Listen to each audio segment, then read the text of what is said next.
Chapter 1: Shadows and Revelations. Naruto Uzumaki's heart raced as he stared at the massive and dilapidated forbidden scroll of seals spread out before him. The moonlight cast an eerie glow over its ancient parchment, the kanji glowing faintly as if alive with power. His fingers trembled as they traced the words of the first technique, the shadow clone jutsu.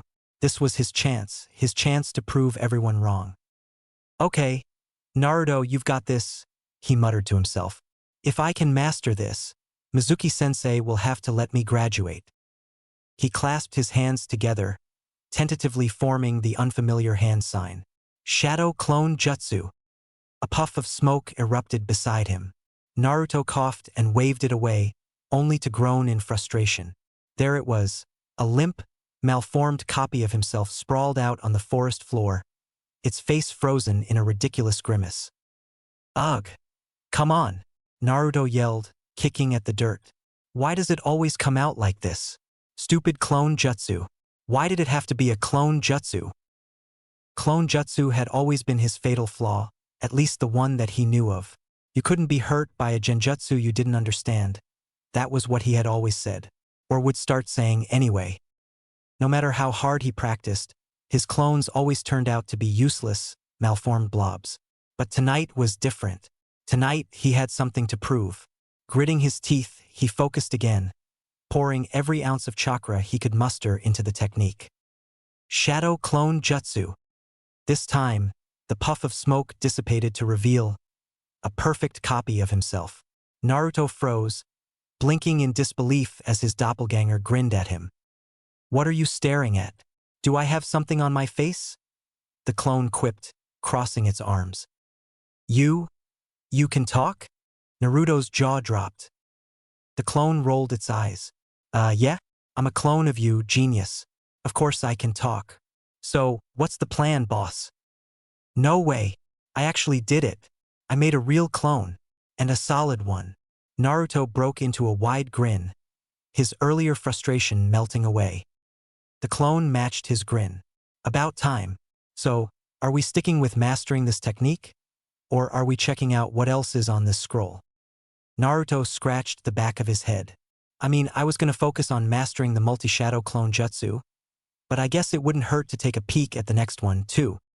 The clone knelt by the scroll, flipping to the next section. Would release? That sounds kinda cool." "Would release," Naruto repeated, leaning over the clone's shoulder. "What kind of ninja uses wood?" Before they could delve further, a sudden rustling in the bushes snapped their attention away from the scroll. Naruto tensed, his eyes narrowing as Irika-sensei burst into the clearing, panting and frantic. "Naruto, what are you doing with that scroll?" Irika demanded, his gaze darting between the boy and the scroll. "Do you have any idea how dangerous that is?" But Mizuki-sensei said. Naruto began, only to be cut off as Mizuki himself stepped out of the shadows, his smirk gleaming under the moonlight. "Ah, Naruto," Mizuki drawled, his voice oozing with false sweetness. "You did well bringing the scroll here. Now, hand it over." Irika's eyes widened in alarm. "Naruto, don't listen to him. Mizuki's been lying to you. This isn't a test. It's a trap." "What's he talking about?"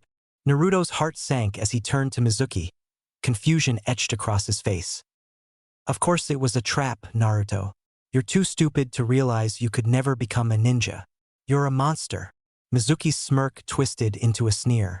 "Oh, you don't know, do you? You poor, ignorant little brat." His voice dripped with venom as he continued. "Didn't you ever wonder why the villagers hate you? Why they look at you like you're some kind of monster?" Naruto's stomach churned, dread pooling in his chest. "It's because you are a monster," Mizuki spat. "You're the nine-tailed fox, the demon that nearly destroyed this village. The fourth Hokage didn't just defeat it. He sealed it inside you." The words hit Naruto like a punch to the gut. His mind reeled, fragments of memories. Harsh whispers, scornful glances, parents pulling their children away from him, flooding his thoughts. It all made sense now. The truth cut deeper than any blade. "No, that's not." Naruto staggered backward, his hands clutching his head. That's not possible. It is possible. It is the truth.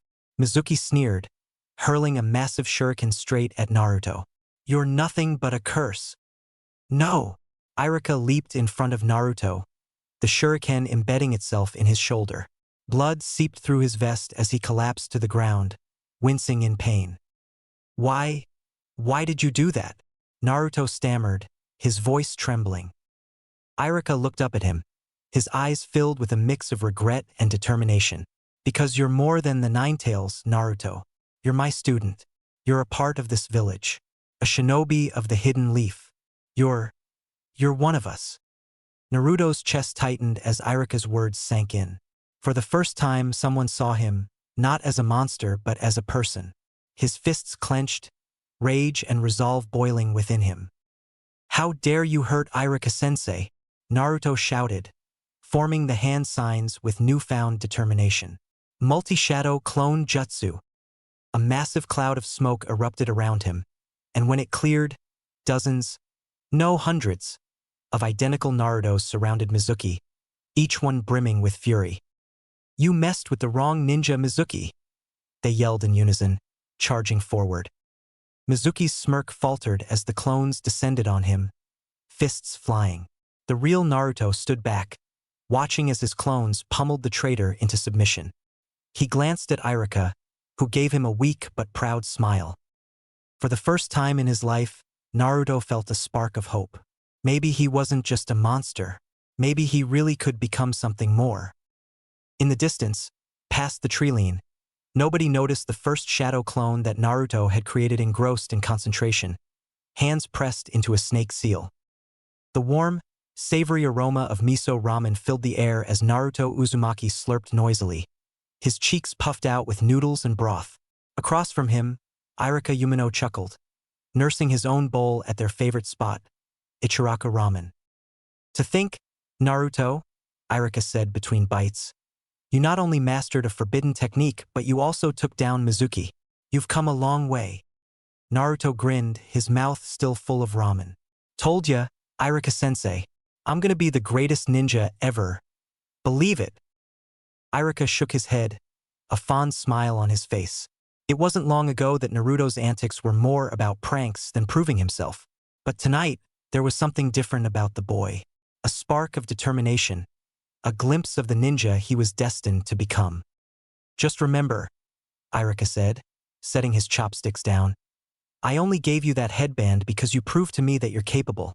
It's not just about strength, Naruto. It's about protecting those around you. Naruto's expression softened, and he nodded. I get it, Irika-sensei. I really do. You protected me back there, even when... He hesitated, the memory of Mizuki's words clawing at his thoughts. Even when I didn't think I deserved it. You deserve it, Irika said firmly, his voice lowered into a whisper. You're not just the Ninetales, Naruto. You're a part of this village and you've got people who care about you. Don't ever forget that. Thanks, Irika-sensei. You're the best. Naruto's grin returned, a little wider this time. The two shared a laugh, their bowls steadily emptying. For Naruto, this was one of the best nights of his life.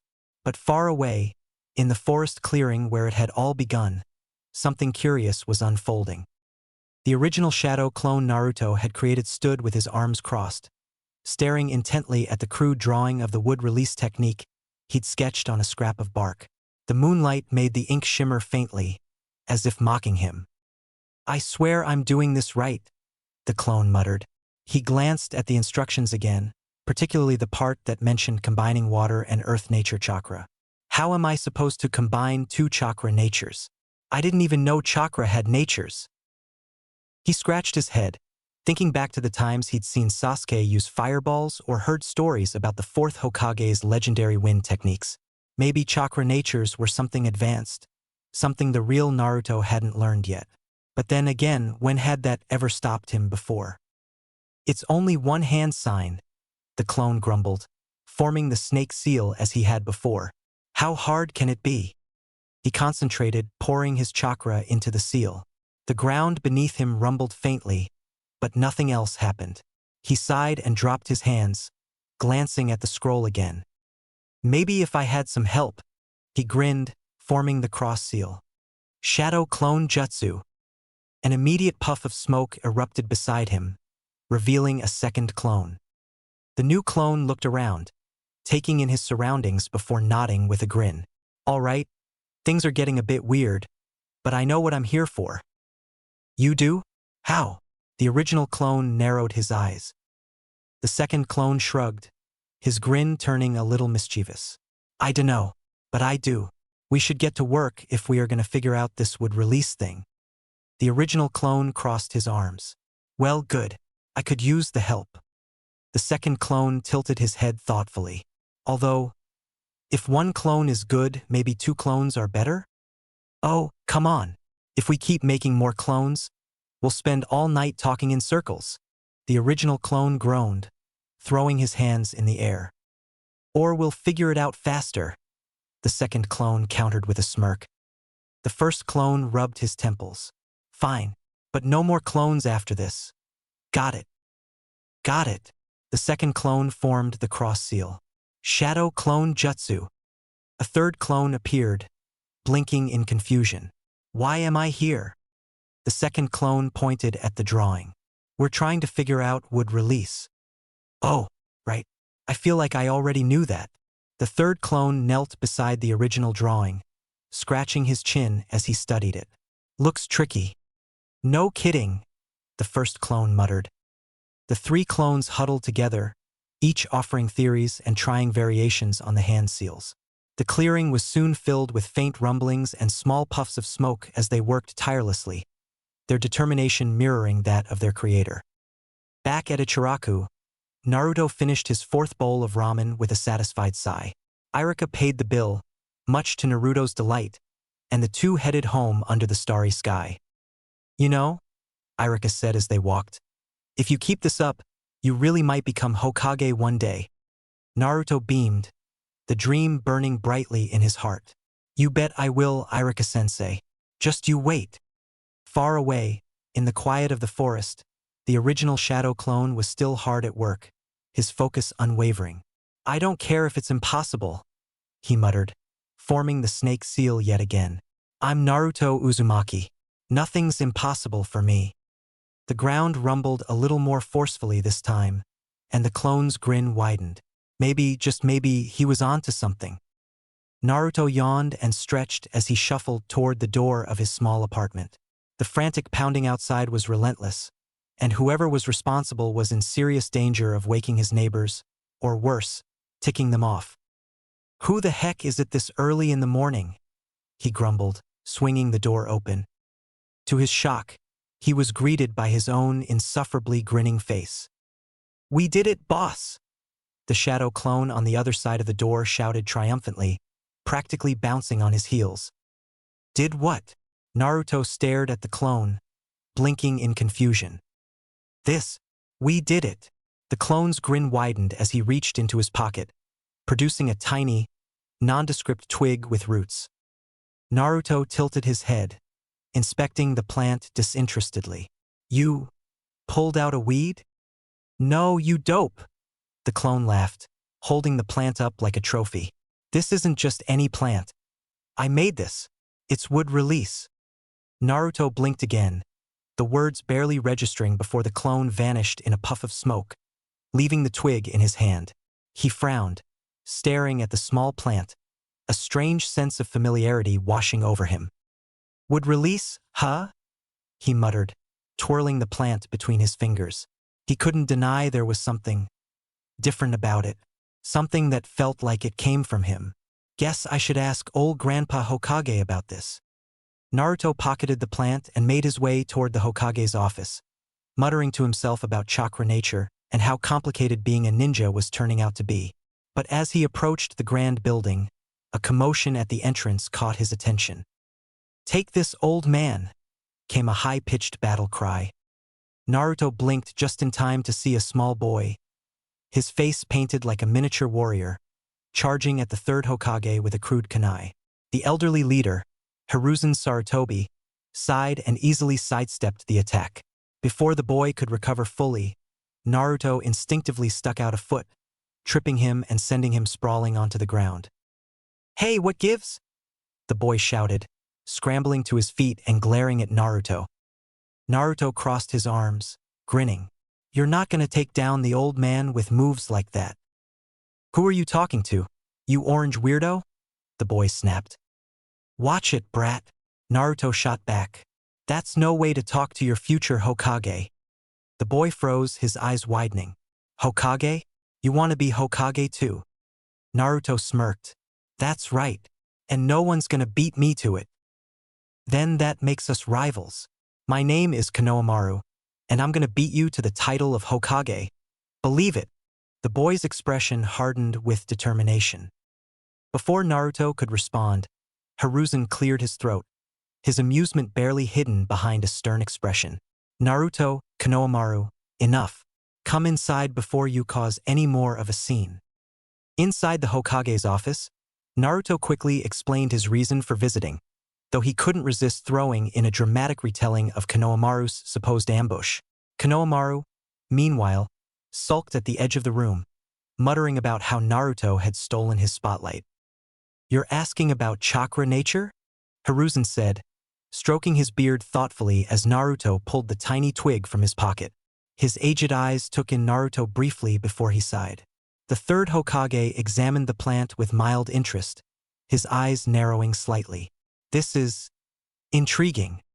"So what's the deal?" Naruto asked. "Is this really would release?" Hiruzen nodded slowly. "It appears so. Would release is an advanced Kekkei Genkai, a bloodline limit. It's a combination of water and earth-natured chakra, and only the first Hokage was ever known to use it naturally." Naruto frowned. "But I don't even know what my chakra nature is. How could I do this?" "That's what makes it so strange," Hiruzen said. "Your shadow clone must have discovered something instinctively. Perhaps there's more to your potential than we realize. Keep at it, my boy. I await your progress with this secret technique." Naruto puffed up his chest, grinning. "Well, of course there is. I'm gonna be Hokage after all." Before the Hokage could respond, Konohamaru suddenly jumped in front of Naruto. "Hey, don't forget, I'm gonna be Hokage first." Naruto rolled his eyes. "Yeah, good luck with that, shorty." "You'll see. In fact, you're gonna train me." Konohamaru glared at him, his cheeks puffing out. "Train you?" Naruto said, raising an eyebrow. "Why would I do that?" "Because you're the only one who doesn't treat me like the Hokage's grandson," Konohamaru said, his voice rising. "Everyone else just sees me as some spoiled, fragile little kid. But you tripped me without even caring who I was." Naruto blinked, caught off guard by the sincerity in Konohamaru's tone. Yeah." "So it's settled," Konohamaru said, his grin returning. "From now on, you're my boss." Naruto sighed, scratching the back of his head. "Fine, but don't expect me to go easy on you." "Ha! Bring it on," Konohamaru declared, pumping his fist in the air. As the two of them left the Hokage's office, Naruto couldn't help but smile. Konohamaru was a bit of a pain, but maybe having a rival wasn't so bad after all. Besides, he still had a lot to figure out about this would-release thing, and if Konohamaru wanted to tag along, so be it. Little did he know, his newfound technique was only the beginning of a much larger mystery. Chapter 2: Rivals, Bells, and Hidden Jutsu. The moon hung high over Konoha, bathing the training grounds in silver light. Naruto Uzumaki, still buzzing with excitement from his promotion to genin, couldn't bear the thought of sleep. Tomorrow was a big day, the day he'd be assigned a sensei, a powerful jonin who would instruct him in ancient shinobi arts and help shape his destiny. But tonight he had other plans. Arriving at the training ground, Naruto's grin thinned into a look of determination. This was no time to rest on his laurels. If he wanted to be Hokage, he needed to get stronger, and he needed to start now. "Okay," he said, forming the familiar cross seal. "Shadow Clone Jutsu." With a puff of smoke, 3 identical Narutos appeared, each wearing the same determined expression. "You know what to do," the original instructed. "Go figure out this would-release thing again." The clones nodded solemnly before darting off to separate corners of the clearing, eager to be the first to replicate their earlier success. Despite their relentless efforts, they'd only managed it once. Naruto was beginning to wonder if the whole ordeal was a fever dream. He sighed, watching them disappear into the shadows. "Does the old man Hokage even believe me?" he muttered. "Or was he just humoring me?" As Naruto stood there, pondering his next steps, a faint sound caught his attention. Heavy breathing and the rhythmic thud of fists slamming into wood. Curious, he followed the noise until he spotted a strange sight. A boy, slightly older than himself, punching holes into a tree stump with his bare fists. The boy was dressed in a bright green jumpsuit, his bushy eyebrows and bowl-cut hair glistening with sweat as he delivered another devastating punch. Naruto's eyes bulged. "Whoa!" he whispered. Before Naruto could blink, the boy vanished from the stump and reappeared behind him, his movements almost too fast to register. "Hello, fellow shinobi of this great village," the boy greeted with unnatural cheer, bowing slightly. "I have never met you before, but you appear to be my age. As my class was the previous most recent to graduate, I surmise you must belong to the next class. The one that graduated last week." "Yes." Naruto blinked, still trying to process the boy's sudden appearance. "Whoa, you're smart, bushy brows." The boy faltered for a moment, taken aback, his neck tinged with a creeping red. Well, yes, but as an older shinobi, I must inform you that it is considered rude to spy on your fellow villagers while they train in their secret techniques." Naruto's face fell. "I'm sorry, I didn't mean to spy. I didn't even know you were here." He hesitated, scratching the back of his head. "I just graduated yesterday, actually, under special circumstances." The boy studied him for a moment but didn't press further. Instead, Naruto quickly changed the subject. "Secret techniques? That sounds cool. I've got some of my own. Wanna compare?" The boy's eyes sparkled with excitement. "A youthful challenge? Yash, so soon after graduating. You are an inspiration." He settled into a solid yet flexible stance, one arm outstretched toward Naruto. "I must know your name, friend." Naruto's grin widened. Friend. He didn't hear that word often. "Naruto Uzumaki. You?" "My name is Rock Lee," the boy declared, his voice brimming with pride. "My dream is to become the world's foremost expert on taijutsu." He gestured dramatically. "Come, Naruto-kun. Let us dance." Naruto didn't need to be asked twice. Forming the cross seal, he summoned a dozen shadow clones, all of which charged at Lee with unrelenting enthusiasm. Lee's expression shifted slightly, his surprise evident. "They leave footprints? Solid clones?" Lee muttered, dodging the first attack. "This is no ordinary clone jutsu."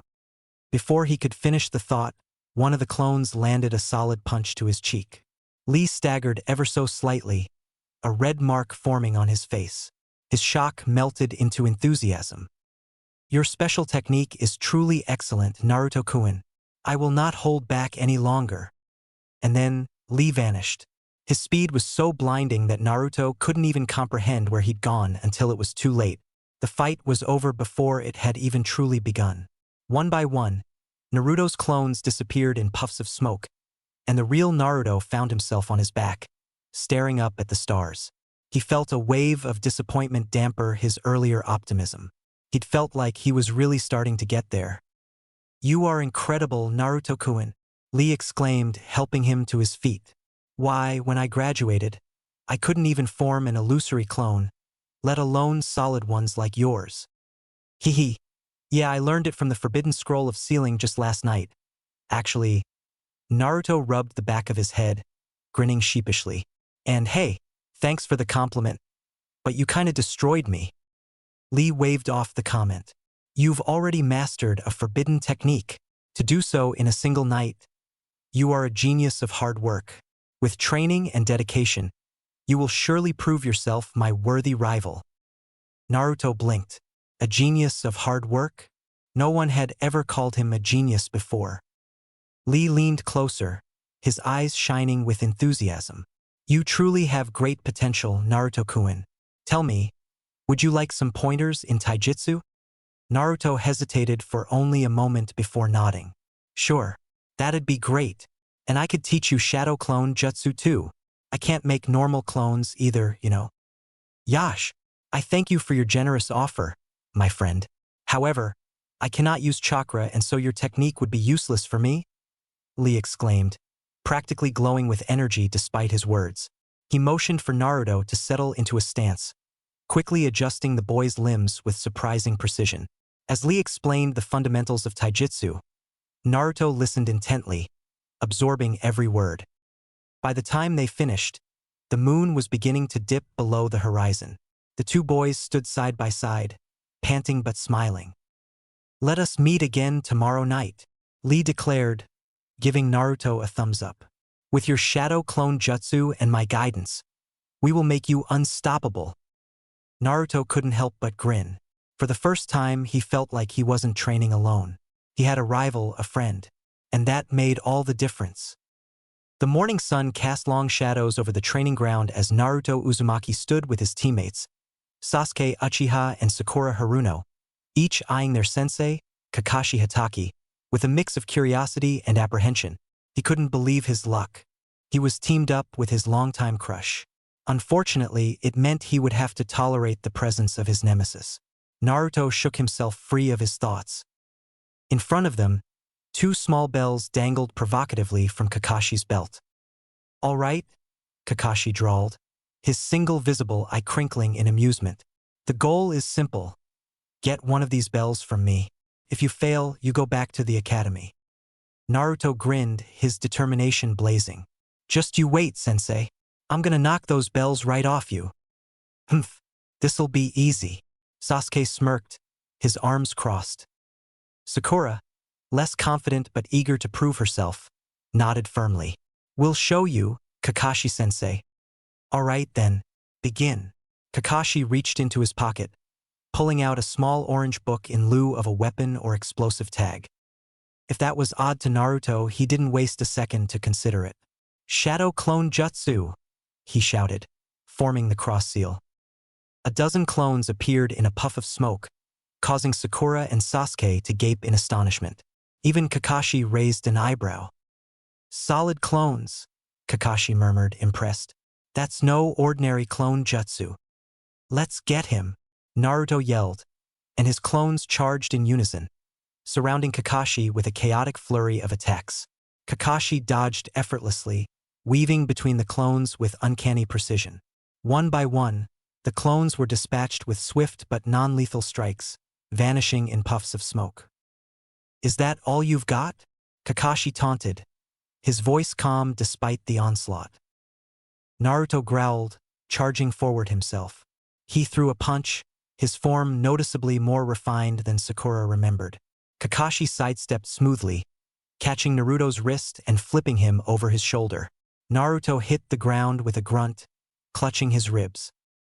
You've got potential, Naruto, Kakashi said casually, but you're much too reckless.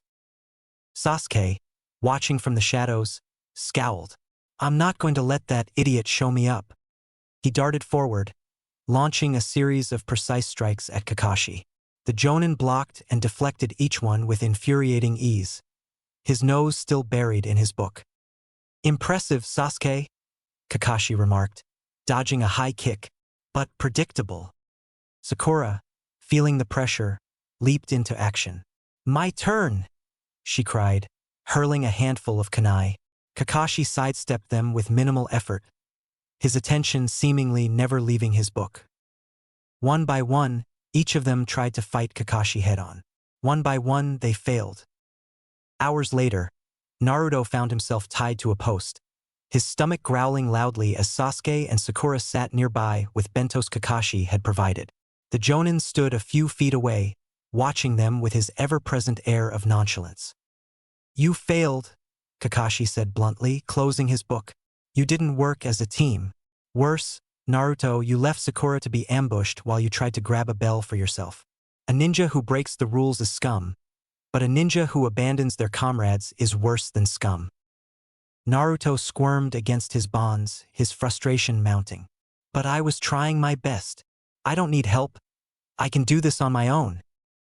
Sakura frowned, looking down at her bento. Kakashi-sensei, she said hesitantly. Naruto hasn't eaten anything all day. Kakashi's eye narrowed. Don't even think about it.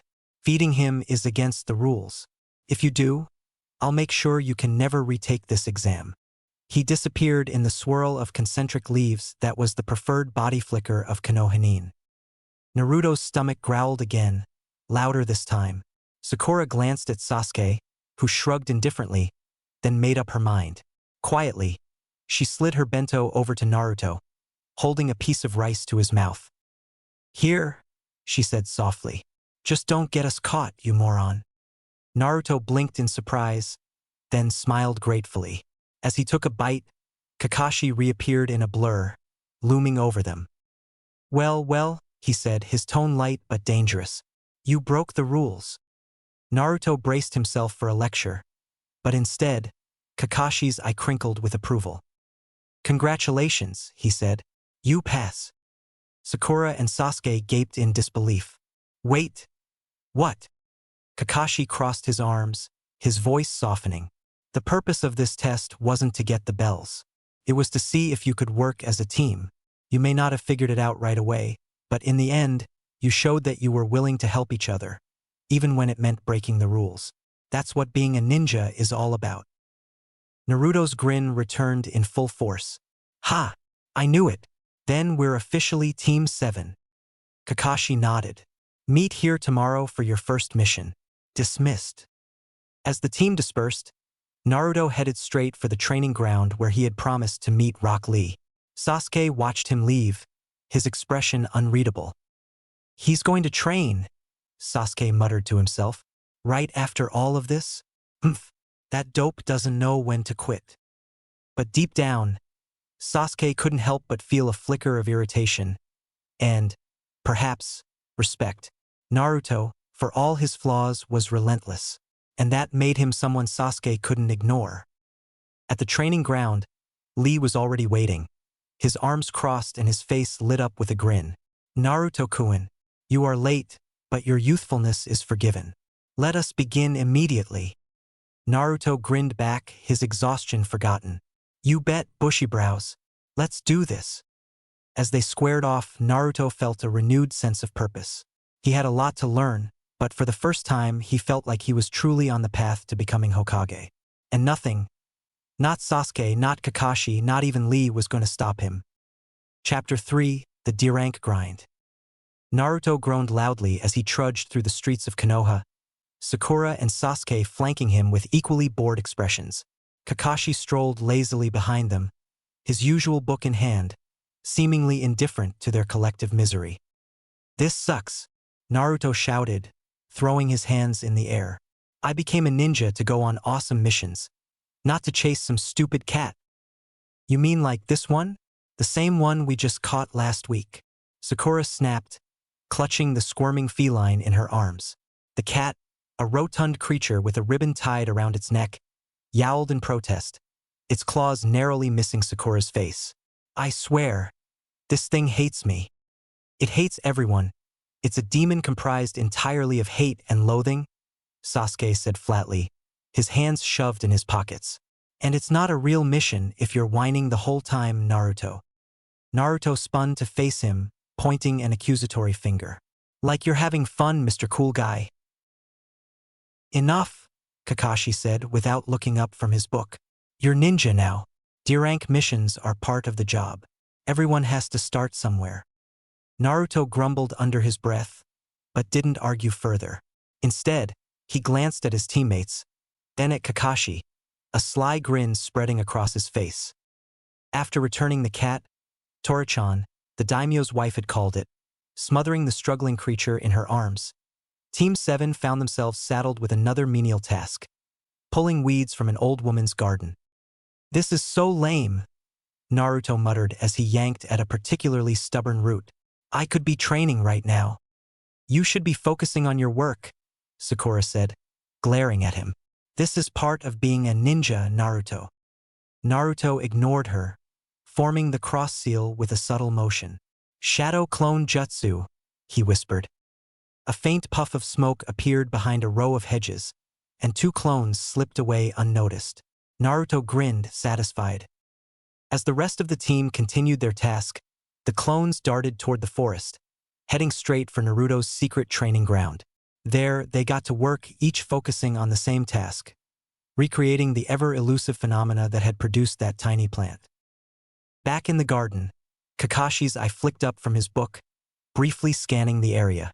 He frowned slightly, his gaze settling on Naruto, who was yanking weeds with exaggerated effort. Shadow clones, Kakashi thought. He's using them for something else. Has he discovered what the technique does?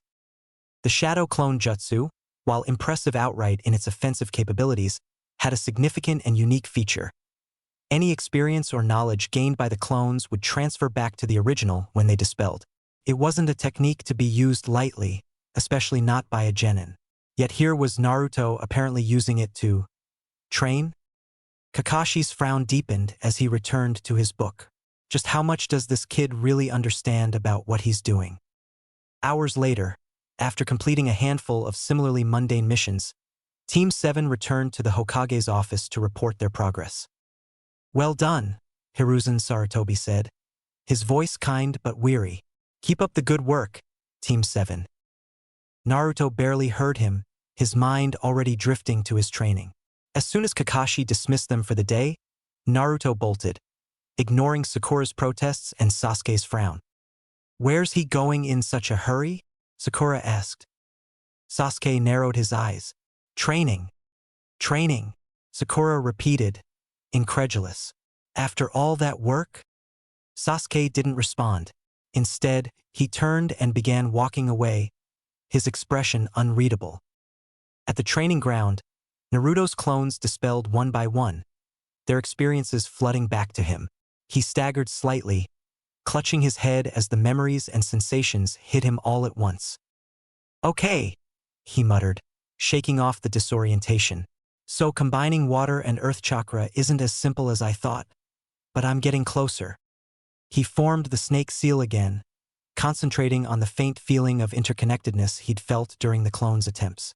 The ground beneath him rumbled slightly, a patch of dirt shifting unnaturally before stopping. "Dang it!" Naruto groaned, flopping onto the ground. "Why is this so hard?" Before he could try again, a voice called out from the shadows. "Still working on your special technique, Naruto-kun?" Naruto jumped, spinning around to see Rock Lee standing nearby, his ever-present grin plastered across his face. "Lee!" Naruto exclaimed, quickly scrambling to his feet. "What are you doing here?" Lee crossed his arms, his grin widening. "I was going to train, but it seems you've beaten me to it. Tell me, Naruto-kun, how has your progress been?" Naruto hesitated, glancing at the patch of disturbed dirt. It's coming along," he said vaguely, "but it's gonna take a while." Lee nodded sagely. "All great techniques do. Come, let us train together. Youthful effort is the key to success." "All right, bushy brows. Let's do this." Naruto couldn't help but grin. As the two began their nightly sparring session, Kakashi watched from a distance, hidden among the trees. His gaze lingered on Naruto, a mix of curiosity and concern flickering in his eye. There's something about him, Kakashi thought. Something different. If he keeps this up, he might surprise us all. Team 7 stood in the Hokage's office, the tension palpable. Naruto crossed his arms, glaring at the mission scroll Hiruzen Sarutobi had handed them. His voice echoed through the room as he shouted, "Another D-rank mission? Old man, come on. We're ninja, not babysitters." "Naruto, how can you talk to the Hokage like that? Show some respect." Sakura's eyes widened in horror as she spun on Naruto. Hiruzen chuckled warmly, stroking his beard.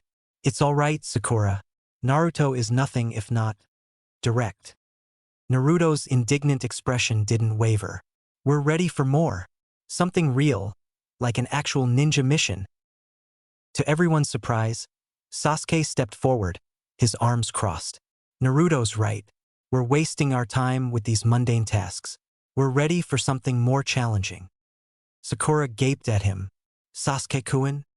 The Hokage turned to Kakashi, who stood leaning against the wall, his book still in hand. What do you think, Kakashi? Kakashi shrugged lazily. They're ambitious, I'll give them that. Maybe it's time to test how ready they really are. Hiruzen nodded thoughtfully. Very well. I have a C-rank mission that should suit your ambitions. He reached for a different scroll and handed it to Kakashi. You'll be escorting a bridge builder to the land of waves. You leave tomorrow morning. Naruto cheered, pumping his fist in the air. Finally, a real mission. As the team filed out of the office, Naruto was already brimming with excitement, itching to tell Lee about his first real mission. But before he could dart off to the training ground, Sakura grabbed his sleeve, stopping him in his tracks. Hold it, Naruto, she said, her brow furrowed. You've been running off every night after missions. What's going on? Naruto scratched the back of his head, sheepishly avoiding her gaze. Well, I've been training. With someone. Training? Sakura asked, her curiosity piqued. With who? Rock Lee, Naruto admitted, his voice trailing off. You know, that bushy-brow guy? He's been teaching me some taijutsu stuff. Sakura frowned. Why didn't you tell us? Naruto grinned nervously. I didn't think you'd care, but you could come if you want? Sakura hesitated, a faint blush coloring her cheeks. Fine, but only to make sure you're not slacking off. At the training ground, Naruto introduced Sakura to Rock Lee, who greeted her with his usual exuberance. Ah, Sakura-chan, Lee exclaimed, his eyes sparkling as he took her hand in both of his. You are as radiant as a cherry blossom in spring. It is an honor to train with you. Sakura blinked, her cheeks flushing a deeper pink as she awkwardly withdrew her hand. Thanks. Naruto rolled his eyes. All right, bushy brows. Let's get started. As the three began their training session, Lee's energy was infectious. He demonstrated several taijutsu forms with a level of precision and intensity that left Sakura in awe. Naruto, ever the ball of energy, threw himself into each exercise with reckless abandon, while Sakura tried her best to keep up. Unbeknownst to them, two figures watched from the shadows. Kakashi leaned against a tree, his book still in hand but forgotten as he observed his students with a rare look of interest. Beside him, Might Guy crouched, his eyes gleaming with pride. Ah, Kakashi, my eternal rival, Guy whispered, his voice brimming with emotion. Your student, Naruto, has a youthful spirit unmatched in Konoha, and Sakura-chan shows great potential under my prized pupil's guidance. Kakashi glanced at him, his expression unreadable. Naruto's resourceful, I'll give him that. Using shadow clones to train is an interesting approach. Guy nodded, his grin widening. He embodies the very essence of hard work, just like Lee. As they continued to watch, Naruto summoned several clones to spar with Lee.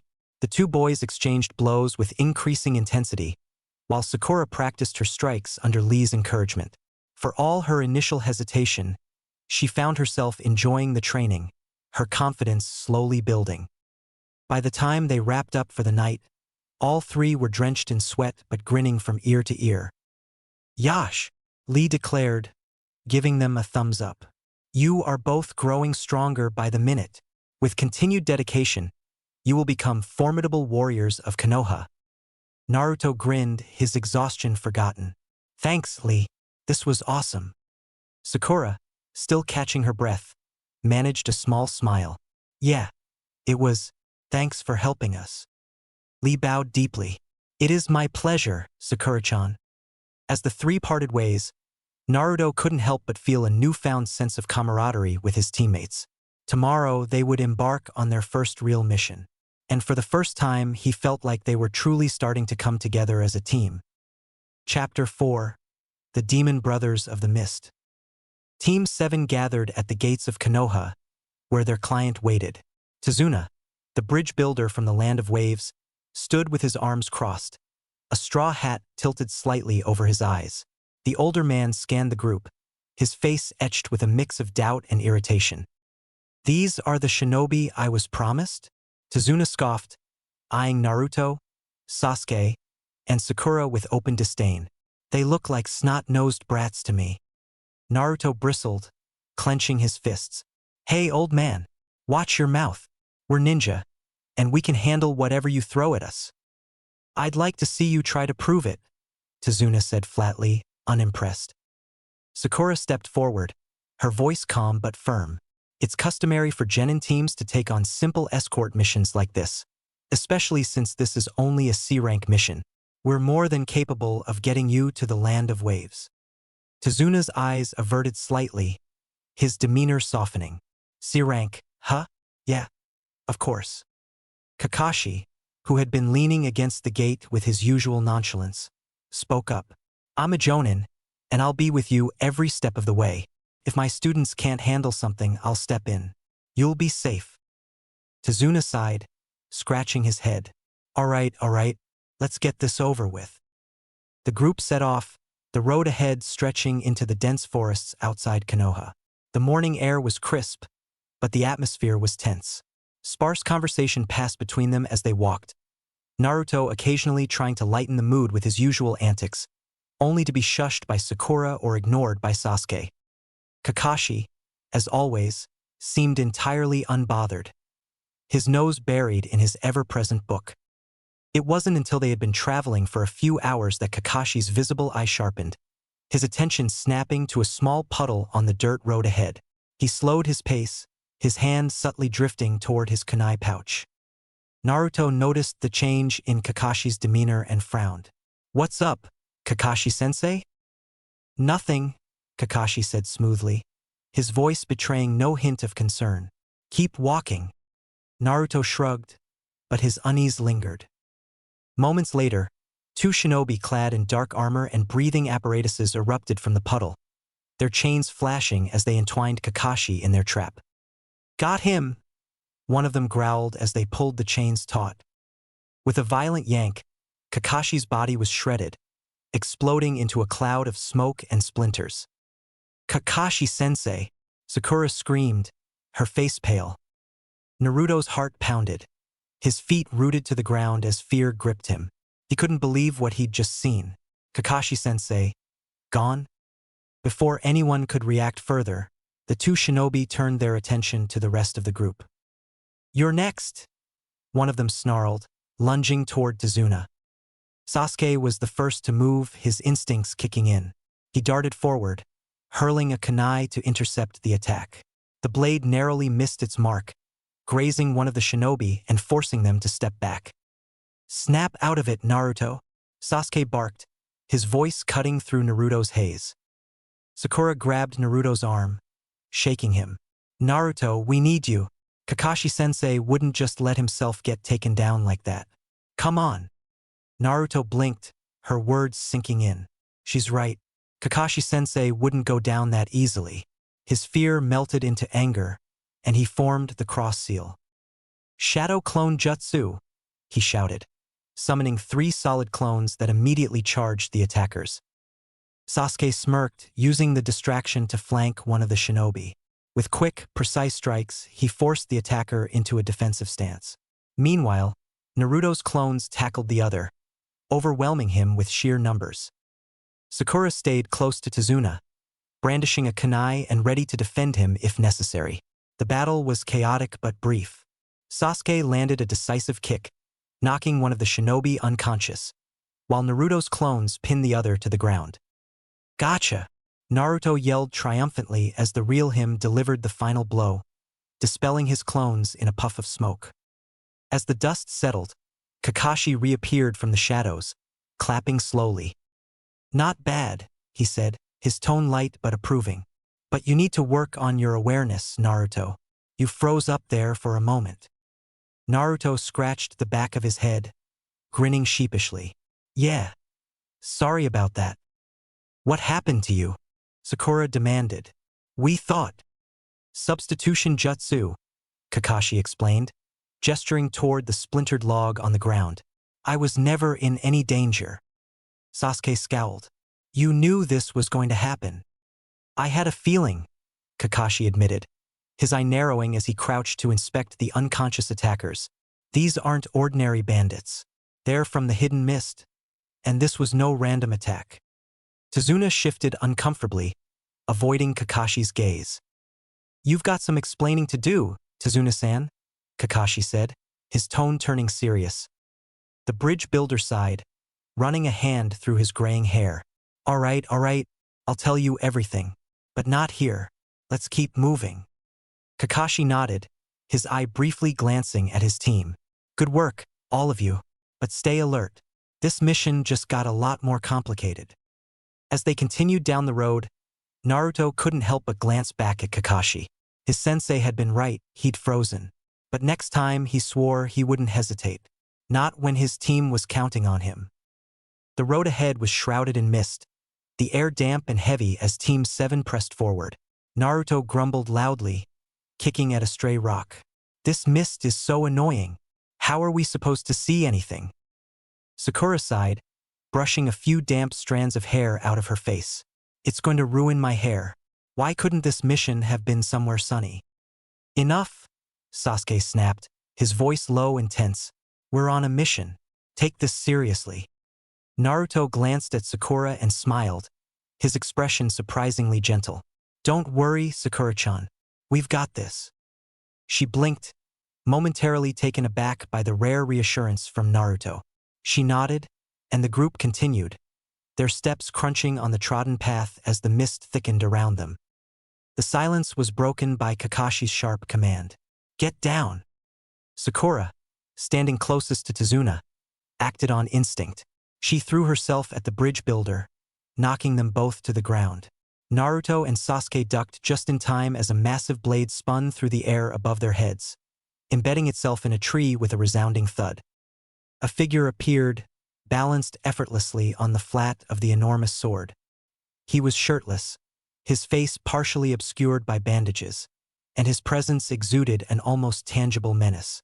The air grew colder, thick with the weight of his killing intent. Sasuke froze, his breath catching in his throat. He hadn't felt a presence this overwhelming since his brother. The man's voice was low and mocking as he addressed Kakashi. "Kakashi Hatake, the copy ninja of Konoha. And to think I was told this mission would be easy. What a surprise." Kakashi's demeanor shifted instantly. His book was gone, replaced by a sharp intensity that even Naruto had never seen before. He regarded the figure with measured caution. "Zabuza Momochi," Kakashi said evenly. "A rank missing ninja of the hidden mist. Wanted for the attempted assassination of the Mizukage." Kakashi's single visible eye shifted briefly to Tazuna. "If we survive this, you and I have much to discuss, Tazuna-san." Tazuna's face went pale, but he said nothing. Zabuza's laugh was chilling, echoing through the mist. "Your reputation precedes you, copy ninja. The fabled Sharingan. It'll be an honor to cut you down." Kakashi sighed, reaching for his headband. "I didn't think I'd need this today." As Kakashi lifted his headband to reveal his Sharingan eye, Sasuke's mind reeled.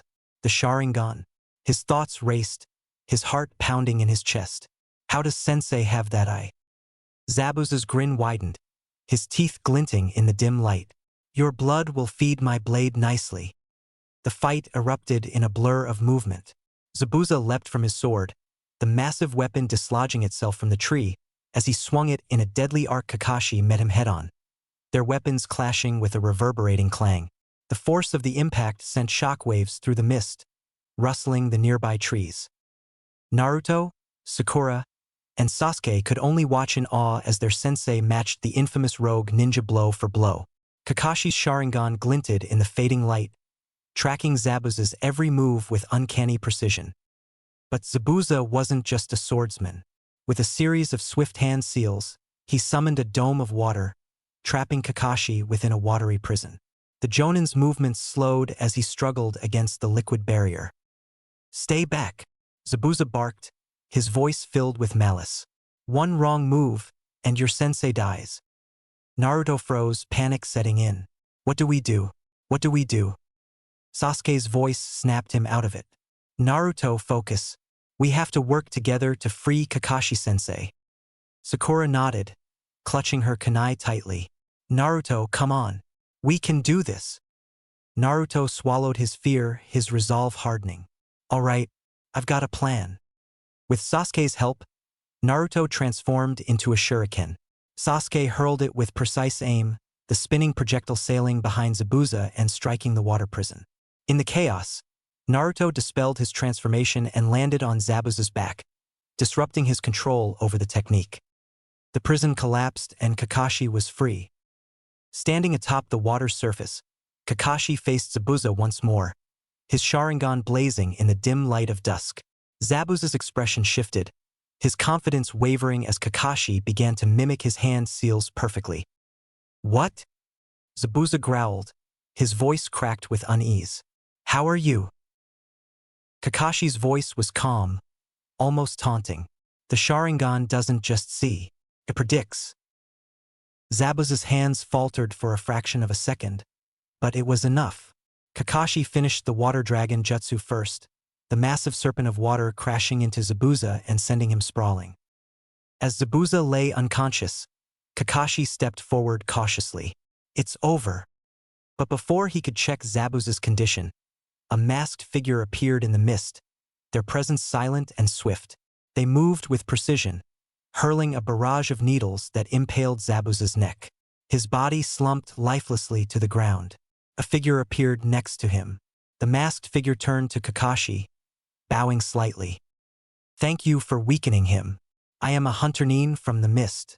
I'll take his body from here. Without waiting for a response, the figure retrieved Zabuza's massive sword and disappeared into the mist, carrying the supposed corpse with them. Kakashi watched them go, his Sharingan slowly fading as he lowered his headband. Chunin. Naruto, Sasuke, and Sakura rushed to his side, their faces pale but determined. What was that? Naruto asked, his voice trembling. Is it over? For now, Kakashi said, his tone cautious. But don't let your guard down. Something about this doesn't sit right. As the mist began to clear, the group regrouped, their determination renewed. The mission was far from over, and something told Naruto that their challenges had only just begun. The group stood around a somber Tazuna, who had avoided meeting their eyes since the battle with Zabuza. The silence was heavy, broken only by the distant rustle of leaves and the soft lapping of water from the nearby shoreline. Tazuna took a deep breath, his shoulders slumping as he finally looked up at the team. I'm sorry, I lied to you. Naruto frowned, crossing his arms. Yeah, no kidding, old man. What's the deal? Tazuna's voice cracked as he spoke, the weight of his guilt evident. I didn't think I had a choice. The land of waves is suffering. Gaara has a stranglehold on our country. He controls all the trade and has left us with nothing. My bridge is our only hope, but Gaara wants me dead to stop its completion. He wiped at his eyes, his voice trembling. I knew I couldn't afford a higher-ranked mission. I thought maybe they'd send more seasoned ninja anyway. But when I saw you kids, I didn't know what to do. I didn't want to turn back. Not when so many people are counting on me. Kakashi, leaning heavily on a nearby tree, fixed Tazuna with a sharp gaze. Deception is never the answer, Tazuna-san. We're shinobi, we would have helped you regardless of the mission rank. But your lie put everyone here at unnecessary risk. Tazuna lowered his head, shame flooding his features. I'm sorry, I truly am. Naruto glanced at his teammates, then stepped forward, his voice loud but resolute. We're not going anywhere. We came this far and we're gonna finish the mission. Right, guys? Sakura hesitated but nodded. He's right. We've already faced so much. Turning back now would be pointless. It's not like we were going to quit. Sasuke crossed his arms, his face impassive. Well, there's your answer, Tazuna-san. We're continuing the mission. Be glad these snot-nosed children have unimpeachable honor. Kakashi sighed, his visible eye softening. Tazuna looked up at them, his eyes glassy with emotion. Thank you. Thank you all. All right, let's go. Kakashi straightened, his stance wavering slightly. Before he could finish, his knees buckled, and he collapsed to the ground. Naruto and Sasuke rushed to catch him, lowering him gently as his breathing grew shallow. Kakashi-sensei, Sakura cried, kneeling beside him. What's wrong? He's exhausted, Tazuna said, his voice laced with concern. I'll bet he used too much chakra in that fight. Naruto frowned, his usual bravado giving way to worry. What do we do? Tazuna stood, determination replacing his earlier despair. There's a boat waiting to take us across the river. My house isn't far from there. We can get him somewhere safe.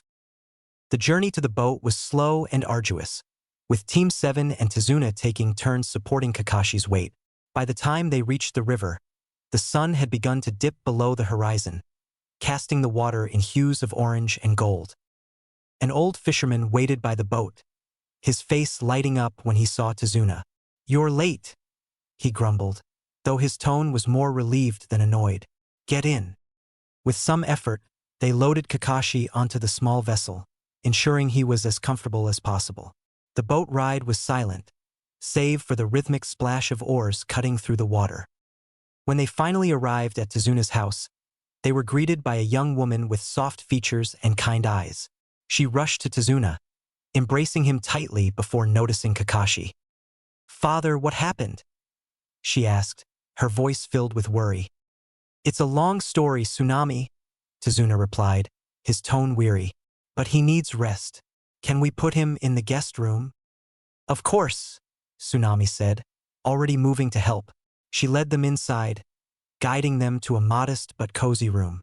Together, they eased Kakashi onto the bed, Tsunami fussing over him as she checked his pulse and wiped his forehead with a damp cloth. Naruto watched from the doorway, his heart heavy. He wasn't used to seeing Kakashi so vulnerable. His sensei always seemed untouchable, and now… "Will he be okay?" Sakura asked, her voice barely above a whisper. Tsunami offered a reassuring smile. "He just needs rest. I'll make sure he's taken care of." Naruto clenched his fists, determination hardening his expression. "We'll protect him and Tazuna until he's back on his feet. No one's gonna mess with us." Sasuke nodded silently, while Sakura gave a small, uncertain smile. Tazuna placed a hand on Naruto's shoulder. "Thank you, all of you. I'm sorry for putting you in this position, but I'm grateful. Truly." Naruto grinned, his confidence returning. "Don't sweat it, old man. We've got this." As night fell, Team 7 settled into their temporary refuge, each silently preparing for whatever challenges lay ahead.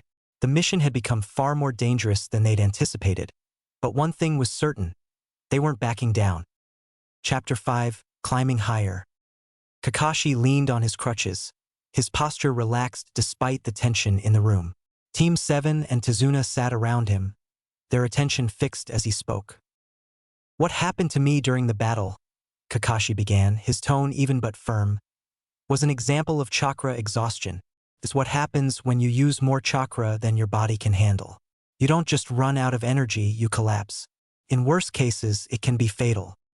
Naruto, sitting cross-legged on the floor, raised a hand. "So you just used up all your chakra fighting that Zabuza guy?" "Exactly," Kakashi replied. "The Sharingan drains a lot of chakra, and Zabuza is no amateur. I had to push myself harder than I expected." Sasuke frowned, his mind lingering on the image of Kakashi's Sharingan. "How does he have that eye?" Kakashi continued, his visible eye narrowing slightly. "Speaking of Zabuza, I don't think we've seen the last of him." Sakura's eyes widened. "But that Hunter Nin killed him, didn't they?" Kakashi shook his head. "It doesn't add up. For a Hunter Nin, they were surprisingly gentle with Zabuza's body. Normally, a Hunter Nin would destroy the corpse immediately to ensure no secrets could be extracted. I suspect Zabuza is still alive, and that Hunter Nin is working with him." The room fell silent as the weight of his words sank in. "If I'm right," Kakashi said, "they'll come back, and we need to be ready." Despite his crutches, Kakashi led the team into the forest behind Tazuna's house, the canopy thick with leaves and the air damp from the nearby river. He stopped in a clearing, his demeanor as calm as ever. "Today," he said, "we're going to work on your chakra control, specifically how to use it to climb trees." Naruto blinked. Sensei? We already know how to climb trees." "Not like this, you don't." Kakashi smirked, planting one of his crutches in the ground before strutting up the trunk of a nearby tree. Even with his crutches, he moved effortlessly, defying gravity as he stood upside down on a branch. The idea is to focus your chakra into your feet, allowing you to stick to vertical surfaces.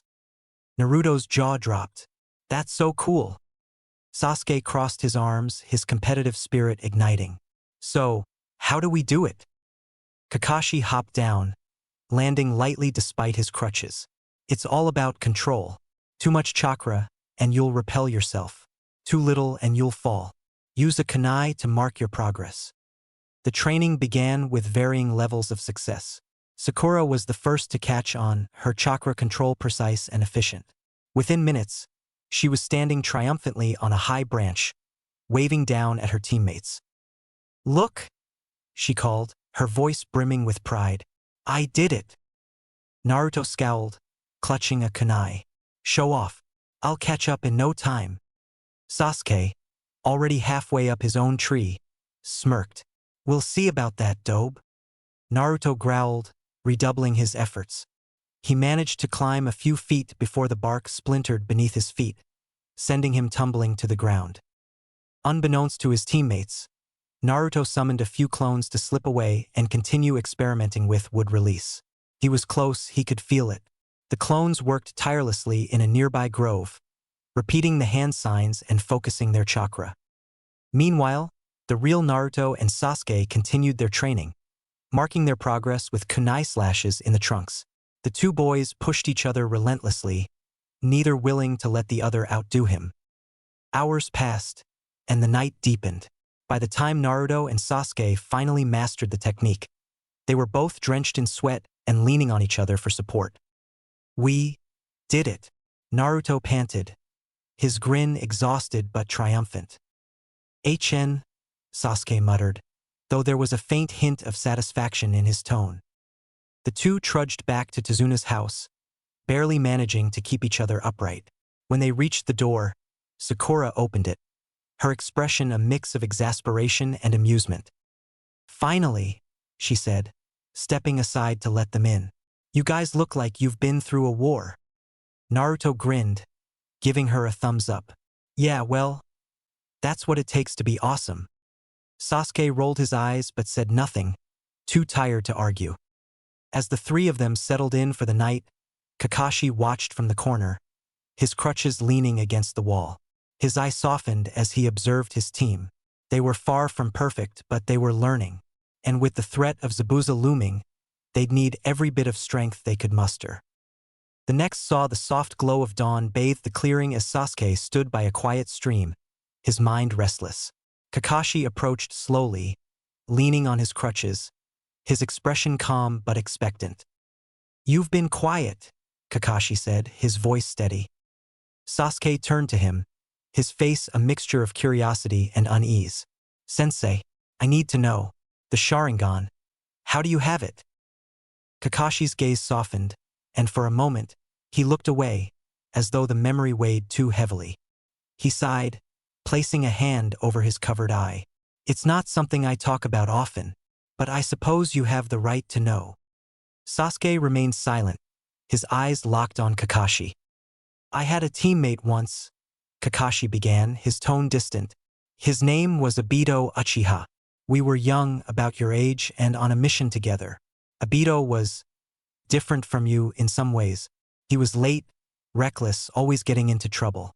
But he had a big heart, even if it took me a while to see it." Kakashi's voice grew softer. "During one mission, everything went wrong. We were ambushed, and Obito's Sharingan awakened for the first time. He saved my life, but at the cost of his own. A landslide crushed him. Before he died, he asked our teammate Rin, a medic Nin, to take his newly awakened Sharingan and give it to me, so that I could protect her since he couldn't." Sasuke's eyes widened, the story striking something deep within him. Kakashi lowered his hand from his covered eye. "I'm not an Uchiha, so using the Sharingan takes a toll on me. I can't even turn it off. That's why battles like the one with Zabuza are so taxing. But I carry Obito's Sharingan because it's a part of him that still lives on, and because I owe him my life." For a moment, neither spoke. Sasuke stared at the ground, his mind swirling with thoughts of his own loss, his own grief. I know what it means to lose someone precious, Kakashi said gently, and I know how easy it is to let that pain consume you. But revenge isn't the answer, Sasuke. Sasuke stiffened, his jaw tightening. You don't understand. I do, Kakashi said, his voice firm but kind. More than you think. Sasuke looked away, his heart heavy. For the first time, he felt a connection to his aloof sensei, one forged by shared loss. It was humbling, grounding. Meanwhile, deep in the forest, one of Naruto's shadow clones worked tirelessly, attempting to refine his control over the elusive wood release. Sweat dripped from his brow as he focused, his hands forming the snake seal over and over. Almost there, he muttered. A soft voice interrupted him. Sorry to startle you. Naruto jumped, spinning around to see a figure standing in the clearing. A girl, brunette with soft eyes and a gentle smile, stood watching him. Who are you? Naruto asked, his tone defensive. The girl chuckled softly. Just someone passing through. I didn't mean to interrupt. Naruto chuckled nervously, scratching the back of his head. You didn't scare me or anything. Ninja instincts, you know. You're a ninja? The girl smiled, stepping closer. You're a ninja? Naruto puffed out his chest. Yup, I'm here on a mission. We're trying to help you. Help me? The girl tilted her head. Well, not just you, Naruto said with a grin. The people of this island. We're gonna take down Gato and his goons so everyone can live peacefully again. The girl's smile faltered, a shadow passing over her face. You sound like a hero. Naruto's grin softened. I'd like to be. I want to protect people. To make sure no one else has to feel what it's like to be alone. The girl, Haku, felt a pang in his chest. Do you have anyone precious to you? Naruto frowned thoughtfully. I do. I didn't always. For a long time, I was alone. But then I met people who saw me for who I am. Like Irika-sensei and my teammates. Yeah, I've got precious people now. Haku smiled, but his mind churned with conflict. This boy. What are you doing out here? Haku asked. Naruto grinned. Training. I'm mastering a secret technique. A secret technique? Haku's voice was curious. What kind? Naruto hesitated, then relented. It's called wood release. It's supposed to be super rare. Akekiai Genkai. Haku's interest peaked. Combining chakra natures? Yeah, Naruto exclaimed.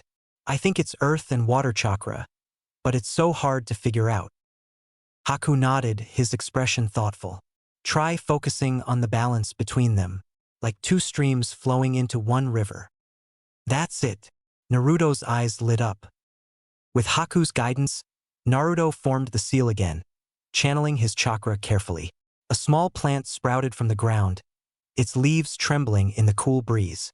Naruto beamed, his exhaustion forgotten. I did it, he shouted. Thanks, Haku. Haku smiled, though his heart felt heavy. You have a kind soul, Naruto. I hope you achieve your dreams. Naruto hesitated. Hey, Haku, what about you? Do you have dreams? Haku's face softened, but his eyes grew distant.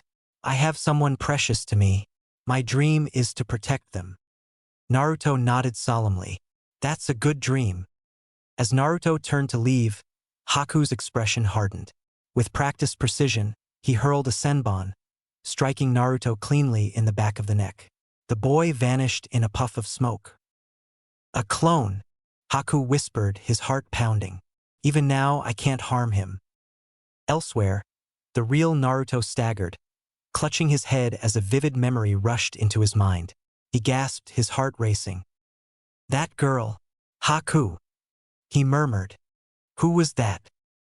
The morning sun filtered through the windows of Tazuna's house, casting a soft glow on Team 7 as they gathered in the main room. Kakashi, still leaning on his crutches but looking much improved, sat in a chair while Naruto stood before him, a frown tugging at his face. Kakashi-sensei. Naruto began hesitantly, scratching the back of his head. Something weird happened last night. Kakashi raised a brow, His visible eye focused on his student. Go on. Well, I was out training. Just normal stuff, you know. Naruto said quickly, leaving out any mention of wood release. And I sent one of my shadow clones to work on a technique. While it was out there, this girl showed up. A girl? Sakura asked, her tone skeptical. Out here? Naruto nodded. Yeah, her name was Haku. She was weird. She talked about protecting someone precious to her. And she helped me a little with my training. Kakashi tilted his head slightly. She helped you? Yeah. Naruto admitted, his brows furrowing. But then, she killed my clone. The room fell silent for a moment, the weight of Naruto's words sinking in. Even Sasuke glanced up from where he sat, his usual aloofness replaced by a flicker of interest. And here's the weird part, Naruto continued, his voice uncertain. I wasn't even there, right? It was just my clone. But I remember everything, like it was a really vivid dream. Kakashi sighed, setting his crutches aside as he leaned forward slightly. Naruto, it's time you understood something about the shadow clone jutsu. Naruto blinked, his curiosity piqued. What do you mean? You know shadow clone jutsu, Kakashi-sensei? Kakashi gestured for him to sit. The shadow clone jutsu is unique. It doesn't just create physical copies of you, it also divides your chakra equally among your clones. But that's not the most important part. Naruto leaned forward, hanging on every word. When a shadow clone disperses, Kakashi explained, everything it experienced, memories, knowledge, even fatigue, returns to the original. That's why you remember what happened with Haku. It's one of the reasons why this technique is considered forbidden. Naruto stared in awe, his mouth slightly open. Wait, so, you're saying, all my clones' memories come back to me? Kakashi nodded. Exactly. It's a powerful tool, but also a dangerous one. Imagine creating hundreds of clones, each one exhausting themselves in battle or training. When they disperse, all of that strain comes back to you at once. If you're not careful, it can overwhelm you. Naruto's mind raced, his excitement barely contained. So that means I could use clones to train faster, right? I could make a bunch of them, have them work on different techniques, and I'd learn them all at once. Kakashi raised a hand, his voice calm but firm. In theory, yes, but you need to be careful, Naruto. Overusing the technique can drain your chakra dangerously fast, and you've already seen what happens when you push yourself too hard. This is awesome. I'm gonna train so hard. I'll master every jutsu in no time.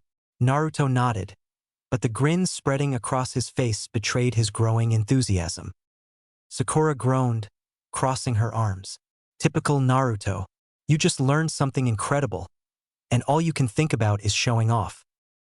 Sasuke, meanwhile, watched silently, his mind turning over the implications of Kakashi's explanation. The ability to accelerate training through clones was intriguing. Kakashi sighed, though there was a faint hint of amusement in his expression. Just don't overdo it, Naruto. You're no good to anyone if you burn yourself out. Naruto jumped to his feet, pumping his fist in the air. You got it, sensei. I'm gonna become the strongest ninja ever. Believe it. As Naruto ran outside, no doubt to test his newfound knowledge, Kakashi leaned back in his chair, his gaze thoughtful. Haku, huh? He murmured. Naruto's instincts are sharp. If that person is connected to Zabuza, we'll need to be on our guard. Outside, Naruto stood in the clearing, his hands forming the cross seal. All right, time to test this out, he shouted. Shadow clone jutsu. A dozen identical Narutos appeared in a puff of smoke, each one grinning as they awaited instructions. All right, listen up, Naruto said, pointing dramatically. Half of you work on chakra control. The other half, go work on wood release. The clones cheered, scattering to begin their tasks. As the real Naruto watched them, his excitement burned brighter than ever. With this technique, he thought, I'm gonna blow everyone away. Just you wait, Sasuke, Sakura-chan, old man Hokage. I'm gonna be Hokage for sure. The morning sun was just beginning to rise over Tazuna's house when Sasuke cornered Naruto in the yard. His expression was sharp, determined. Teach me, Sasuke said flatly. Naruto blinked, caught off guard. Teach you what? The shadow clone jutsu, Sasuke replied, crossing his arms. If it's as useful as Kakashi-sensei says, I want to learn it. Naruto scratched the back of his head, glancing at Kakashi, who was leaning against the porch with his ever-present book. Sensei? Is that okay? Kakashi looked up from his book, his single visible eye narrowing thoughtfully. I'm not sure Sasuke could do it. Sasuke bristled, his fists clenching. What's that supposed to mean?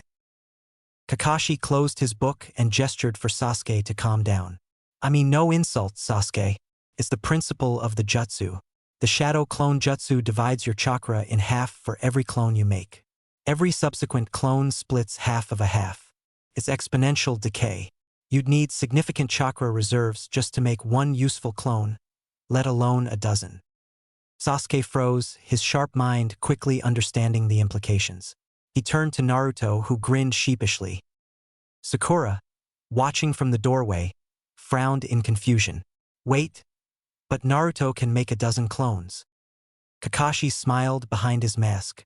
Yes, and the only other person known to create so many was the inventor of the technique himself, Tobirama Senju, the second Hokage. The weight of Kakashi's words settled over the group. Sasuke turned back to Naruto, his envy and determination plain on his face. Teach me. Naruto grinned, his confidence swelling. All right, Sasuke, I'll show you how it's done, but don't get mad when you can't keep up.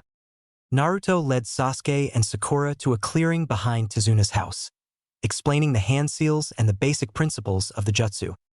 It's all about focus, Naruto said, demonstrating the cross seal. You have to pour your chakra into the jutsu and split it evenly, like this. Shadow clone jutsu. A puff of smoke erupted, and 3 perfect copies of Naruto appeared, each giving their own dramatic thumbs up. If you can do it, so can I. Sasuke frowned, already forming the seal. He concentrated, channeling his chakra into the technique. Shadow clone jutsu. A puff of smoke appeared beside him, revealing a lopsided, malformed clone that immediately collapsed to the ground with a groan. Naruto burst out laughing. What the heck is that, Sasuke? Looks like someone squashed you with a frying pan. Sasuke glared at him, his jaw tightening. Shut up, dope. Sakura, meanwhile, was carefully mimicking the hand seals, her face scrunched in concentration. All right, here goes. Shadow clone jutsu. Her attempt yielded a weak, ghostly clone that dissipated almost instantly. She sighed in frustration. Why is this so hard? Kakashi, observing from a distance, called out to her.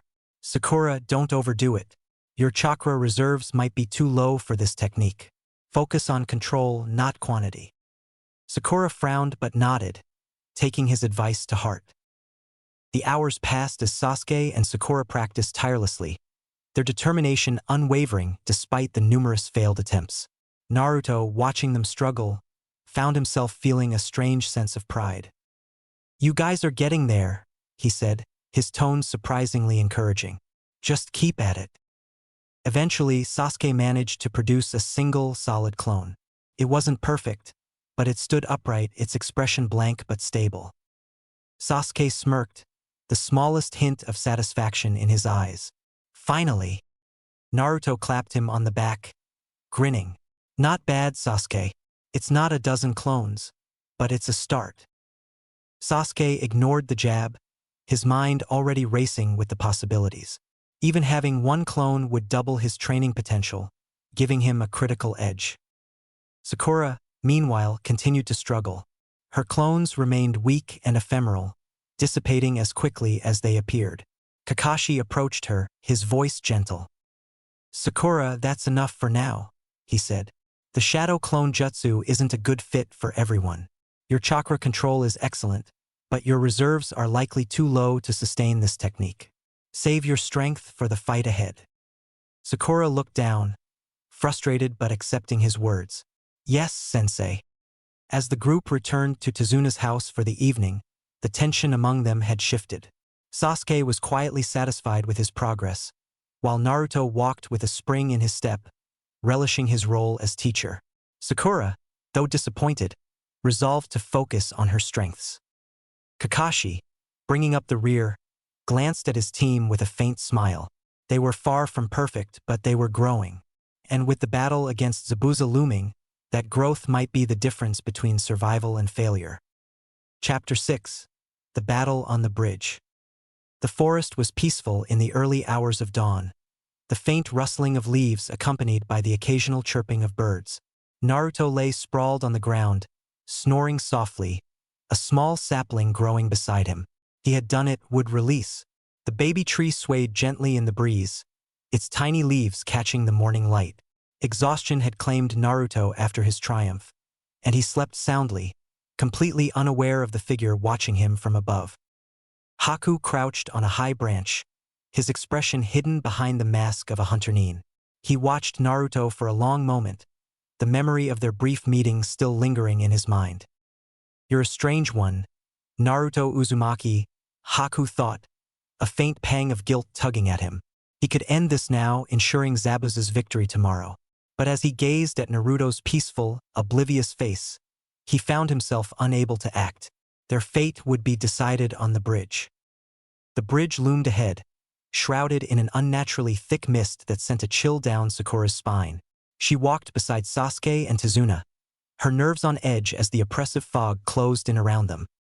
"Stay close," Sasuke said, his tone sharp. His eyes darted around, his senses straining for any hint of danger. Sakura nodded, clutching her kunai tightly. "This mist, it feels wrong." Kakashi, walking a few steps ahead, pulled back his headband to reveal his Sharingan. His voice was calm but serious. "Be ready. This isn't natural mist, it's Zabuza's doing." They moved in somber silence, the sound of their footsteps echoing eerily across the bridge. As they reached the center, two figures emerged from the fog. Zabuza Momochi stood tall, his massive sword slung over his shoulder. His black tank top and loose pants contrasted with the pale bandages that obscured his face. Beside him, Haku stood poised in his hunter-nin attire, his masked face betraying no emotion. Well, Zabuza drawled, his voice low and mocking. "Kakashi Hatake, I see you're still alive. Shame you didn't finish me off last time. But then again, I guess I shouldn't be surprised. After all, you've got those three brats weighing you down." His gaze swept over the group, pausing when he counted only 2 genin. A cruel smile tugged at the corners of his mouth. "Oh, only 2. Don't tell me the other one died in a training accident. How tragic." Sakura bristled, stepping forward. "Naruto's not dead. He'll be here soon, and when he gets here, you'll regret underestimating him." "We'll see about that," Zabuza laughed, his voice echoing through the mist. Kakashi's expression darkened. "Sakura, stay with Tazuna. Protect him at all costs." Sakura nodded, her resolve hardening as she stepped closer to Tazuna. Without warning, Zabuza's massive blade came hurtling toward Kakashi. The Jonin's Sharingan flared, his body reacting instinctively as he dodged the strike by a hair's breadth. "You'll have to do better than that," Kakashi said, his voice cold. Zabuza smirked, his hands forming the seals for his hidden mist technique. The fog thickened, swallowing the battlefield in a disorienting haze. Kakashi's Sharingan flicked back and forth, tracking Zabuza's movements with difficulty. Meanwhile, Haku turned to Sasuke, his voice soft but firm. "Shall we begin?" "Bring it." Sasuke smirked, his confidence unshaken. The two launched into a fierce exchange of blows, their speed and precision evenly matched. Haku moved with a fluid grace, his attacks almost dance-like, while Sasuke's strikes were sharp and calculated. "You're impressive," Haku said, his tone calm even as they fought. "A true prodigy of your village." Sasuke's eyes narrowed. "And you're not bad for Zabuza's lackey." Haku's voice softened. "But not all ninja are born equal. Some are born with power far beyond the reach of others." Akekiai Genkai. Haku stepped back, forming a series of rapid hand seals. "Let me show you." In an instant, a dozen crystal-clear ice mirrors materialized around Sasuke, forming a dome that trapped him inside. Haku's reflection appeared in each mirror, his voice echoing hauntingly. "This is my ice release. Let's see how you fare." Sasuke's heart raced as Senbon needles rained down on him from every direction. He dodged as best he could, his mind racing for a way out. Outside the dome, Kakashi glanced at the scene, his Sharingan briefly flickering toward Sasuke, but Zabuza's relentless assault left him no room to intervene. Naruto sprinted across the bridge, the eerie mist pressing against his skin like a cold shroud.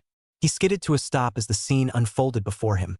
Kakashi locked in a fierce battle with Zabuza, Sakura standing protectively in front of Tazuna, and Sasuke trapped within a glittering dome of ice mirrors.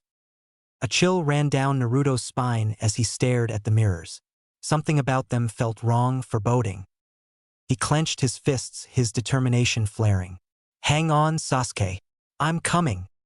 The sound of shattering ice echoed through the bridge as Naruto barreled into the crystalline dome, his orange jacket standing out starkly against the cold, reflective walls.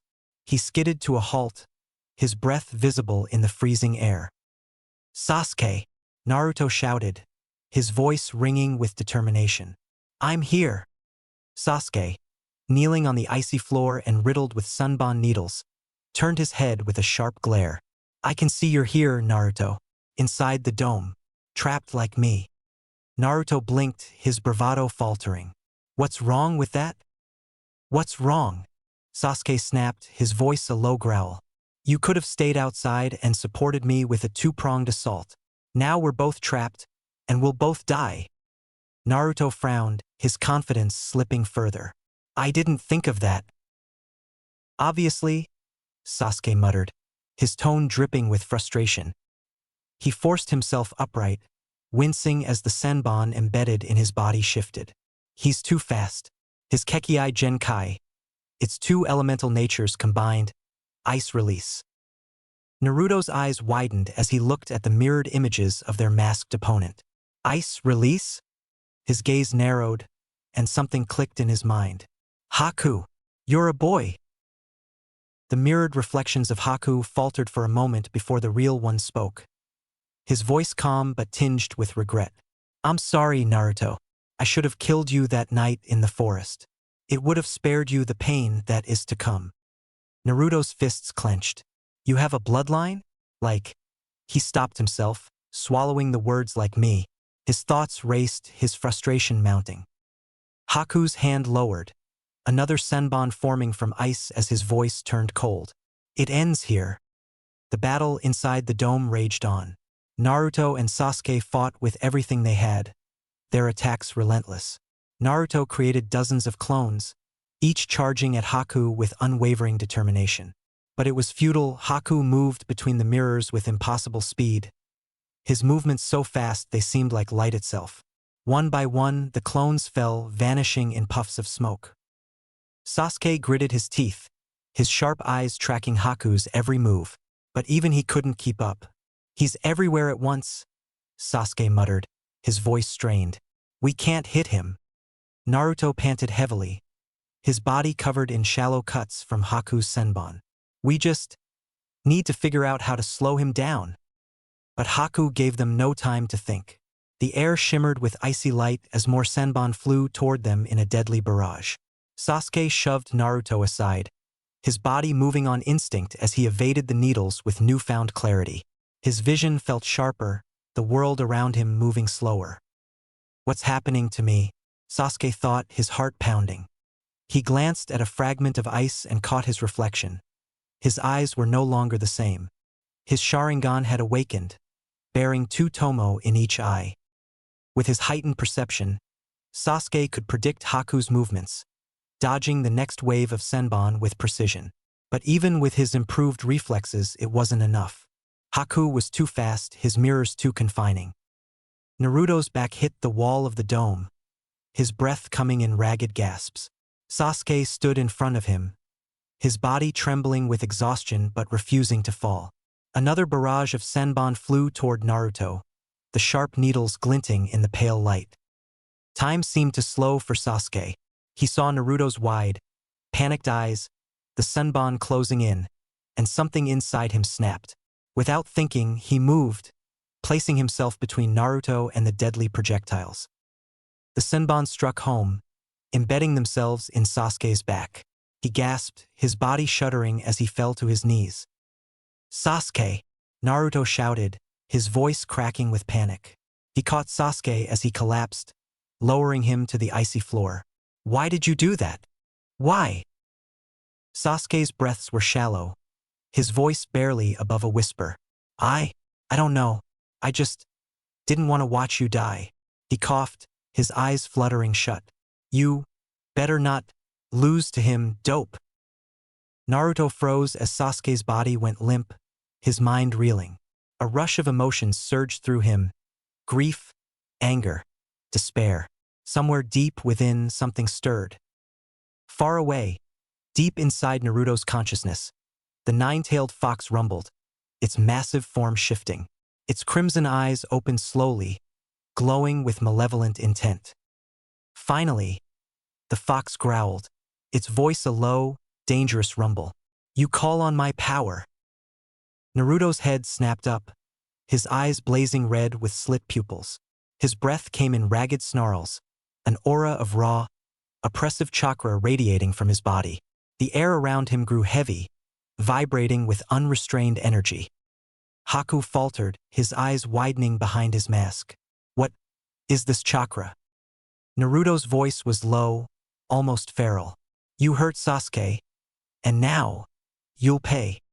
The dome of mirrors trembled as Naruto's newfound power surged, the ice cracking under the sheer pressure of his chakra. The battle had changed, and for the first time, Haku felt fear. Naruto stood in the center of the shattered ice dome, his body radiating a red, ominous chakra that felt alive. The faint outline of a fox shimmered around him, flickering before it dissipated, leaving only the feral gleam of his crimson eyes. His teeth had sharpened into fangs, and his fingers curled into claw-like extensions. Every breath he took sent a ripple of tension through the air. Haku staggered to his feet, his reflection shattered in the remnants of the ice mirrors. He stared at Naruto, who vanished in a blur, leaving a red afterimage in his wake. Before Haku could react, one of the remaining mirrors exploded with a thunderous crack, sending shards flying. Naruto and Haku tumbled out onto the bridge. Haku scrambled to his feet, barely deflecting a wild slash from Naruto's claws. He managed to dodge another strike, but the sheer speed and ferocity of Naruto's attacks wore him down. The red aura surrounding Naruto pulsed with every movement, his attacks unpredictable and relentless. Haku panted, his mask cracked. "What power is this?" he whispered, his voice trembling with both awe and dread. On the other side of the bridge, Kakashi and Zabuza's battle raged on. The thick mist blanketed the area, Zabuza using it to vanish and strike in rapid, precise intervals. Kakashi countered each attack, his Sharingan tracking the faintest movements, but the hit-and-run tactics kept him on edge. Suddenly, the air shifted. Kakashi clapped his hands together, summoning a pack of dogs that materialized from the mist. The hounds darted toward Zabuza, their sharp teeth sinking into his arms and legs, immobilizing him. Zabuza grunted, struggling against the canine grip, but it was no use. Blood dripped from his wounds, pooling on the bridge below. Kakashi stood a few feet away, a crackling ball of electricity forming in his palm. The air was filled with a deafening screech as the energy grew, illuminating the mist with its glow. Kakashi's voice was steady, tinged with finality. "It's over. Lightning blade."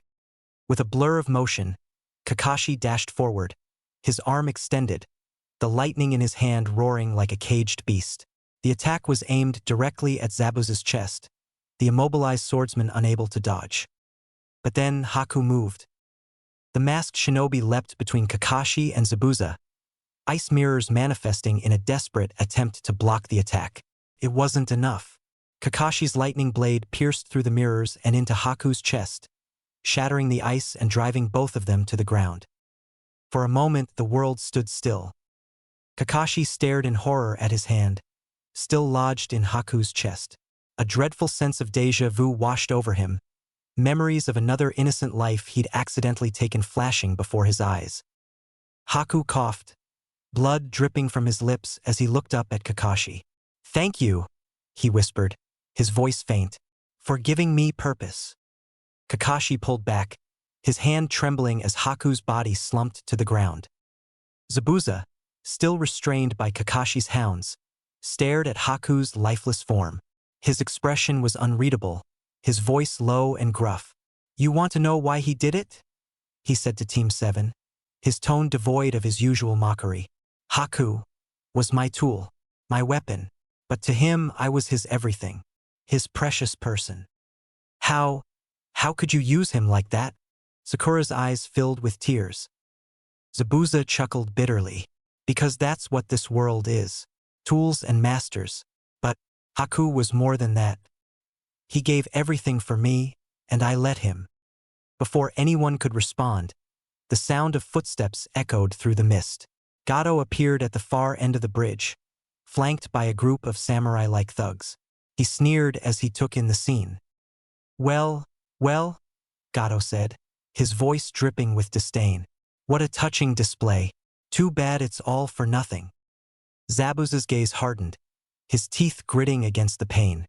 Kakashi released the hounds, stepping back as Zabuza staggered to his feet.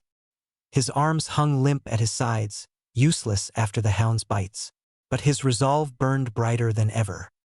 "Gato," Zabuza growled, his voice low and menacing, "you're going to pay." With a kunai gripped between his teeth, Zabuza charged forward. The thugs moved to intercept him, but he tore through them like a whirlwind, his sheer willpower driving him. Despite the blood dripping from his countless wounds, Zabuza fought on, cutting down every last one of Gato's men. Finally, Zabuza reached Gato.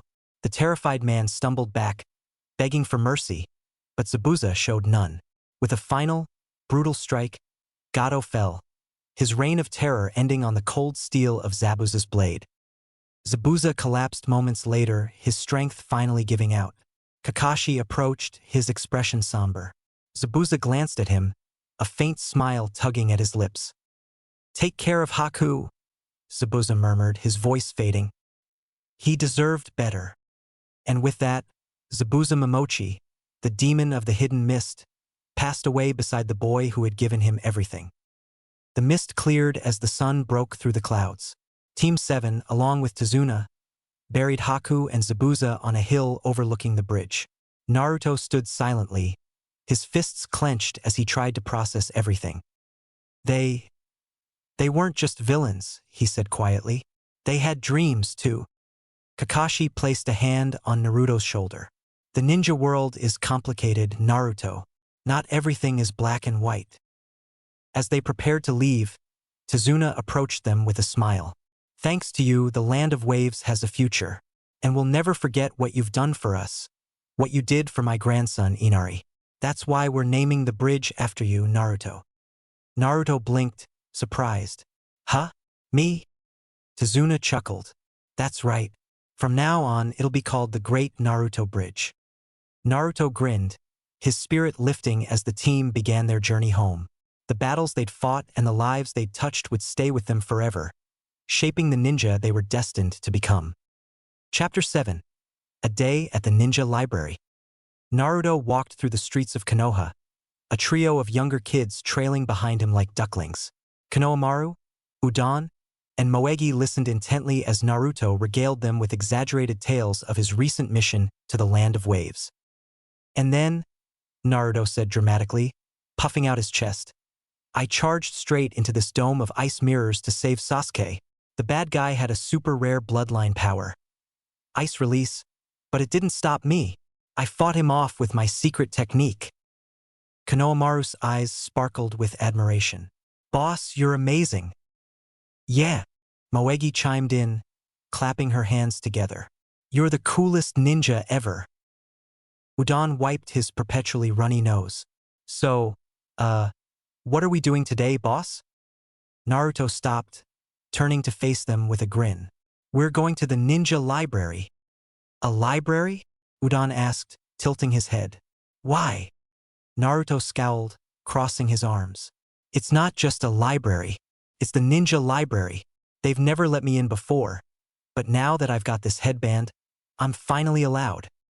He pointed to the forehead protector tied around his head, its metal plate gleaming in the sunlight. The kids gasped in awe, their enthusiasm fully restored. What are we looking for, boss? Konohamaru asked. Naruto leaned in conspiratorially, lowering his voice. We're looking for information about something really important to my secret technique.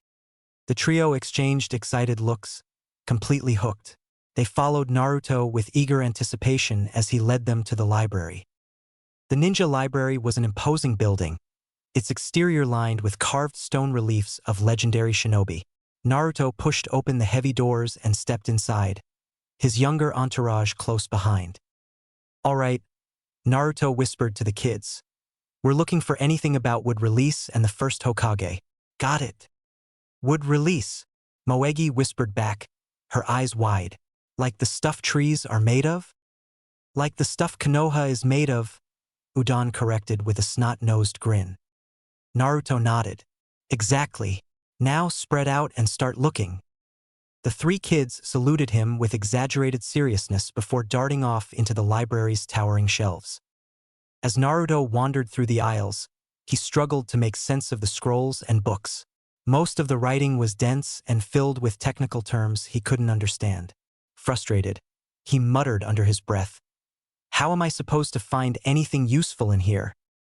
Need some help? A voice asked. Naruto turned to see a young girl about his age, her thick glasses slightly crooked and her messy blonde hair tied back in a haphazard ponytail. She wore a standard ninja headband but looked slightly out of place in the quiet, studious environment. Yeah, Naruto admitted, scratching the back of his head. I'm looking for stuff about wood release and the first Hokage. The girl adjusted her glasses, smiling shyly. I'm Shiho. I work here sometimes. Come on. I'll help you. Naruto grinned. Thanks, Shiho. You're awesome. Shiho blushed, turning quickly to hide her face as she led Naruto deeper into the library. After a few minutes of searching, she pulled out a scroll and handed it to him. This has some descriptions of the wood release, Shiho explained. It's mostly historical accounts of the first Hokage using it. There aren't any technique scrolls on it, though. That stuff's restricted. Which is a bit silly if you ask me, considering nobody else could even use the techniques. Naruto opened the scroll, scanning the passages with interest. The accounts described the first Hokage as a towering figure of strength and wisdom, capable of using wood release to create forests, restrain tailed beasts, and even build entire buildings. He'd made most of the infrastructure of the Hidden Leaf Village. Wow, Naruto murmured. This guy was amazing. Shiho smiled. He was. The wood release is considered one of the rarest and most powerful Kekkei Genkai. Naruto grinned at those words and closed the scroll with a determined nod. Thanks, Shiho. This is exactly what I needed. Naruto returned to the library's main area, where Konohamaru, Udon, and Moegi were waiting with their findings. Boss, Konohamaru said, holding up a scroll. We found this. It's by the second Hokage. Naruto took the scroll and glanced at its contents. It was filled with intricate diagrams and explanations of fuinjutsu, the art of sealing techniques. The complex patterns and dense writing made his head spin. Yeah, this looks interesting, Naruto said, scratching his head. But I think I'll give it to Sakura. She likes reading this kind of complicated stuff. Good idea, boss, Moegi said, nodding eagerly. As they left the library, Naruto carried the wood release scroll under his arm, his mind buzzing with possibilities. For the first time, he felt like he was getting closer to understanding his rare ability, and maybe, just maybe, to mastering it. The sun hung high over Konoha as Naruto, Sakura, and Rock Lee stood at the base of the Hokage monument. Lee, as enthusiastic as ever, struck a dramatic pose, his green jumpsuit gleaming in the sunlight. Today, Lee declared, his voice booming with passion, we will undertake a training regime to increase our strength and speed beyond anything we've ever achieved before. Our goal, to scale the Hokage monument with one hand. Sakura stared up at the towering cliff face, her jaw dropping in disbelief. This is ridiculous. Naruto groaned, leaning on his knees. Yeah, Lee. At least let us use chakra control to make it easier. Lee shook his head, his bowl-cut hair bouncing slightly. Yash, you would only be cheating yourselves, Naruto-kun, Sakura-chan. True strength comes from overcoming one's physical limits. I believe in you both. Do you believe in me? Sakura frowned, sweat already trickling down her brow. She had agreed to this extra training to help her catch up to Naruto and Sasuke, but this was beyond what she'd expected. The memory of how helpless she'd felt during the Land of Waves mission resurfaced, gnawing at her resolve. But at this moment, her anger at Lee for convincing her to do this outweighed everything else. Naruto stretched his arms and sighed. Fine, let's do it. But if I fall, I'm blaming you, bushy brows. Lee beamed. That is the spirit, Naruto-kun. The climb was grueling. Using only one hand, Naruto and Sakura followed Lee's lead as they scaled the steep cliff face. Every centimeter felt like a kilometer, their muscles burning and trembling with the effort. This is insane, Sakura yelled, gritting her teeth as her hand slipped slightly. She caught herself just in time, her heart pounding. You can do it, Sakura-chan, Lee called down, his voice full of encouragement. Think of how strong you will become when you conquer this challenge. Naruto groaned. Yeah, Sakura-chan. If I can do it, you can too. His voice wavered as he struggled to pull himself up another few feet. Not that. I'm completely sure I can do it. Sakura gritted her teeth, her anger fueling her next pull. She wouldn't let them outshine her, not this time. Finally, the three of them reached the top of the monument, collapsing in a heap on the stone surface. Sakura lay flat on her back, staring up at the sky, while Naruto gasped for air beside her. Lee, on the other hand, sat cross-legged, his energy seemingly boundless. That was amazing, Lee exclaimed, giving them a thumbs up. You both did wonderfully. Are you ready to begin the real training now that our warm-up is complete? Warm-up? Sakura and Naruto shouted in unison, their voices filled with disbelief. Hours later, sore and utterly exhausted, the three of them left the training area, their bodies aching but their spirits surprisingly high. Naruto wiped sweat from his brow and grinned. Hey, that wasn't so bad, he said, despite his limp. Sakura shot him a withering glare. Speak for yourself. As they reached the crossroads where they parted ways, Naruto suddenly remembered something. Oh yeah. He rummaged through his pouch and pulled out a scroll. Here, Sakura. This is for you. Sakura raised an eyebrow. What is it? It's a scroll on sealing techniques, Naruto explained, handing it to her. You like writing and complicated patterns and stuff, right? I figured you'd be good at it. He grinned sheepishly, his expression both sincere and a little dumbfounded. Sakura rolled her eyes, taking the scroll with a sigh. I don't know the first thing about Fuinjutsu, Naruto. Naruto shrugged. You're smart. You'll figure it out. With that, he gave her a wave and jogged off. Sakura watched him go, her fingers tightening around the scroll. She glanced down at it, the intricate patterns and complex descriptions already making her head hurt. But as she walked home, she bit her lip, her thoughts swirling. I did say I wanted a way to catch up with them, she thought. Maybe this is it. She looked at the scroll again, a flicker of determination in her eyes. All right, sealing techniques. Let's see what you've got. The morning sun warmed the training ground as Naruto, Sasuke, and Sakura sat in a loose circle, waiting for their perpetually late sensei to arrive. Naruto lay flat on the grass, his arms behind his head, grumbling about Kakashi's tardiness. Can't believe he's late again, Naruto muttered. What's his excuse gonna be this time? Got lost on the road of life? Please. Sasuke ignored him, staring off into the distance with his usual brooding intensity. Meanwhile, Sakura sat with her scroll spread out in front of her, her brow furrowed in concentration as she read the intricate notes written by the second Hokage himself.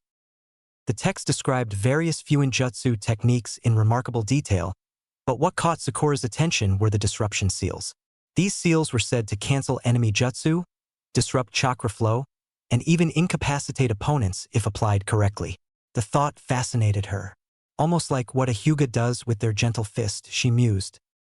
Her eyes lingered on a particular passage. Theoretically, a seal could store chakra over time, allowing a ninja to use it in larger quantities later. This would require precise chakra control and careful preparation. Sakura's heart raced as an idea took shape. What if I could use a seal to store chakra gradually? Then I could release it all at once when I needed it, maybe even enough to make a shadow clone or perform a powerful jutsu. She chewed her lip, her mind racing. There has to be something about that here. Sakura. Naruto's voice snapped her out of her thoughts. What are you reading so intently over there? None of your business, Naruto. Sakura snapped, quickly rolling up the scroll. Naruto pouted. Geez, I was just curious. Before the argument could escalate, Kakashi appeared in his usual casual fashion, strolling toward them with his nose buried in his book. You're late, Naruto shouted, leaping to his feet. Kakashi looked up lazily, his single visible eye crinkling in amusement. Good morning to you too. You'd better have a good reason for keeping us waiting. Naruto crossed his arms. I do, Kakashi said, tucking his book away. I wanted to make sure I had all the details right for what I'm about to tell you. Sasuke's gaze sharpened, and Sakura leaned forward slightly, her curiosity piqued. The Chunin exams, Kakashi began, his tone serious. They're happening soon, and this time, they're being held here in Konoha. Naruto's eyes lit up. Chunin exams? Does that mean we're gonna get promoted? Not so fast, Kakashi said, raising a hand. The exams are held once every 6 months, and they're designed to test genin from every hidden village. It's not just about promotion, it's about proving your skills on a much larger stage. The competition will be fierce. Sasuke smirked faintly. Sounds like a good opportunity. Yeah, Naruto shouted, pumping his fist. I'll show everyone how awesome I am. Sakura frowned, her excitement tempered by nerves. Are we ready for something like that? Kakashi's expression softened. That's for you to decide. I've chosen to recommend you for the exams. But there's a condition. The 3 genin looked at him expectantly. You can only participate if all 3 of you agree to do so, Kakashi explained. This isn't a solo endeavor. It's a team decision. Naruto grinned. Of course I'm in. There's no way I'm gonna pass up a chance to show off. Sasuke nodded, his confidence unwavering. I'll do it. All eyes turned to Sakura. She hesitated, her thoughts racing. The mission to the Land of Waves had shown her just how far behind she was compared to her teammates. But then she thought of the disruption seals and the potential they held. This could be my chance to prove myself. I'm in, Sakura said finally, her voice steady. Kakashi nodded, his eye crinkling in approval. Good. The exams begin in a week. Use this time to prepare. You'll need it. As Kakashi dismissed them, Naruto and Sasuke began discussing their training plans, but Sakura lingered behind, clutching her scroll tightly. Her determination burned brighter than ever. I'll show them I'm not just a tag-along, she thought. I'll find a way to stand beside them as equals. Chapter 8. The Chunin exams build up. The streets of Konoha buzzed with activity as shinobi from all over the hidden villages began arriving for the Chunin exams. Naruto strolled through the marketplace, flanked by the ever-loyal Konohamaru Corps, Konohamaru, Udon, and Moegi. The younger kids hung on his every word as he regaled them with exaggerated stories of his missions. And then, with one mighty punch, I sent Zabuza flying, Naruto exclaimed, throwing a dramatic air punch. Wow, boss, you're amazing, Konohamaru said, his eyes wide with zealous admiration. Moegi giggled. Yeah, you're gonna win the Chunin exams for sure. Naruto grinned, puffing out his chest. Of course, I'm gonna crush everyone. As they walked, Konohamaru ran ahead, playing a game of ninja stealth through the crowd. He darted between stalls and around corners, until wham! He collided with something solid. Konohamaru stumbled back, looking up to see a tall, broad-shouldered ninja with face paint and a strange puppet slung over his back. Kankuro of the Sand Village scowled down at him, his expression darkening. "Hey kid," Kankuro growled. "Watch where you're going." Konohamaru gulped, stepping back nervously. Sorry." But Kankuro grabbed him by the collar, lifting him effortlessly off the ground. "Sorry's not good enough. You want to mess with me, brat? Let him go," Moegi and Udon shouted, running up to defend their friend. Naruto appeared moments later, taking in the scene with a frown. "Hey, put him down, you oversized freak." Kankuro turned his glare on Naruto, his grip on Konohamaru tightening. "What did you just call me?" Naruto jabbed a finger at him. "You heard me. Let him go, or you'll regret it." Before Kankuro could respond, a voice cut through the tension. "Kankuro, stop messing around," said a tall girl with blonde hair tied into four spiky pigtails. Temari, Kankuro's older sister, approached with an exasperated expression.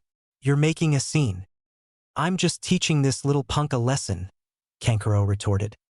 Temari sighed, her fan clinking against her back. "Seriously, we don't have time for this." "You want to fight, tough guy?" Kankuro ignored her, glaring at Naruto. He still held Konohamaru in his grip. Naruto stepped forward, rolling up his sleeves. "You bet I do." The standoff escalated, but before either of them could make a move, a small rock flew through the air, striking Kankuro's hand and forcing him to release Konohamaru. "Who did that?" Kankuro hissed, shaking his hand. Above them, Sasuke sat on a tree branch, his face calm but his eyes sharp. "You're embarrassing yourself." Kankuro growled, his hand moving toward the puppet on his back. "Oh, you want to go too?" "Sasuke," Naruto called out, grinning. "Perfect timing. Let's teach this guy a lesson." But before anything else could happen, a cold, menacing voice interrupted them. "Kankuro." Everyone froze as a red-haired boy appeared above them in a flourish of sand, standing upside down on the side of a nearby tree. A large gourd was strapped to his back, and his teal eyes glared down at Kankuro with a mixture of annoyance and disdain. Gaara," Kankuro stammered, immediately stepping back. "I was just—" "Shut up, or I'll kill you," Gaara said coldly, his gaze shifting to Naruto, Sasuke, and the others. His killing intent was palpable, making the air heavy and suffocating.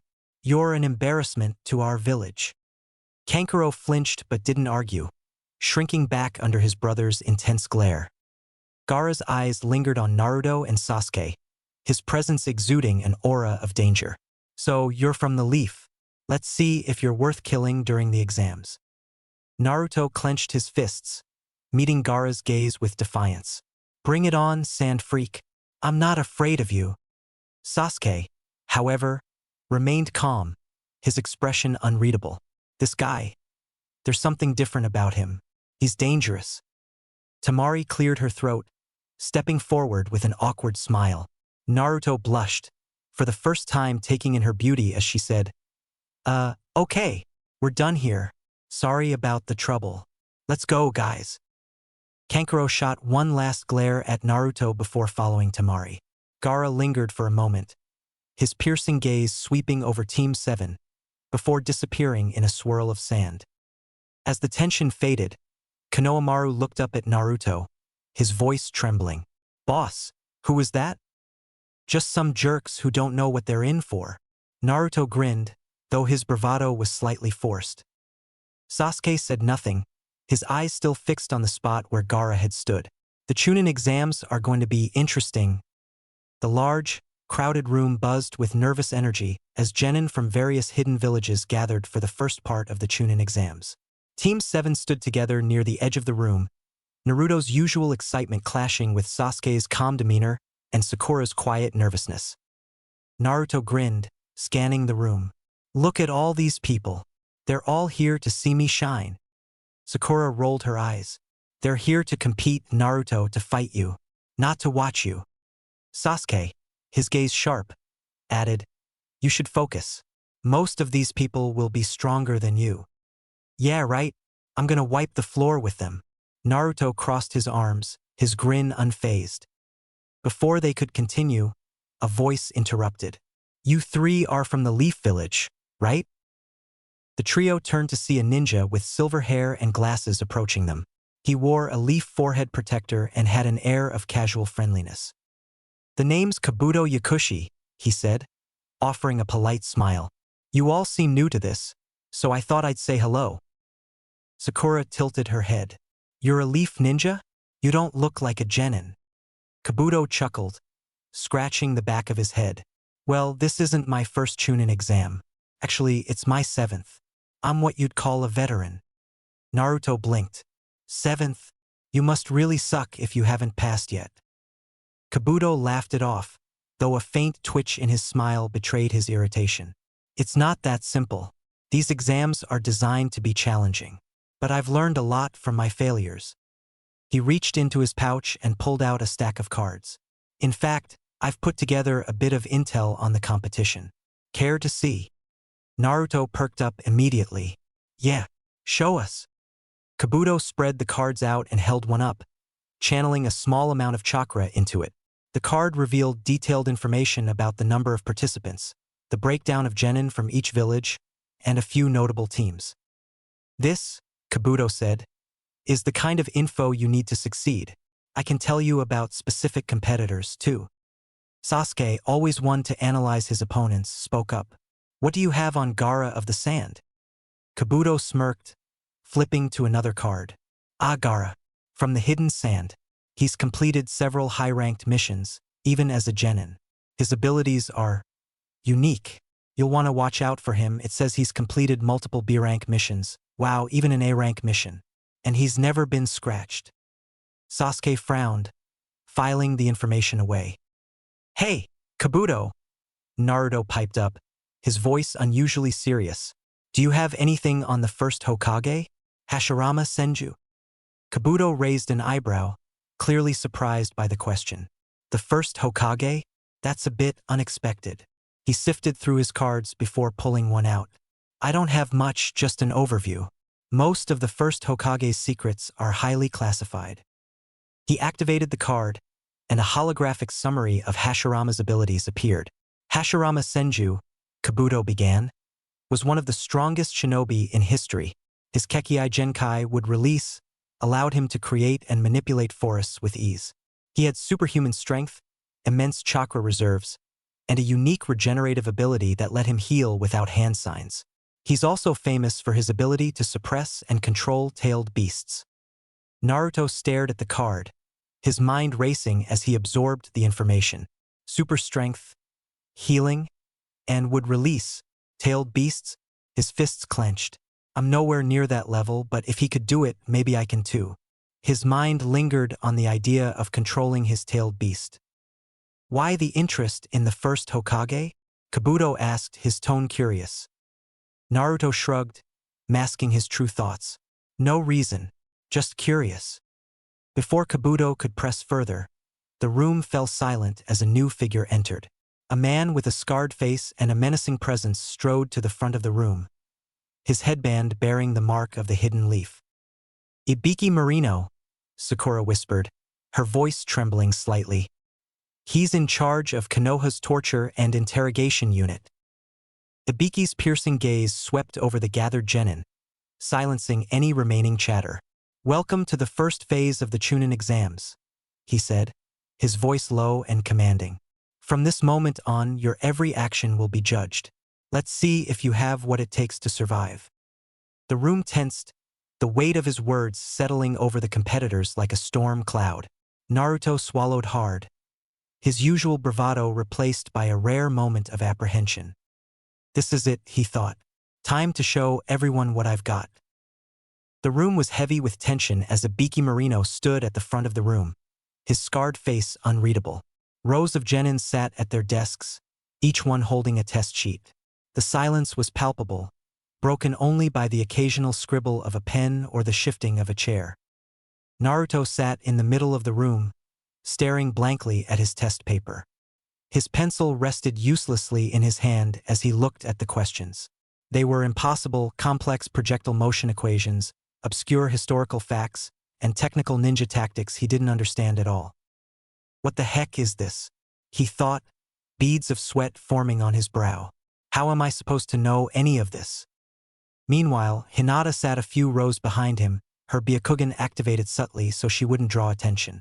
Her pale lavender eyes focused on Naruto, noting the way his pencil hadn't moved once since the exam started. He hasn't written anything, she thought, her heart sinking. Naruto-kun, did you know this test would be this hard? She felt a pang of gratitude that he had graduated after all. You've come so far. I just wish I could help you. In a nearby seat, Sakura frowned as she scanned the questions, her sharp mind quickly piecing together what was happening. This test isn't about the answers, she realized. It's about finding a way to cheat without getting caught.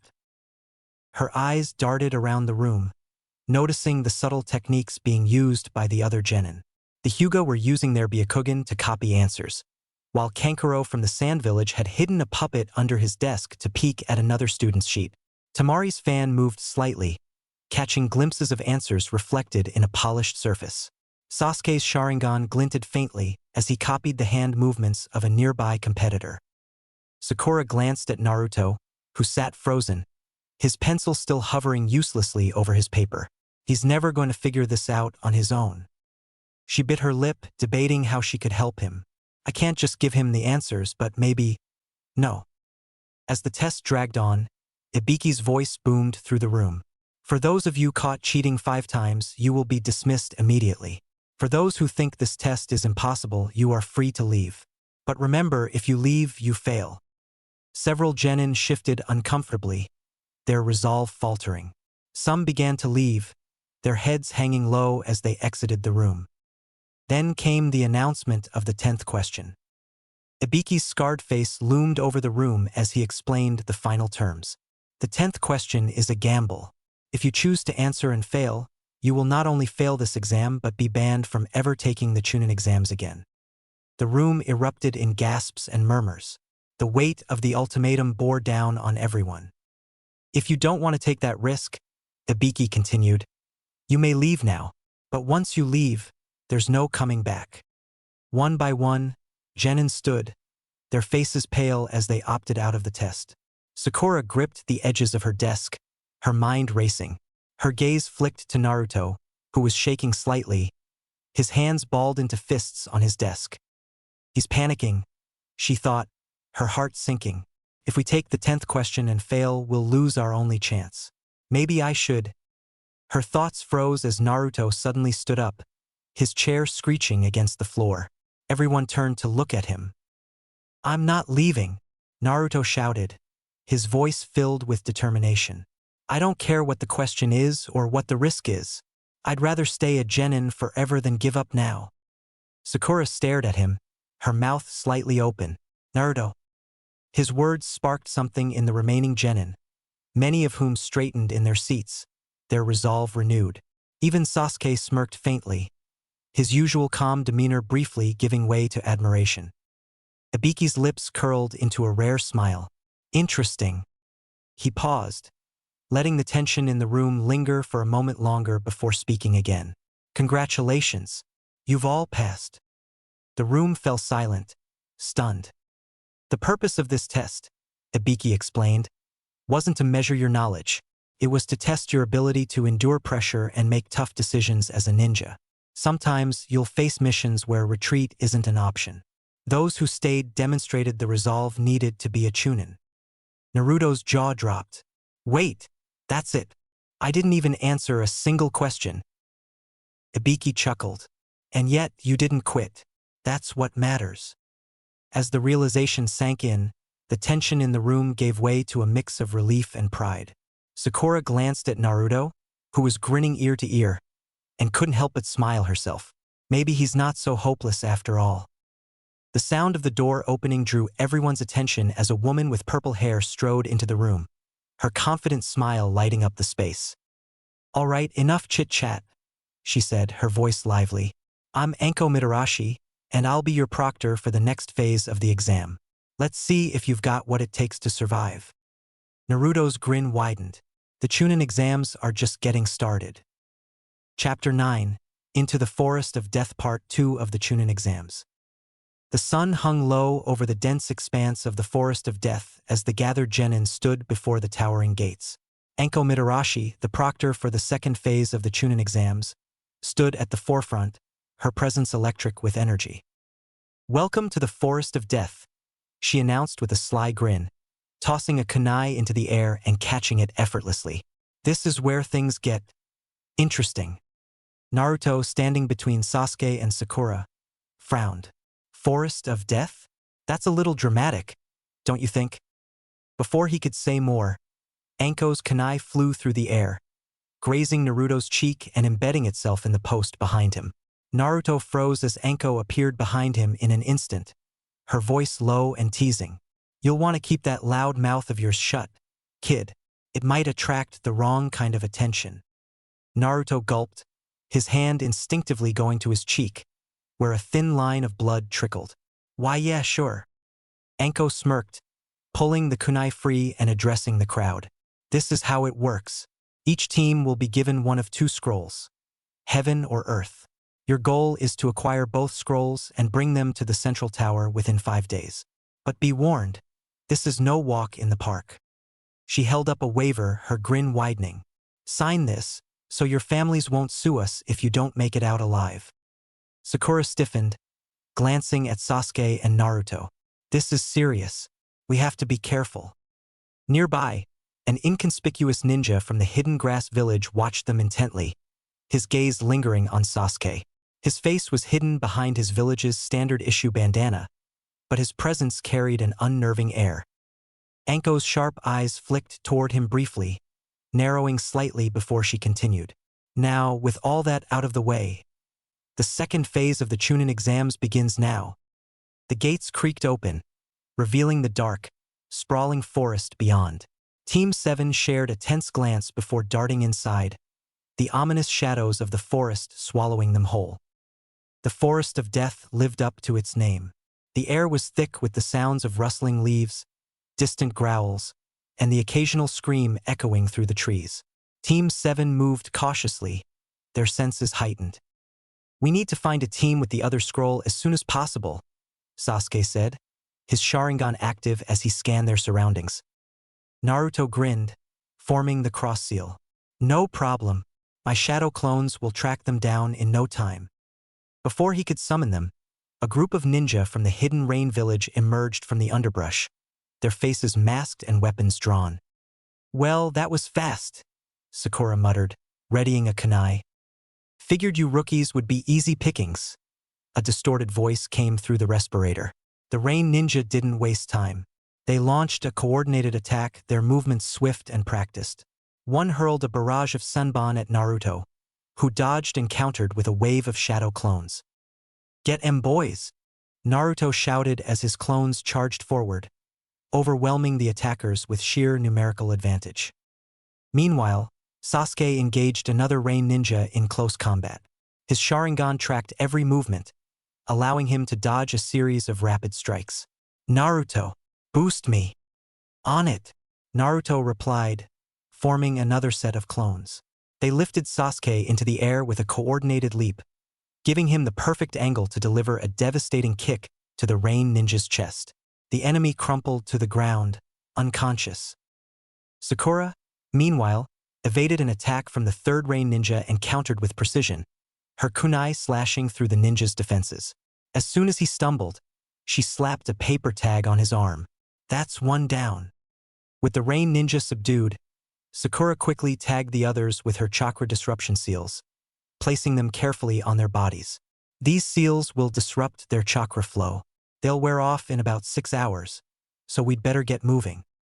Naruto held up the rain team's scroll, grinning triumphantly. "Check it out. It's an earth scroll. We've got both now." "Good," Sasuke said, his voice calm but focused. "Let's get to the tower." Unbeknownst to them, the hidden grass ninja who had been watching them earlier lingered nearby, hidden among the trees. His unsettling presence radiated malice as his gaze followed Team 7. "They're strong," he murmured, his voice low and almost serpentine, "especially the Uchiha." His lips curled into a sinister smile as he vanished into the shadows, his target clear. The forest of death had only just begun to live up to its name. The dense underbrush of the forest of death crackled underfoot as Team 7 pressed forward, their nerves taut. The eerie quiet of the forest was broken only by distant sounds. The rustling of leaves, faint growls, and the occasional scream far in the distance. "We're making good time," Sakura said, glancing at the 2 scrolls they'd secured. "If we keep this up, we'll reach the tower early." Naruto grinned. "Told you we'd crush this test. Nothing can stop us, Databeo." His confidence was short-lived. The ground beneath them trembled, and a deafening roar echoed through the forest. Trees snapped like twigs as a massive serpent burst through the foliage, its yellow eyes locked on the team. "A giant snake?" Naruto shouted, his grin replaced by wide-eyed panic. "Why is it always snakes?" The snake lunged, its gaping maw aimed directly at them. Sasuke leapt back, his Sharingan spinning to life. "Stay sharp," he barked. The battle was chaos manifest. The snake's massive tail swept through the air, forcing the team to scatter. Sakura hurled kunai at its thick scales, but they bounced off harmlessly. Sasuke darted in, aiming for the beast's head with a fireball jutsu, but the snake countered with a snap of its jaws, forcing him to retreat. "Is that all you've got, Sasuke?" Naruto shouted, forming a wave of shadow clones that swarmed the snake. "What's wrong? Are you scared?" Sasuke froze at the words, his jaw tightening. He hated the implication. Scared? The word burned in his mind. Naruto's clones distracted the snake just long enough for Sasuke to recover. His eyes narrowed as determination flared within him. "Shut up, dope," he muttered, forming hand seals. With renewed focus, Sasuke unleashed a massive fireball aimed directly at the snake's head. The flames engulfed the beast, and with Naruto's clones attacking from all sides, the giant serpent finally collapsed with a guttural roar. Naruto stood beside Sasuke, panting. "Took you long enough." Sasuke smirked faintly. "You're welcome for saving your butt." The victory was short-lived. As they caught their breath, a new presence, dastardly and dangerous, emerged from the shadows. The ninja from the hidden grass village stepped into view, but something about him felt wrong. His movements were too fluid, his aura too suffocating. "Who's that?" Sakura whispered, clutching her kunai. The ninja smiled, his voice low and mocking. "What a promising team, especially you, Uchiha." Sasuke's Sharingan spun as he stepped forward, his instincts screaming danger. "Who are you?" The ninja's grin widened unnaturally as he shed his disguise, revealing pale skin, golden serpentine eyes, and an unsettlingly long tongue. "I am Orochimaru," he said, his voice sending chills down their spines. "And I've been waiting for you, Sasuke." "What do you want with him?" Naruto growled. Orochimaru's eyes flicked to Naruto, his amusement clear. "You have spirit, boy. Let's see if you can back it up." The fight was over before it began. Orochimaru's movements were impossibly fast, his strikes precise and overwhelming. Naruto's shadow clones were obliterated in an imperceptible instant. Sakura tried to shield her teammates with disruption seals, but Orochimaru effortlessly dodged her attempts. Sasuke charged in, his Sharingan blazing as he aimed for a vital strike. Orochimaru caught his wrist with ease, his strength far beyond anything the genin could match. "You're strong," Orochimaru mused, his voice almost admiring, "but you lack power." He flung Sasuke aside as though he weighed nothing. Naruto roared, summoning the Ninetales Chakra in a desperate attempt to fight back. The red aura burned around him, but Orochimaru simply laughed. "So much potential," Orochimaru said, his golden eyes gleaming, "but still, so weak." With a single strike, Orochimaru's glowing fingers sent Naruto crashing into a tree. Sakura screamed, rushing to his side, but a flick of Orochimaru's wrist sent her sprawling as well. Sasuke, dazed and battered, struggled to stand. Orochimaru loomed over him, his gaze predatory. "You, Sasuke, have the power to become extraordinary," Orochimaru said, his voice almost hypnotic.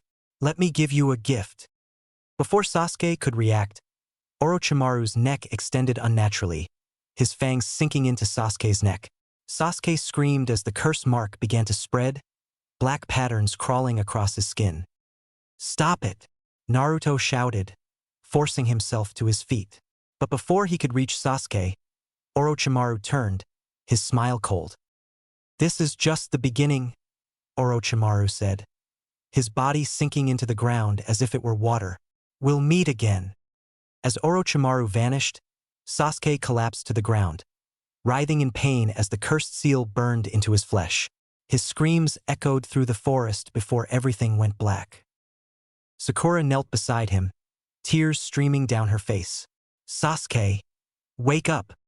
Naruto, battered and bruised, clenched his fists. The gap between them and Orochimaru had been staggering. And now, Sasuke bore a mark that would change everything. Chapter 10. The Seal and the Sound. Forest of Death Part 2. The forest was still, its eerie silence broken only by the crackle of a distant breeze. Team 7 had taken refuge in a small clearing, Sasuke lying unconscious against a tree, his face pale and drenched in sweat. Sakura sat beside him, a damp cloth in her hand as she dabbed at his feverish forehead. Naruto paced nearby, his arms crossed and his face set in a frown. Something was wrong.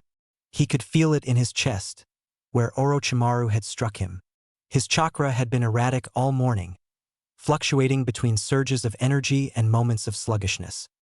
"Stop pacing," Sakura muttered without looking up. "You're making me nervous." Naruto paused, rubbing the back of his neck. "I can't help it. Something's off." Sakura glanced at him, her eyes narrowing. "What's that?" she asked suddenly, her gaze fixed on the faint markings peeking out from under Naruto's shirt. Naruto flinched, instinctively pulling his shirt back down. "Nothing," he said quickly, turning away. Sakura frowned, setting the cloth down and standing up. "Naruto, let me see." "No way," Naruto replied, zipping his jacket up hurriedly. He couldn't let Sakura see the seal. She didn't know about the nine tails. She couldn't know. Sakura crossed her arms, her patience wearing thin. "Naruto, I already saw it. Just let me look. I saw Orochimaru do something to you, remember? What if I can help?" Naruto hesitated, his mind racing. He didn't want her to know, but if Orochimaru had altered the seal, maybe she could help. Slowly, he unzipped his jacket and pulled up his shirt, revealing the intricate seal etched onto his stomach. Sakura stepped closer, her sharp eyes studying the markings. She reached out, her fingers brushing against the edges of the seal. This is Fuinjutsu," she said softly. "A complicated piece of it, too." Naruto tensed under her touch, his heart pounding. "What does it mean?" he asked, his voice quiet. Sakura traced the patterns carefully, her delicate hand trailing over the outer edges. Her fingers paused as she noticed a faint discoloration, a newer, cruder addition to the seal. "Orochimaru did this," she said, her voice filled with certainty. "This five-pronged seal here, it's not part of the original. It's disrupting the flow of chakra." Naruto stared at her, his blue eyes wide. "You can tell that just by looking at it?" Sakura nodded, a faint blush coloring her cheeks as she realized how close she was to him. She stepped back quickly, clearing her throat. "Sorry, but I think I can fix it." Naruto blinked, surprised. "You can?" "I've been studying the scroll from the second Hokage," Sakura explained, her confidence growing. "Releasing seals is much easier than creating them. I just need to remove Orochimaru's interference." Naruto hesitated, his gaze meeting hers.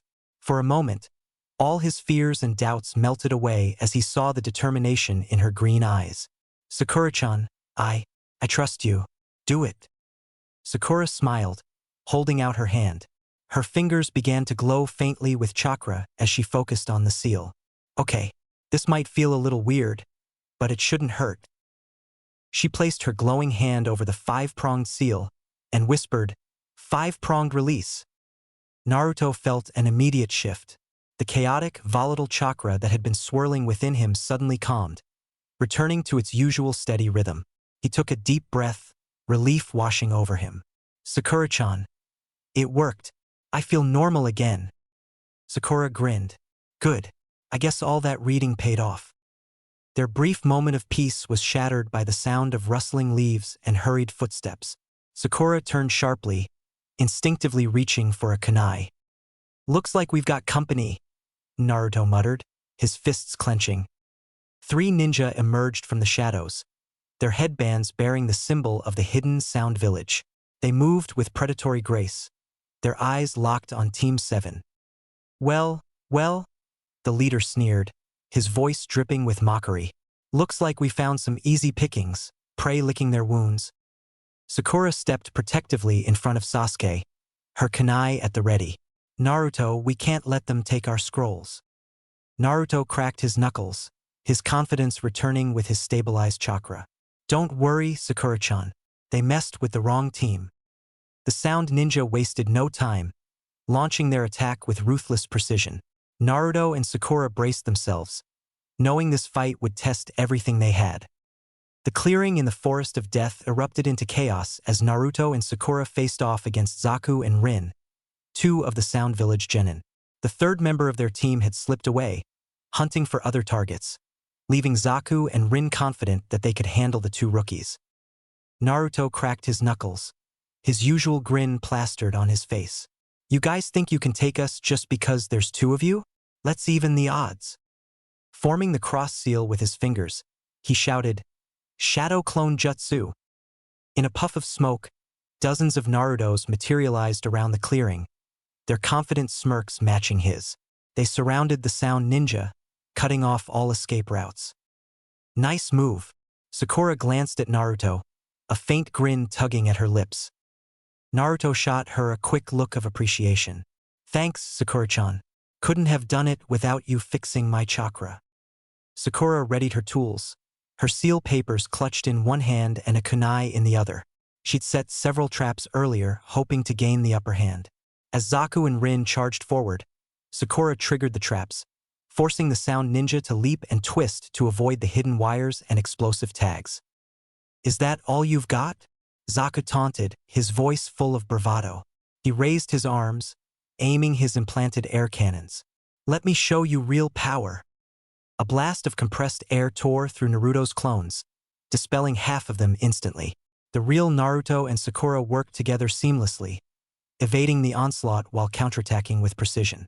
Naruto's clones provided cover, distracting the Sound Ninja, while Sakura maneuvered into position to throw her tagged kunai. You guys are better than I thought, Rin admitted, her tone grudging. She formed a series of hand seals, her chakra flaring. But this ends now. Naruto suddenly froze mid-step, his vision swimming. The forest around him blurred and twisted, and he felt a strange weight pressing on his mind. Genjutsu, he muttered, struggling to break free. Rin smirked, her fingers still forming the last seal. You leaf ninja have such obvious weaknesses. Too bad you won't get to fix this one. Naruto collapsed to the ground, clutching his head as he fought the illusion. Sakura-chan, I can't. Sakura turned, her eyes wide with panic. Naruto.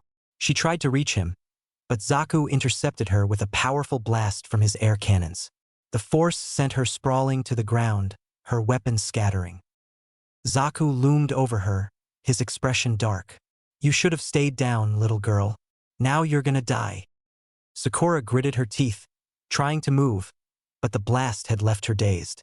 She closed her eyes, bracing herself for the end. Suddenly, a dark, oppressive chakra filled the clearing, stopping Zaku in his tracks. Sakura's eyes snapped open, her gaze darting to Sasuke, who was slowly rising to his feet. Sasuke's head hung low, his bangs shadowing his face. Black markings spread across his skin, pulsating with the sinister energy of the curse mark. When he finally looked up, his Sharingan burned with an intensity that sent chills down Sakura's spine. Sasuke? She whispered, her voice trembling. Zaku smirked, clearly unimpressed. So the pretty boy finally wakes up. What are you gonna do? Huh. In an instant, Sasuke was behind him. Zaku barely had time to react before Sasuke grabbed his arm, twisting it with brutal precision. Zaku screamed as the sickening crepitus of breaking bones echoed through the clearing. You, Sasuke said, his voice low and cold. You dared to touch my teammates. Rin tried to intervene, hurling a barrage of shuriken at Sasuke, but he dodged them effortlessly, his movements almost inhuman. He turned his cold gaze on her, and for a moment, she froze in fear. We're done here, Rin muttered, grabbing Zaku and retreating into the forest. Their confidence shattered. The sound ninja fled, leaving Team 7 behind. The oppressive chakra faded as Sasuke collapsed to his knees, clutching his neck where the curse mark had burned itself into his skin. Naruto finally broke free of the genjutsu, groaning as he sat up. What happened? He asked, rubbing his head. Sakura rushed to Sasuke's side, her hands trembling as she checked his condition. Sasuke, are you okay? Sasuke's breathing was ragged, his body shaking from the aftereffects of the curse mark. I'm fine, he muttered, though his voice was strained. Naruto stood, his gaze shifting between his teammates. He clenched his fists, the memory of Orochimaru's sinister smile flashing in his mind. That power. It's because of him, isn't it? Orochimaru. Sakura nodded, her face pale. We need to get to the tower. We can't stay out here like this.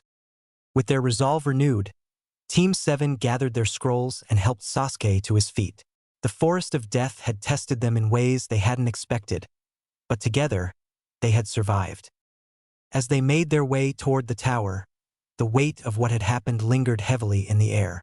The second phase of the Chunin exams was almost over, but the true challenges had only just begun. Chapter 11. Conversations and Confessions, Prelims. Point 1. The light filtering into the tower was dim and muted as Kakashi sat across from Sasuke in a small, quiet room. The young Uchiha sat stiffly, his head lowered, his arms crossed tightly over his chest. The atmosphere was heavy with unspoken tension. Kakashi studied Sasuke silently for a moment, his visible eye soft but serious. Finally, he spoke. Sasuke, we need to talk about what happened in the forest. Sasuke didn't respond, his gaze fixed on the floor. The black markings from Orochimaru's curse mark had faded, but the memory of the power it had unleashed still lingered in his mind. You've been marked by Orochimaru, Kakashi continued, his tone steady but grave. That's not something to take lightly. Do you know who he is? Sasuke's eyes narrowed, but he remained silent. Orochimaru is one of the legendary Sanin, Kakashi explained. He was once a leaf shinobi, but he defected years ago after his crimes were discovered. Human experimentation, forbidden jutsu, the pursuit of power at any cost. That's who Orochimaru is. Sasuke clenched his fists, his voice low. What does he want with me? Kakashi leaned forward, his gaze unwavering. Orochimaru is obsessed with power and immortality. He sees you as a tool, your Sharingan, your potential, it's all he cares about. He'll use you until there's nothing left. Sasuke's jaw tightened. I'm not a tool. No, you're not, Kakashi said firmly. But that's why you need to be careful. The curse mark isn't just a symbol. It's a way for him to control you. That power you felt in the forest, it comes at a price. Sasuke met Kakashi's gaze, his expression a mix of anger and confusion. What do I do then? How do I stop it? Kakashi sighed, rubbing the back of his neck. For now, I'm going to seal it. It won't remove the mark completely, but it should suppress its influence. My skills in Fuinjutsu are limited, though. We'll need someone with more expertise to deal with it permanently. Who? Sasuke asked, his voice sharp. Jiraiya, Kakashi replied, another of the Sanin. He's one of the few people I trust to handle this.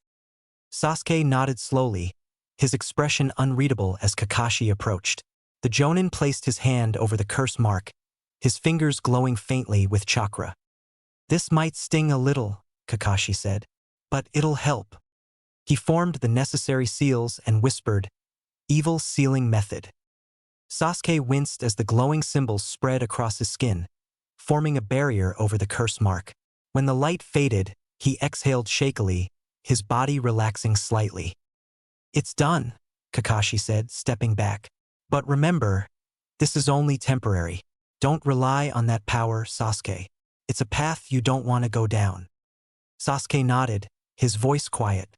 I understand. Meanwhile, Naruto and Sakura sat on a balcony overlooking the tower's central courtyard. The tension of the last few days had eased somewhat, but the weight of their experiences still lingered. Naruto stared out at the horizon, his arms resting on the railing.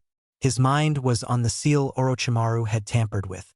He could still feel the difference, even after Sakura had removed the interference. Sakura sat beside him, her hands folded in her lap. She glanced at Naruto, her expression thoughtful. You've been quiet, she said softly. Naruto hesitated, then sighed. It's just everything that happened in the forest. Orochimaru, Sasuke, that seal on my chest, it's a lot. Sakura nodded. I don't know what that seal is, Naruto, or what it means, but I saw how worried you were about it. Naruto looked away, his voice quiet. It's complicated. Sakura placed a hand on his arm, her touch gentle. You don't have to tell me if you're not ready, but I'm here if you ever want to talk. Naruto glanced at her, surprised by her sincerity. Thanks, Sakura-chan. They sat in silence for a moment, the unspoken understanding between them offering a sense of comfort. Despite the challenges ahead, they knew they could rely on each other. As the sun dipped below the horizon, casting long shadows across the tower, Naruto felt a flicker of hope. Whatever secrets he carried, he wasn't alone, and that made all the difference. The tension in the room was palpable as the remaining genin stood before the third Hokage. Hiruzen Sarutobi's presence was calm yet commanding as he addressed the group, his wise gaze sweeping over the young shinobi who had made it this far. Congratulations to all of you for passing the first 2 phases of the Chunin exams, he began. Your courage, skill, and determination have brought you here. However, his tone grew more serious. Far more of you have passed than anticipated. As a result, we must conduct a preliminary round to determine who will proceed to the final stage. Whispers and murmurs rippled through the room. The genin exchanged glances, some nervous, others eager. Even Naruto, usually full of bravado, seemed slightly uneasy. This round will consist of one-on-one battles, the Hokage continued. The matches will be determined randomly. The winner will advance, and the loser will be eliminated. The proctor for this round, Hayate Gecko, will step in if necessary to determine a clear winner or stop the fight if it becomes too dangerous. Hayate, a pale, sickly-looking man, stepped forward with a slight cough. You fight until one of you gives up or is unable to continue, he said in a raspy voice. Killing your opponent is not permitted, but accidents do happen. Be prepared. The tension in the room thickened. Naruto clenched his fists, his heart pounding with excitement and apprehension. Before the matches began, Sakura stepped forward, her voice firm despite her nerves. Excuse me, Hokage-sama, Proctor. The room fell silent. All eyes turned to Sasuke, who stood with his arms crossed, his expression unreadable. He glanced at Sakura, his gaze sharp. Sakura, mind your own business, Sasuke said, his tone cold. I don't need you to speak for me. Naruto stepped forward, his voice rising. Hey, Sakura's just trying to help. You shouldn't fight if it's going to hurt you. Sasuke turned to Naruto, cutting him off. Stay out of it, Naruto. This is my decision. Naruto glared at Sasuke, but before he could retort, Sasuke's lips curled into a faint smirk. Besides, you're one of the people I want to fight. Naruto froze, his surprise quickly morphing into a grin. Heh, you'd better be ready when that happens, 'cause I'm gonna wipe the floor with you. The tension in the room thickened, but Sakura did not speak another word. Hayate stepped forward. Now, we'll begin the preliminary round, he said, motioning to a large electronic board that flickered to life. The first matchup will be chosen at random. Everyone turned their eyes to the board, the names scrolling rapidly before stopping. Sasuke Uchiha versus Yoroi Akado. A murmur swept through the room. Yoroi, a tall, masked genin with an aura of confidence, stepped forward with an air of smugness.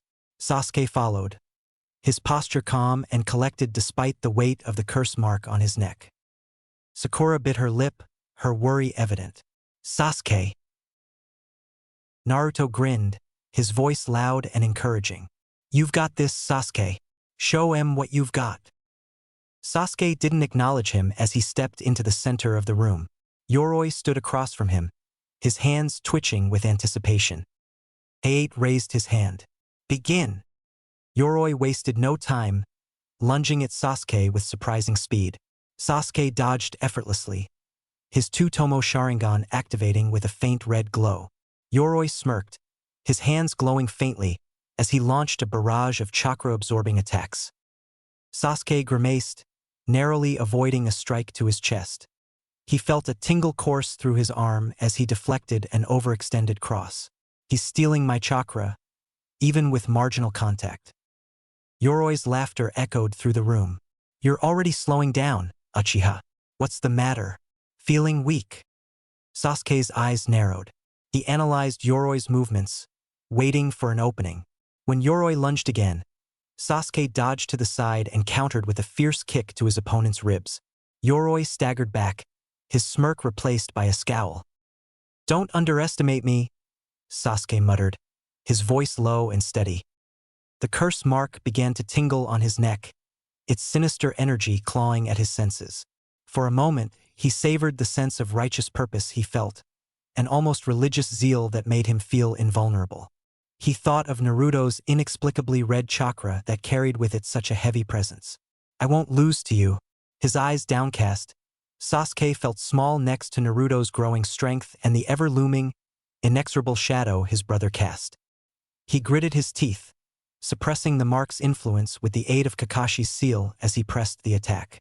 Each strike was precise and relentless, forcing Yoroi onto the defensive. Impossible!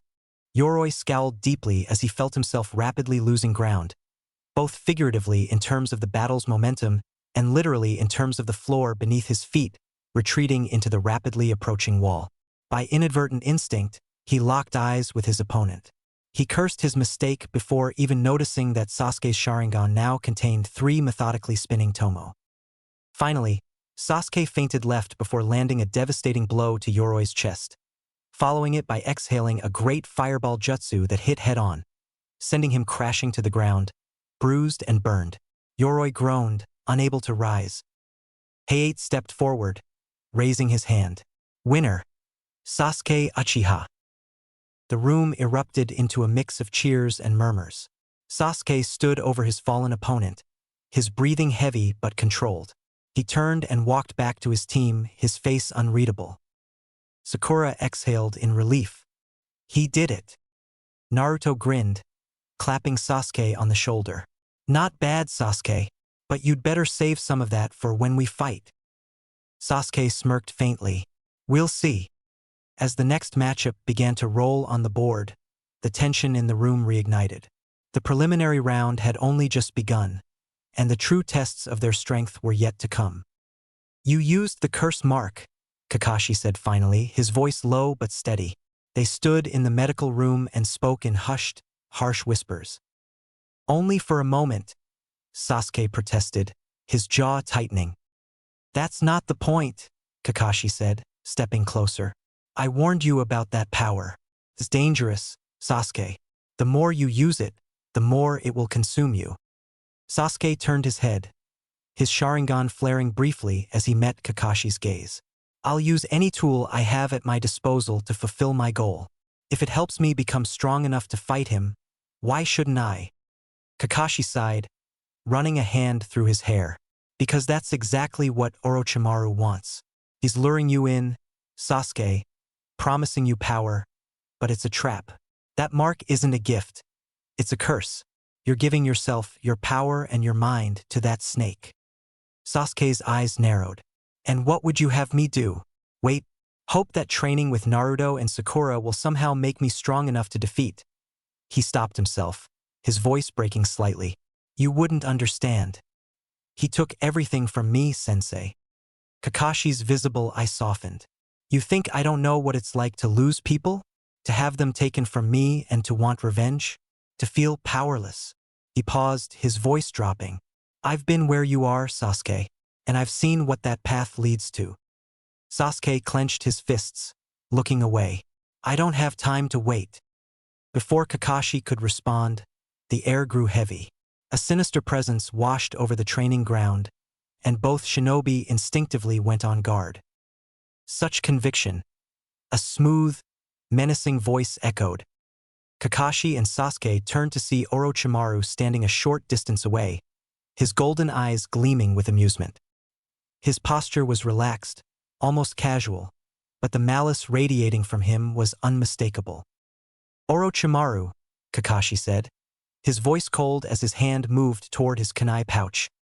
Orochimaru raised a hand in mock surrender. Relax, Kakashi. I'm not here to fight. Not yet, anyway. What do you want? Kakashi demanded, his stance tense. Orochimaru's gaze shifted to Sasuke, his smile widening. I wanted to see how my gift was progressing. And I must say, Sasuke, you've exceeded my expectations. Sasuke stared at him, his emotions unreadable. Orochimaru's words lingered in the air, tempting and insidious. I can give you power, Sasuke? Orochimaru continued, his tone soft but compelling. The kind of power you'll never achieve here in the Leaf. The kind of power you'll need to fulfill your goal. Kakashi stepped forward, his chakra spiking as he formed the seals for the lightning blade. A ball of crackling electricity roared to life in his hand, illuminating the darkened training ground. You won't touch him. Orochimaru chuckled, his amusement genuine. Always so protective, Kakashi. But you should know by now, this is Sasuke's decision. Sasuke's fists tightened, his mind racing. The promise of power was alluring, but he felt Kakashi's gaze on him, filled with a mix of concern and frustration. You're not taking him, Kakashi said, his voice firm. He lunged forward, the lightning blade aimed directly at Orochimaru. But before the attack could land, Orochimaru vanished, his body dissipating into a swirl of smoke and shadow. His voice lingered, faint and mocking. We'll meet again, Sasuke. The training ground fell silent once more, the weight of Orochimaru's words hanging in the air. Kakashi extinguished the lightning blade, his hand trembling slightly as he turned to Sasuke. This is exactly what I was talking about. He's trying to manipulate you. Sasuke didn't respond, his face unreadable as he stared at the spot where Orochimaru had stood. I'm not giving up on you, Sasuke, Kakashi said quietly, but you need to trust me. That power isn't worth the price you'll pay. Sasuke stood, his posture rigid. I'll think about it. With that, he walked away, leaving Kakashi alone in the fading light.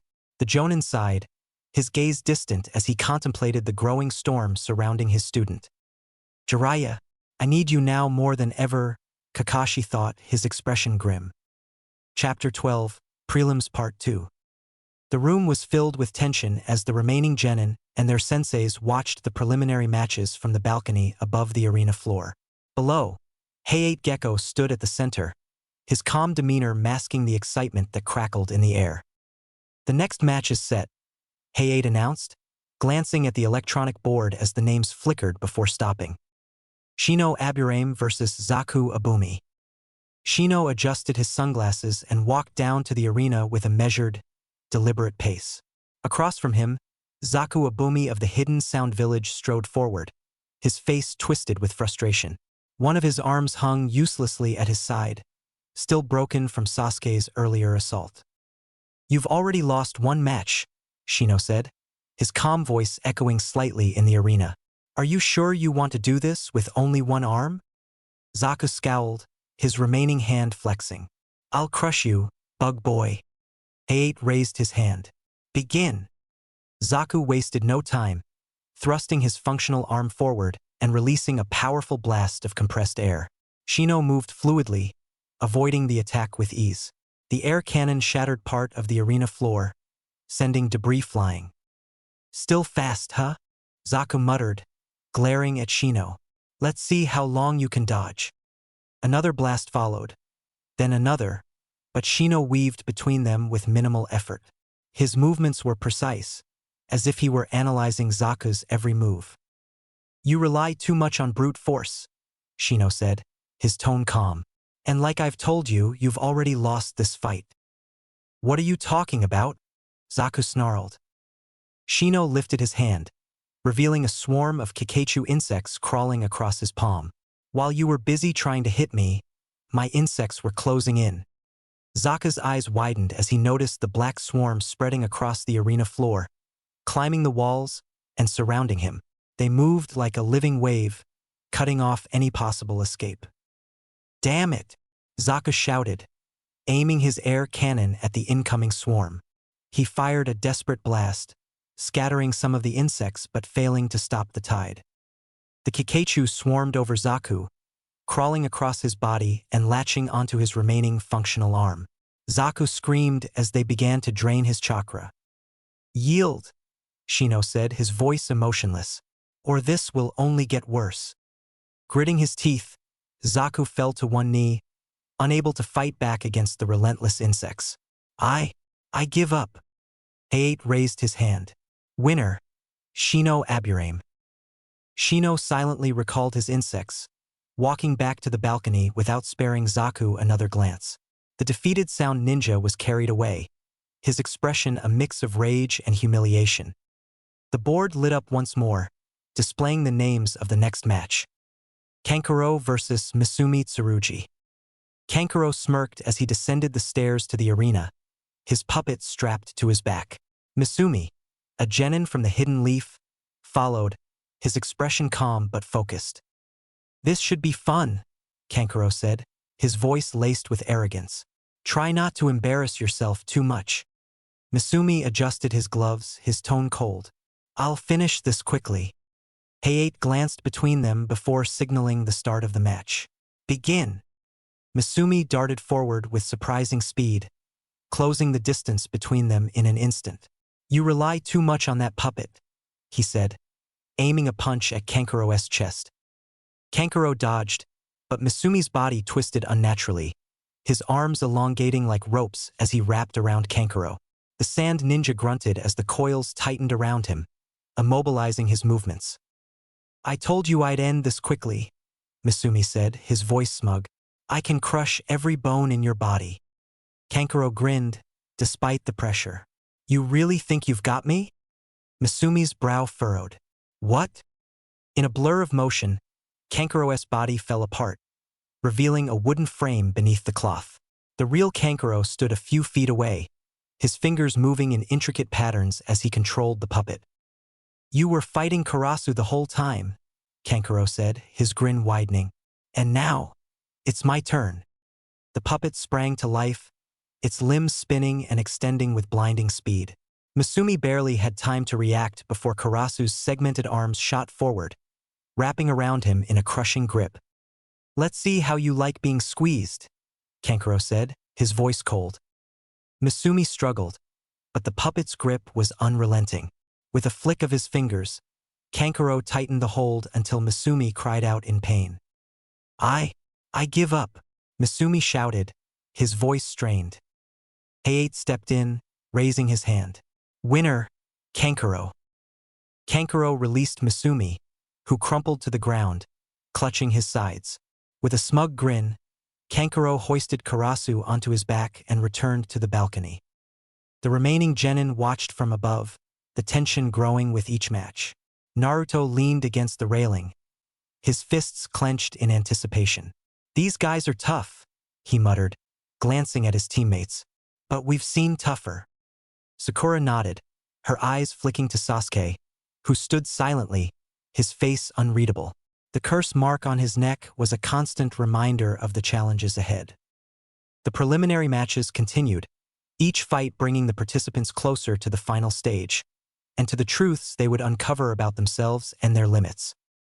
The tension in the arena shifted as the electronic board flickered, displaying the next match. Sakura Haruno versus Ino Yamanaka. The room seemed to freeze for a moment as both girls stared at the board. Sakura's fists clenched tightly, her heart pounding. Across the balcony, Ino smirked, flipping her blonde hair over her shoulder. Well, Ino said, her tone teasing but sharp. Looks like it's finally time to settle things, billboard brow. Sakura turned to face her, her green eyes blazing with determination. Don't think I'm the same girl from the academy, Ino. I've changed. Ino's smirk widened. We'll see. As the two descended the stairs to the arena, the tension in the room grew palpable. Naruto leaned over the railing, cupping his hands around his mouth. Go get her, Sakura-chan. Sasuke remained silent, his gaze fixed on the arena below. Sakura and Ino stood across from each other in the center of the arena. The years of rivalry between them seemed to manifest as an invisible wall of tension. Hayate glanced between them, coughing slightly before raising his hand. Begin! The fight started with a flurry of kunai and shuriken as the two girls tested each other's reflexes. Their movements were precise, almost mirror-like, as they dodged and countered. The crowd watched in silence, captivated by the balance of skill. Sakura darted in close, aiming a punch at Ino's side. Ino deflected the blow and countered with a kick, forcing Sakura to retreat. They exchanged strikes, neither gaining a clear advantage. You've improved, Ino admitted, a hint of respect in her voice. So have you, Sakura replied, her breath steady but strained. The fight dragged on, both girls showing impressive stamina and tactical skill.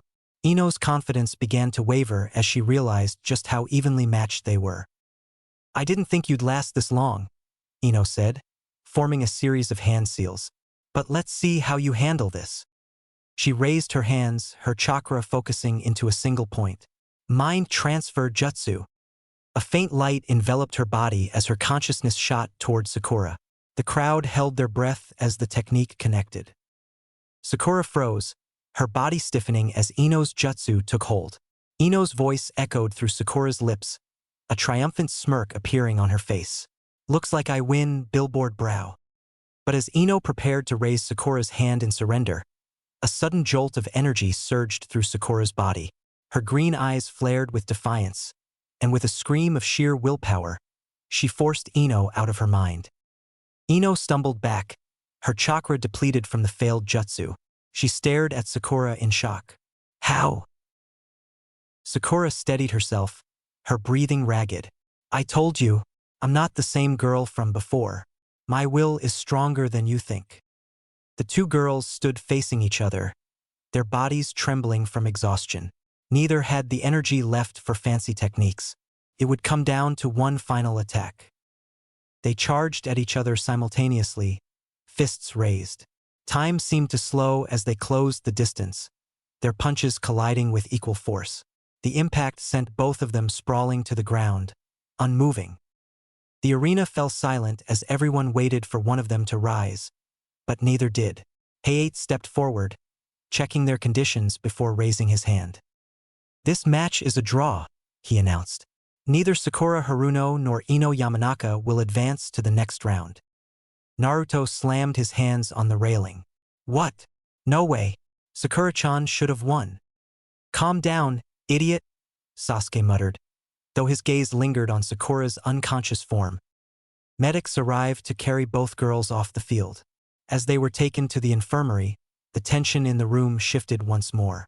The matches continued, but the rivalry between Sakura and Ino left an impression on everyone present. In the end, their battle wasn't just about strength or skill. It was about their unwavering determination to prove themselves, both to each other and to themselves. The electronic board flickered once more, and the next matchup appeared. Tenten versus Temari. From the balcony, Tenten stepped forward, her expression calm and determined. She adjusted the straps on her scrolls, her confidence evident as she descended the stairs. On the opposite side, Temari smirked, the large fan strapped to her back glinting under the light. She descended the stairs lazily, her posture casual but her eyes sharp. Naruto leaned over the railing, whispering loudly to Sasuke and Sakura. Tenten's from Bushy Brow's team, right? She must be tough if she's training with him. Sasuke gave a slight nod, his attention on the arena. She's skilled with weapons, but Temari's not going to be easy. Hayate stepped to the center of the arena, coughing lightly before raising his hand. Begin! Tenten wasted no time. With a flick of her wrist, she unfurled a scroll, releasing a barrage of kunai and shuriken that shot toward Temari like a hailstorm. The projectiles glinted in the air, moving with deadly precision.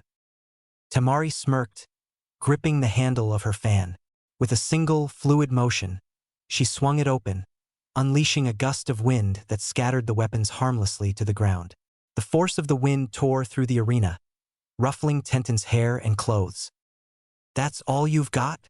Temari taunted, her voice dripping with confidence. "This is going to be boring." Tenten gritted her teeth, summoning another scroll. She leapt into the air, spinning as she released a flurry of larger weapons, sickles, chains, and blades, that rained down on Temari from above. Temari's smirk widened. Pathetic. She swung her fan again, this time revealing the second star painted on its surface. The gust of wind was even more powerful, sending the weapons flying back toward Tenten. She barely managed to twist in midair to avoid being hit by her own attack, landing with a roll. "You're wasting your time," Temari said, closing her fan slightly. "Your little toys can't touch me." Tenten's eyes narrowed. She reached for her final scroll, unrolling it on the ground. "Let's see if you can handle this." With a burst of chakra, Tenten summoned a massive barrage of weapons, each one glowing faintly with her chakra. She launched them toward Temari with a shout, the sheer number of projectiles overwhelming. Temari's expression didn't falter. She swung her fan fully open, revealing the third and final star. This is the end. The gust of wind that followed was immense, creating a vortex that not only deflected Tenten's weapons, but sent them scattering across the arena. The force of the wind knocked Tenten off her feet, slamming her into the ground. The crowd winced as the dust settled, revealing Temari standing unscathed while Tenten struggled to get up. "You're done," Temari said, closing her fan with a flourish. "You never stood a chance." Tenten collapsed, unable to continue. Hayate stepped forward, raising his hand. "Winner, Temari." From the balcony, Rock Lee clenched his fists, his green eyes blazing with anger. How dare she treat Tenten like that?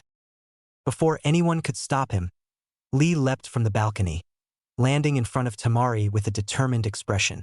"You've gone too far. I won't allow you to disrespect my teammate." Temari raised an eyebrow, amused. "Oh? And what are you going to do about it?" Bushy brows. Lee dropped into his combat stance, ready to attack. But before he could move, a hand landed on his shoulder.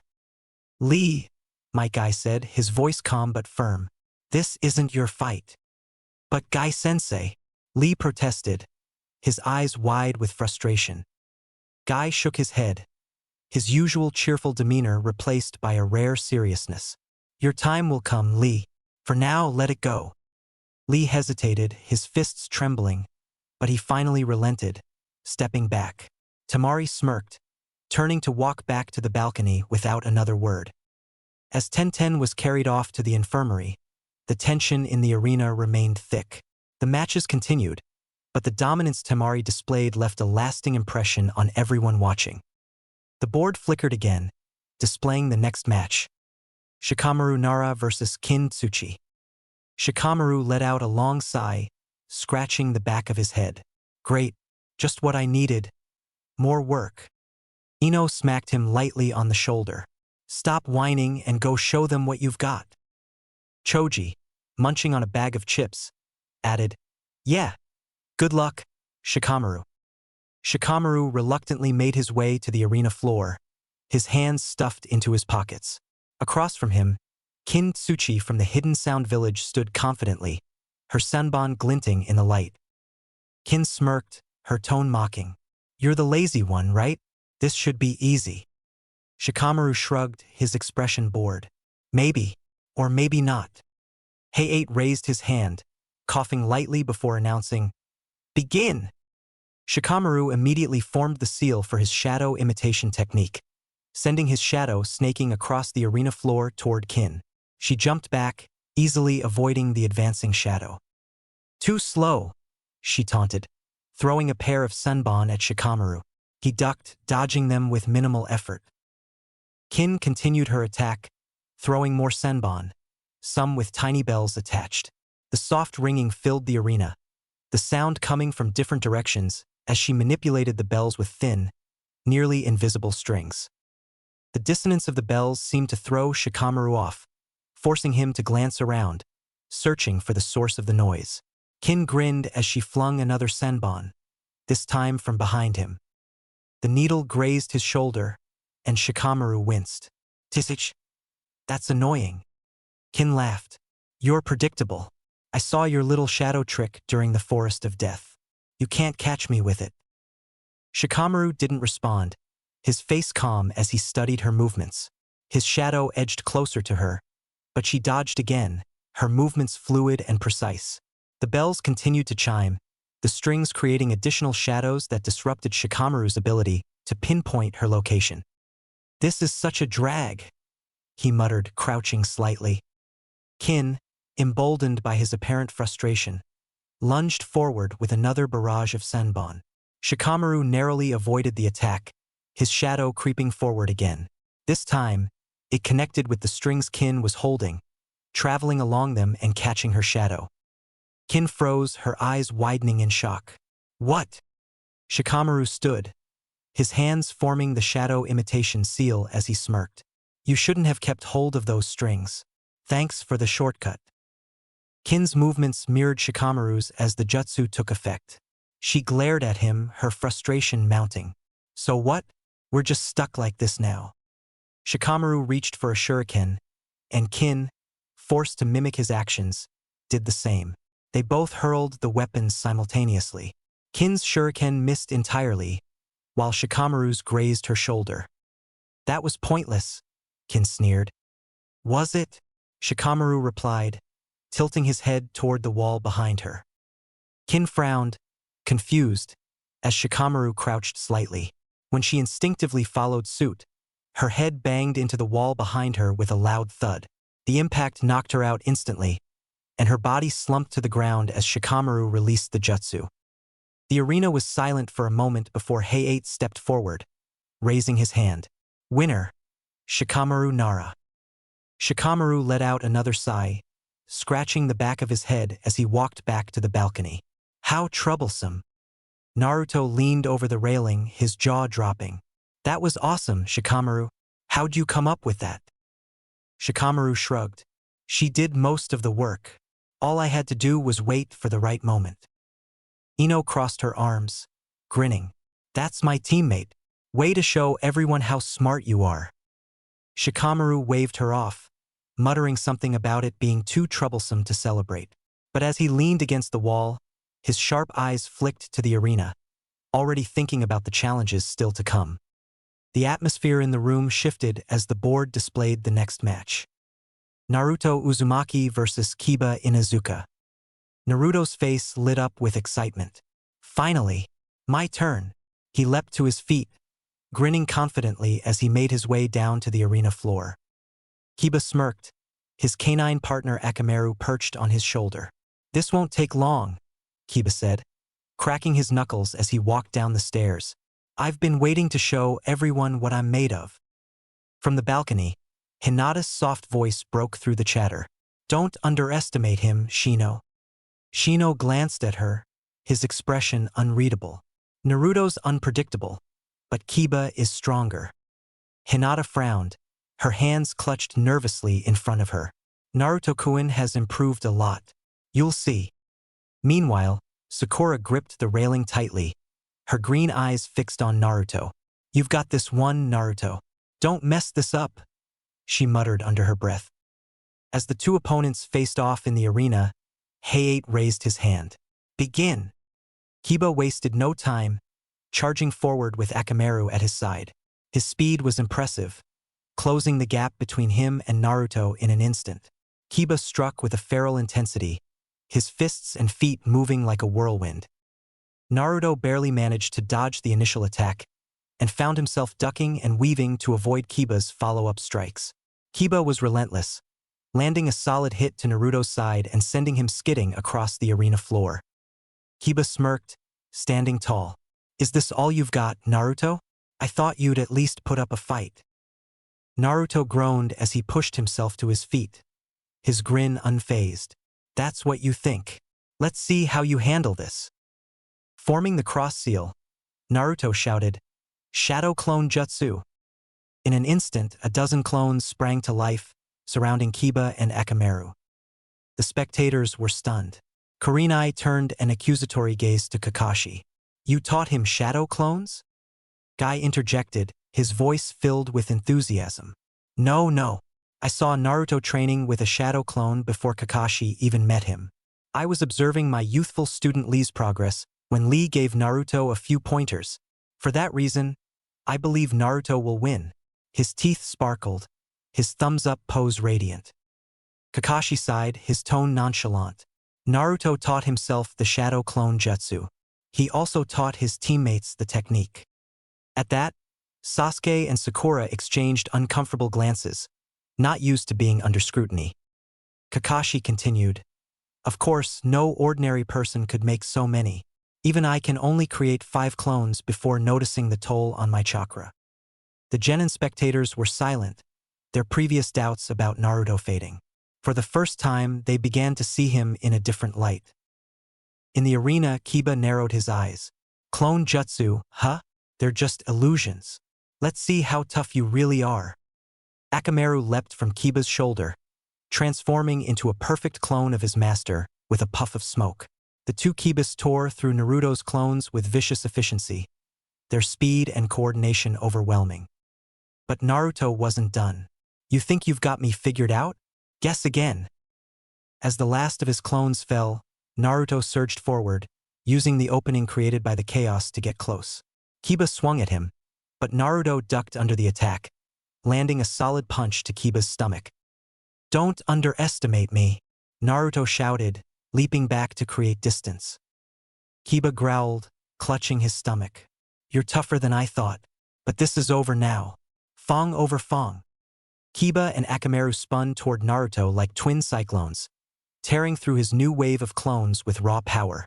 But Naruto grinned, watching them closely. As they slowed, he launched his counterattack. With his signature cross-seal, Naruto created 12 shadow clones. Without verbal direction, his clones split into 4 groups of 3. Kiba and Akamaru, still in his beast clone form, recovered deftly from their rotation and used their angular momentum to twist into viscous kicks aimed at 2 separate Naruto clones. Each dispelled with a resounding pop and plume of smoke. The others used the obfuscation provided by the smoke to conceal their movements. "Now it's my turn." Naruto Uzumaki Barrage. A fresh set of clones surrounded Kiba, the original 10 of the other set surrounding the clone of Kiba that was Akamaru. The 2 units moved with uncanny symmetry, each one attacking in perfect coordination. Kiba and Akamaru fought back, but the sheer numbers were overwhelming. They fought not like the group of street thugs Naruto had been when he beat Mizuki, but as a coordinated unit, a single front. One clone spun into a low kick that swept Kiba's feet. Another took the opportunity to nail the Inuzuka with a roundhouse kick Lee had taught him. Kiba lurched forward, his equilibrium spinning in circles in his head. A third clone connected with a vicious uppercut that sent Kiba flying skyward. Finally, the real Naruto delivered the finishing blow, a powerful axe kick that sent Kiba ricocheting off the arena floor. As Kiba hit the ground, Akamaru returned to his original form, landing beside his partner. He licked his owner repeatedly, as if trying to heal his injuries with salivary enzymes. Both were too exhausted to continue. Hayate stepped forward, raising his hand. "Winner, Naruto Uzumaki." The arena erupted in murmurs. Naruto stood tall, his grin as wide as ever, and looked up at the balcony. "See? I told you I could do it." Hinata smiled softly, her heart swelling with pride. "I knew he could." Kiba groaned as he sat up, glaring at Naruto. "You got lucky." Naruto extended a hand to help him up. "Nah, I just worked harder." Kiba hesitated, then took the hand with a grudging smile. "Fine, but next time, I'm taking you down." As Naruto returned to the balcony, the spectators looked at him with newfound respect. The underdog had proven himself, and the preliminaries were far from over. The tension in the room reached a fever pitch as the board displayed the next match. Hinata Hyuga versus Neji Hyuga. From the balcony, Hinata's hands trembled slightly as she stepped forward.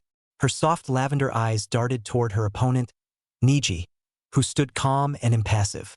She hesitated for a moment, her nerves threatening to overwhelm her, but the sound of Naruto's voice brought her back.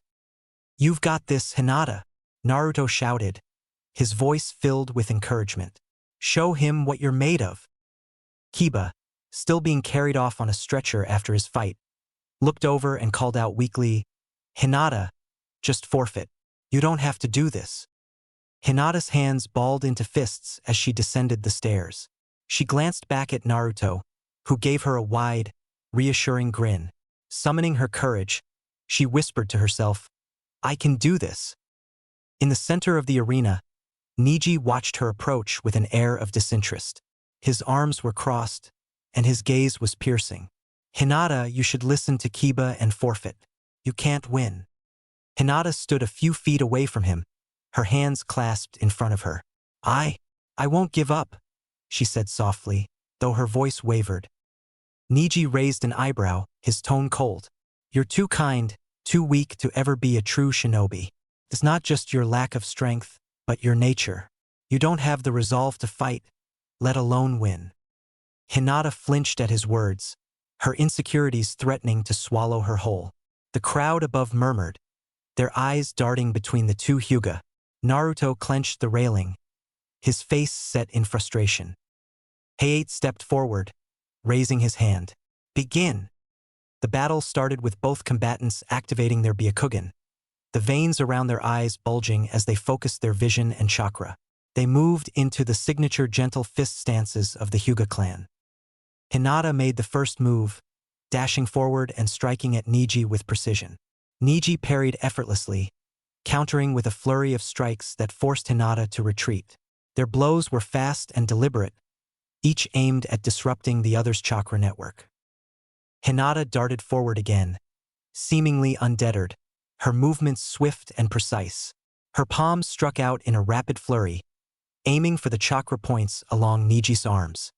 He deflected each strike effortlessly, his hands moving faster than most could follow. Her form was greatly improved, her footwork cleaner, her strikes sharper, but Neji was still Neji. "They're both using the gentle fist," Kakashi observed from the balcony. "A taijutsu style that targets the opponent's chakra points directly. The Byakugan makes it possible." Kurenai watched with concern. "But Hinata isn't strong enough to match Neji. His techniques are too advanced." Neji smirked as he blocked another of Hinata's attacks. "You're wasting your time. You can't beat me. Fate has already decided the outcome." Hinata hesitated, Neji's words cutting deep. She remembered the countless times she'd been told she was weak, unfit to lead the Hyuga clan. Her hands trembled as doubt crept in. "Don't listen to him," Naruto's voice boomed from above. "You can do it, Hinata. Don't let him get to you." Hinata's eyes widened, and she looked up at Naruto. His unwavering belief in her ignited something deep within. She straightened her posture, her trembling subsiding. I won't give up," she said, her voice stronger now. "Not this time." Neji's smirk faltered slightly as Hinata charged again, her strikes faster and more determined. She managed to graze his shoulder, forcing him to acknowledge her resolve. "You've improved," Neji admitted, his tone begrudging. "But it's still not enough. You leave openings," Neji said, lowering his hand. "Small but fatal." He moved faster now, his strikes precise and devastating. Within moments, he disrupted the chakra flow in Hinata's arms, rendering her unable to perform the gentle fist. She gasped, clutching her arms, but refused to back down. "You're finished," Neji said coldly, advancing on her. "No," Hinata whispered, stepping forward. Her body trembled with exhaustion, but her resolve burned brighter than ever. "I won't stop. I'll prove that I can be strong too." Neji stepped forward, his stance shifting as his chakra surged. "Let me show you the true power of the Hyuga." His voice rang out clear and commanding. 8 trigrams, 64 palms. Hinata's eyes widened as Neji closed the distance in an instant. His first 2 strikes landed on her shoulders with pinpoint accuracy. 2 palms, he called, his voice cold and unyielding. 4 palms. His strikes hit her chest and abdomen, forcing her back step by step. 8 palms. Hinata's movements faltered as Neji's blows struck her arms and torso, cutting off her chakra flow. 12 palms. 16 palms. Each strike came faster than the last, the precision of Neji's gentle fist leaving no room for her to counter. The crowd watched in stunned silence as Neji's relentless assault continued. 32 palms. Hinata's body was rocked by the force of Neji's strikes, her chakra pathways nearly severed. 64 palms. Neji's final blow struck her directly in the chest, sending her flying backward. She hit the ground hard, her body limp as she struggled to breathe. Neji's expression hardened as he prepared a final strike, aiming for her heart. The crowd above watched in horror, many shouting for Hayate to intervene. Hayate appeared between them in an instant, blocking Neji's attack with his arm. "That's enough," he said firmly, his voice carrying authority. Guy, Kakashi, and Kurenai had all also appeared in various points of restraint around the boy. Hinata collapsed to her knees, breathing heavily. Blood trickled from her lips, but she still managed to lift her head and meet Neji's gaze. "I'm not afraid of you," she said softly. As medics carried Hinata away, Naruto clenched his fists, his eyes burning with anger. "Neji," he shouted. "You think you're so tough, picking on Hinata like that? I'll show you. I'm gonna beat you in the next round." Neji glanced at Naruto, his expression unreadable. "You're welcome to try." Naruto's declaration resonated through the room, inspiring those watching. Hinata's bravery had left its mark, and Naruto was determined to honor her courage. From the balcony, Kurenai wiped a tear from her eye. "She's grown so much." Kakashi nodded, his gaze lingering on Naruto. "And so has he." The tension in the room was suffocating as the board displayed the next match. Rock Lee versus Gaara. The contrast between the two fighters couldn't have been more striking. Lee, with his bright green jumpsuit and determined grin, radiated energy as he hopped down to the arena floor. Gaara, in his crimson attire, descended silently, his gourd slung over his back and an aura of calm malice surrounding him. Naruto leaned forward over the balcony. "This is gonna be awesome. Go get him, bushy brows." Sasuke remained silent, his eyes narrowing as he analyzed Gaara. "This won't be easy. That guy isn't normal." In the arena, Lee turned to his sensei, Might Guy, who gave him a proud thumbs up. "Remember, Lee, the power of youth burns brightest when you give it your all." "Yes, Guy Sensei," Lee shouted, his enthusiasm blazing. He turned to Gaara, bowing respectfully. "I will do my best to defeat you." Gaara's cold teal eyes barely acknowledged him. "Do as you wish," he said flatly, his tone devoid of emotion. Hayate raised his hand. "Begin." Lee darted forward with incredible speed, launching a flurry of taijutsu strikes at Gaara. However, every punch and kick was intercepted by Gaara's autonomous sand shield, which moved to protect him. The crowd watched in awe as Lee's relentless attacks were stopped effortlessly. "That sand moves on its own," Sakura murmured, her eyes wide. "Lee can't get through it," Tenten whispered, gripping the railing tightly. Despite the apparent futility, Lee didn't falter. He increased the speed and intensity of his strikes, but the sand kept pace, forming an impenetrable barrier. "You're wasting your time," Gaara said, his voice calm. "You'll never touch me." Lee stopped, panting slightly as he stepped back. He clenched his fists, determination flaring in his eyes. "Guy Sensei," he called, "is it okay if I take them off?" Guy's expression turned serious, but he nodded. "Go ahead, Lee." Lee reached down and unclipped the weights strapped to his legs. He dropped them to the ground with a loud thud, and the resulting crater stunned the audience. When the smoke cleared, Lee stood triumphant and stretched himself out. "Those were just weights?" Naruto shouted, his jaw dropping. In an instant, Lee vanished.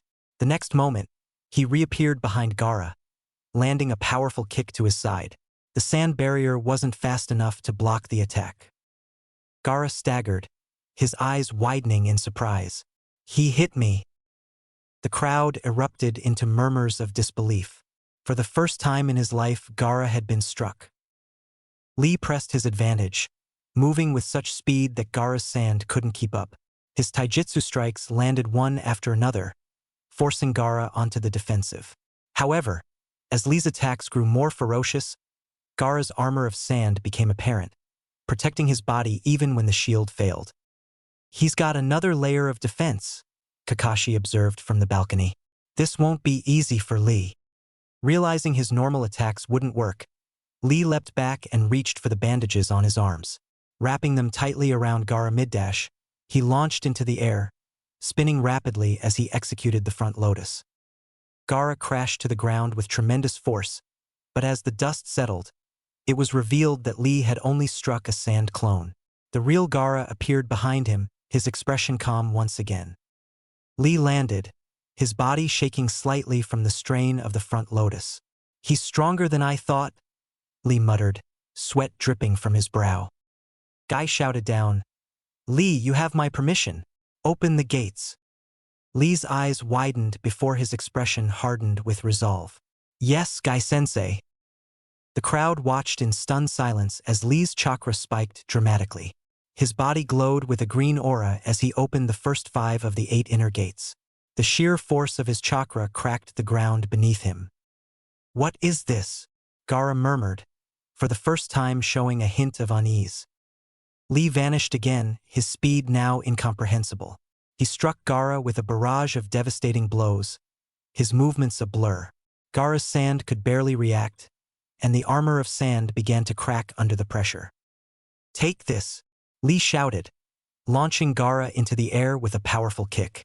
He followed up with the reverse lotus, a spinning, high-speed assault that sent Gaara crashing to the ground with earth-shattering force.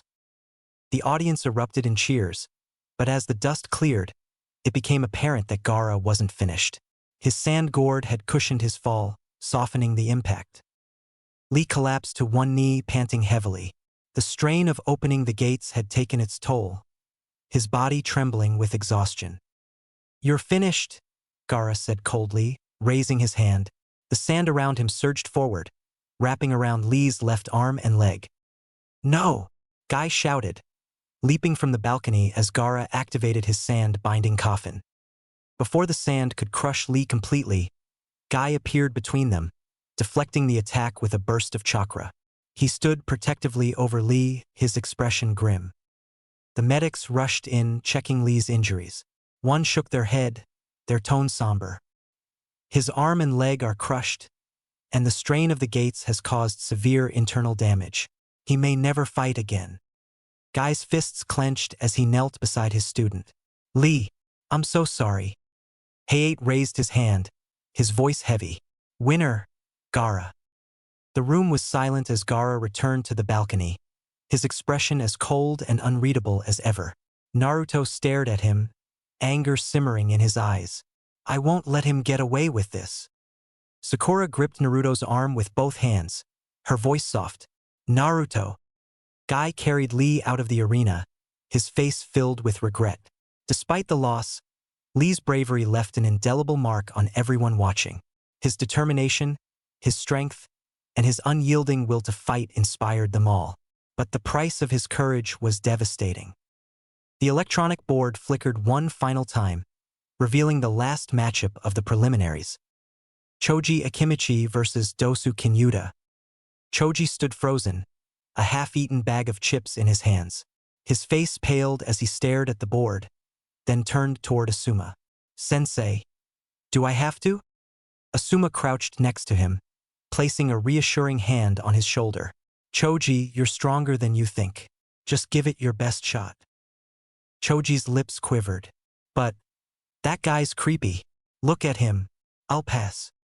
Asuma sighed, then leaned in with a knowing grin. How about this? If you win, I'll take you to Yakiniku-Q for an all-you-can-eat feast. Choji's eyes widened, his fear replaced by the sparkle of motivation. Really? You promise? Promise, Asuma said with a chuckle. With newfound determination, Choji descended to the arena floor, though he still looked a little hesitant. Across from him, Dosu Kinyuta, with his bandaged face and ominous demeanor, stood silently, adjusting the gauntlet on his arm. "You're wasting my time," Dosu said, his voice low and sharp. "Let's get this over with." Height raised his hand. "Begin." Choji wasted no time, forming the hand seals for his signature technique. Expansion Jutsu. His body expanded rapidly, transforming him into a massive sphere. With a shout, he launched himself forward, spinning at high speed. Human bullet tank. The ground trembled as Choji barreled toward Dosu, the sheer size and momentum of the attack forcing the sound ninja to dodge. Dosu moved quickly, his bandaged face impassive as he analyzed Choji's movements. "So that's your strategy," Dosu muttered, sidestepping another charge. He raised his gauntlet and aimed it toward Choji. "Let's see how you handle this." As Choji turned for another pass, Dosu activated his sound-based attack. A sharp, dissonant wave of noise erupted from the gauntlet, aimed directly at Choji. The sound reverberated through the arena, causing many of the spectators to wince. But Choji had anticipated this. While spinning, he used his hands to plug his ears, muting the effect of the sound waves. He continued his charge, his massive form hurtling toward Dosu once more. Naruto cheered from the balcony. "Yeah, Choji, you've got this." Sakura tilted her head. "It's a clever strategy, but..." Kakashi's single eye narrowed. "This opponent won't be beaten so easily." Dosu smirked as Choji came barreling toward him again. "You think plugging your ears is enough? Foolish." As Choji closed in, Dosu aimed his gauntlet at the ground, releasing another wave of sound. This time, the vibrations traveled through the ground, resonating with the water in Choji's body. The attack disrupted his balance, causing him to falter mid-spin. Choji yelped as his momentum carried him into the wall, the impact sending tremors through the arena. He groaned, shrinking back to his normal size as he struggled to stand. What was that?" Choji muttered, clutching his head. Dosu approached slowly, his tone calm and condescending. "My sound doesn't just travel through the air. It resonates with the fluids in your body, targeting your inner ear and disrupting your balance. You never stood a chance." Choji tried to summon his strength, but the effects of the sound waves left him disoriented. Before he could recover, Dosu struck with a precise, sound-amplified punch, sending Choji sprawling to the ground. Height stepped forward, his tone decisive. "Winner, Dosu Kinyuta." From the balcony, Asuma sighed, his arms crossed. "He tried. That's what matters." Naruto pounded the railing. "Come on." Choji almost had him. Shikamaru shook his head, a small smirk on his lips. "He'll be fine. He got promised food, so he'll get over it." As medics carried Choji out of the arena, Dosu returned to the balcony without a word. The preliminaries were over, but the tension in the room lingered. Each participant reflected on what they had witnessed, knowing the true challenges were yet to come. The third Hokage stepped forward, his voice carrying over the assembled genin and their senseis. "You have all demonstrated exceptional skill and determination. For those who advanced, prepare yourselves for the final stage of the Chunin exams. The road ahead will not be easy." As the room began to clear, Naruto clenched his fists, his eyes blazing with determination. "Next time, I'm gonna show everyone what I'm really made of." Databeo. Chapter 13. A New Teacher. Naruto trudged toward the training ground Kakashi had told him about, still fuming. "Specialist? Yeah, right. He just didn't want to deal with me," he thought, kicking a rock as he ambled sullenly. He'd been looking forward to learning some flashy new jutsu, not more boring fundamentals. He grumbled under his breath, already preparing himself to deal with Ebisu again. When he arrived, however, Naruto froze mid-step. Instead of the bespectacled Ebisu, a tall man with dark hair, dark eyes, and a calm demeanor stood in the middle of the training field. He wore a standard jonin jacket, but his presence felt different. The metal framing the sides of his head gave him a distinct look, and his sharp gaze met Naruto's with a smile. "You must be Naruto Uzumaki," the man said, his tone steady but friendly. "Kakashi-senpai has told me much about you. My name is..." Yamato. Naruto tilted his head, his initial frustration fading as curiosity took over. Yo! He greeted casually, waving. You know Kakashi-sensei? Yamato nodded, folding his arms.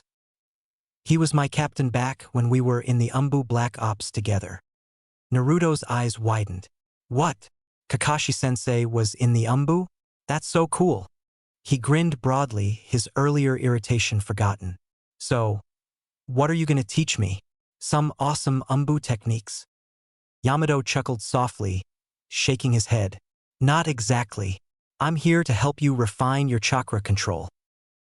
Naruto groaned loudly, his excitement immediately deflating. Ugh. Why does everyone keep harping on my chakra control? I've already done tree climbing and stuff. I'm ready for the good stuff. Yamato's smile didn't waver. Good fundamentals are the foundation of all great ninja techniques, Naruto. If you want to learn more advanced jutsu, you need to master the basics first. Trust me on this.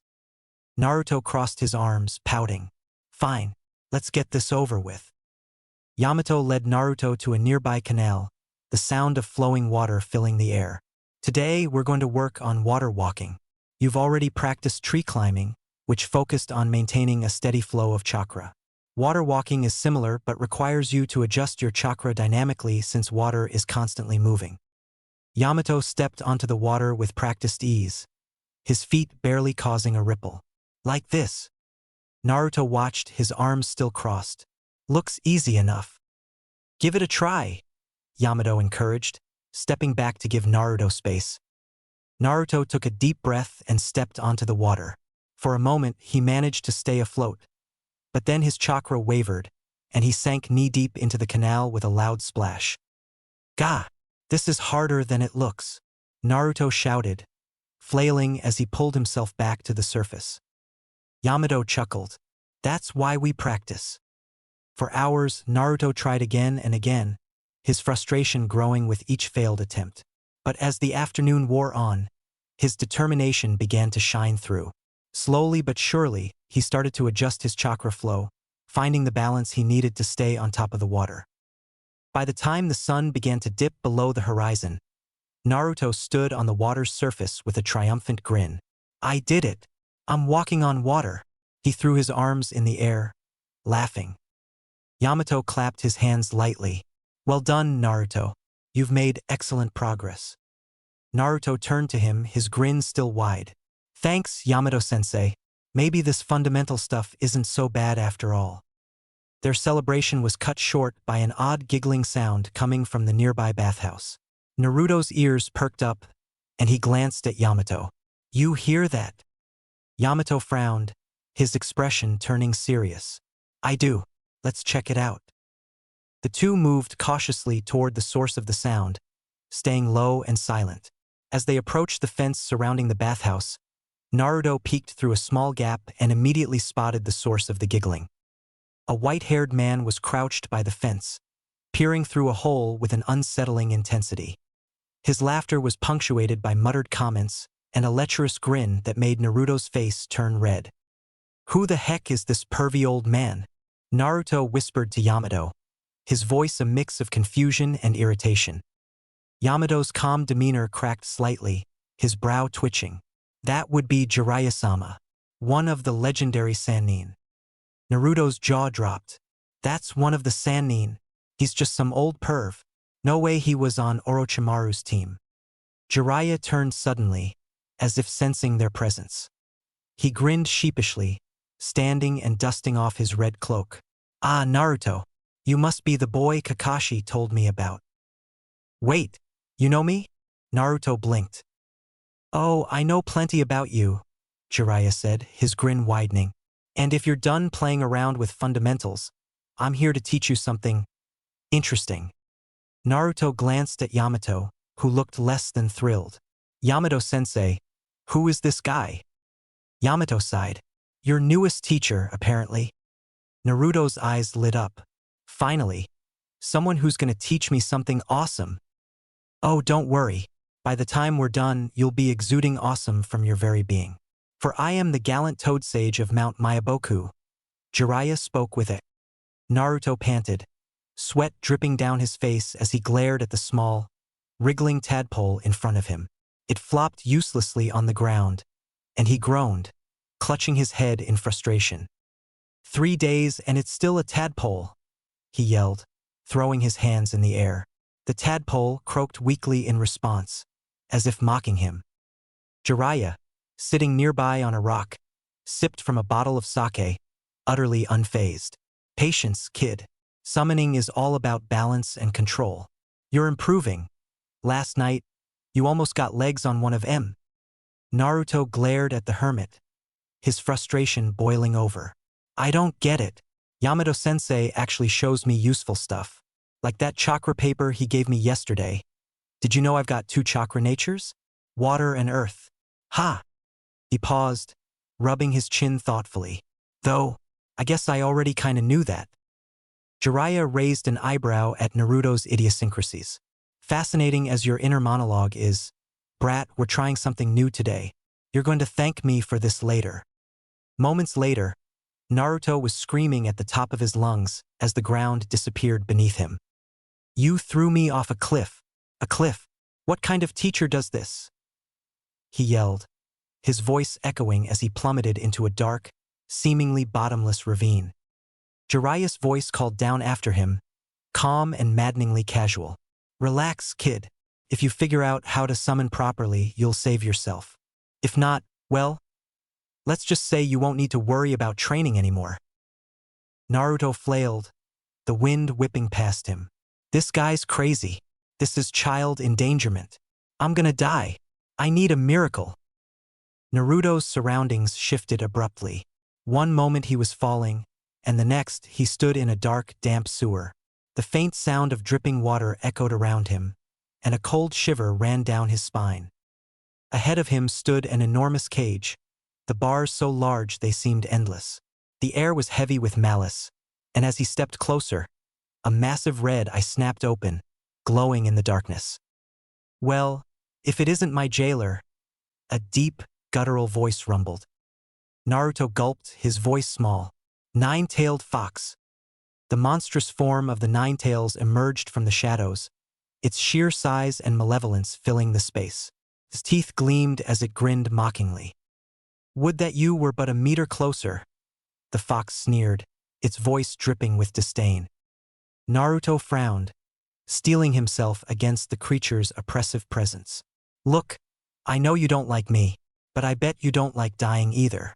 If you don't help me, then we both die. I'm about to hit terminal velocity out there. The fox's laughter boomed, echoing through the chamber. You think I would lend my power so easily? You dare to call on me, thinking yourself strong enough to master that accursed would release. Naruto blinked. What? How do you know about? The fox's massive eyes narrowed, cutting him off. You wish to walk in his footsteps? The one who stood at the pinnacle of this world. Prove yourself. He never needed my power. The fox closed its enormous eyes with an air of finality, its massive body settling down as if to sleep. Hey, wait, Naruto yelled, his panic rising. Don't just ignore me. I'm gonna die. The fox didn't stir. Its silence was deafening, a clear dismissal. Naruto clenched his fists, his heart pounding. His mind raced as he searched for something, anything, to save himself. He closed his eyes, focusing inward. He thought of his training with Yamato, of the paper revealing his chakra natures. He thought of that perverted sage's lessons, which contained unconventional wisdom. Water and earth, look deep within yourself. The pieces clicked into place. Naruto gritted his teeth, his resolve hardening. Fine. If you won't help me, I'll save myself.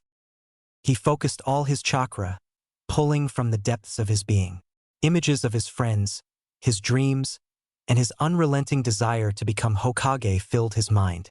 The raw energy surged through him, and he felt the faintest flicker of something new, something deep and untapped. I'm not giving up, Naruto roared, pouring every ounce of his willpower into the summoning seal. Jiraiya watched the ravine with a mix of curiosity and confidence. A loud boom echoed from below, followed by a massive plume of smoke. The ground trembled, and a gust of wind blew up from the ravine. Jiraiya grinned as he saw a massive toad's head emerge from the smoke, its yellow eyes glaring up at him. Naruto stood on the toad's head, panting heavily but grinning from ear to ear. "Ha! I did it!" The toad croaked loudly, its voice booming. "Who dares summon me? Jiraiya, you have 10 seconds to explain yourself." Jiraiya waved lazily from the cliff's edge. "Relax, Gamabunta. It's just the kid. Nice work, Naruto." Naruto blinked, internalizing the magnitude of the toad beneath him. His jaw dropped. "Whoa, I actually summoned him." Gamabunta growled. "This runt summoned me? You'd better have a good reason for this, kid. Summoning me into a seemingly bottomless ravine isn't the best first impression." Naruto laughed nervously, scratching the back of his head. Well, you see." After a moment his expression changed and he spoke as if remembering himself. "The arrow Sanin pushed me. That's not a metaphor about unlocking my potential, either. The crazy old asshole actually tried to kill me, although, before today I've only been able to summon tadpoles." "Exactly. Who knows how long it would have taken you if we had continued to pursue conventional means of practice. There's a method underlying the madness, boy. All part of my patented progress plan." Jiraiya chuckled, his hands on his hips. "Congratulations, Naruto. You're one step closer to becoming a true disciple of the Toad Sage. Tomorrow your Real training begins." Naruto groaned despite his burgeoning grin, feeling an odd mix of dread and anticipation. But as he looked at the behemoth toad beneath him, he couldn't help but feel a flicker of pride. One step closer. "Next time, have a few barrels of sake. Or give me someone strong to fight," Gamabunta grumbled with feigned annoyance. "Though I suppose I can't blame you entirely for the irresponsibility of your teacher." Teacher. Naruto's head reeled. A few short months ago he was alone. He'd had nobody. His classmates openly derided him.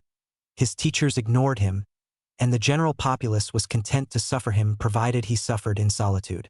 For that reason he had resolved to become truly insufferable. He was unabashedly boisterous, played juvenile pranks, and in doing so forced attention from those who would see him unattended. The attention wasn't usually positive, but even that was preferable to being alone.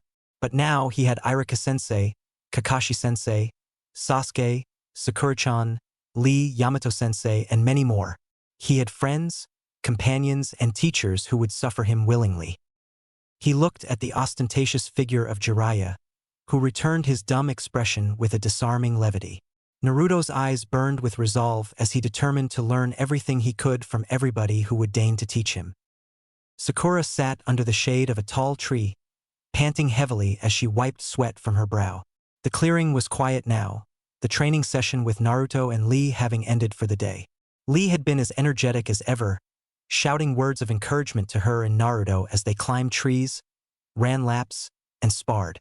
But now, alone with her thoughts, Sakura couldn't shake the feeling of inadequacy that weighed heavily on her.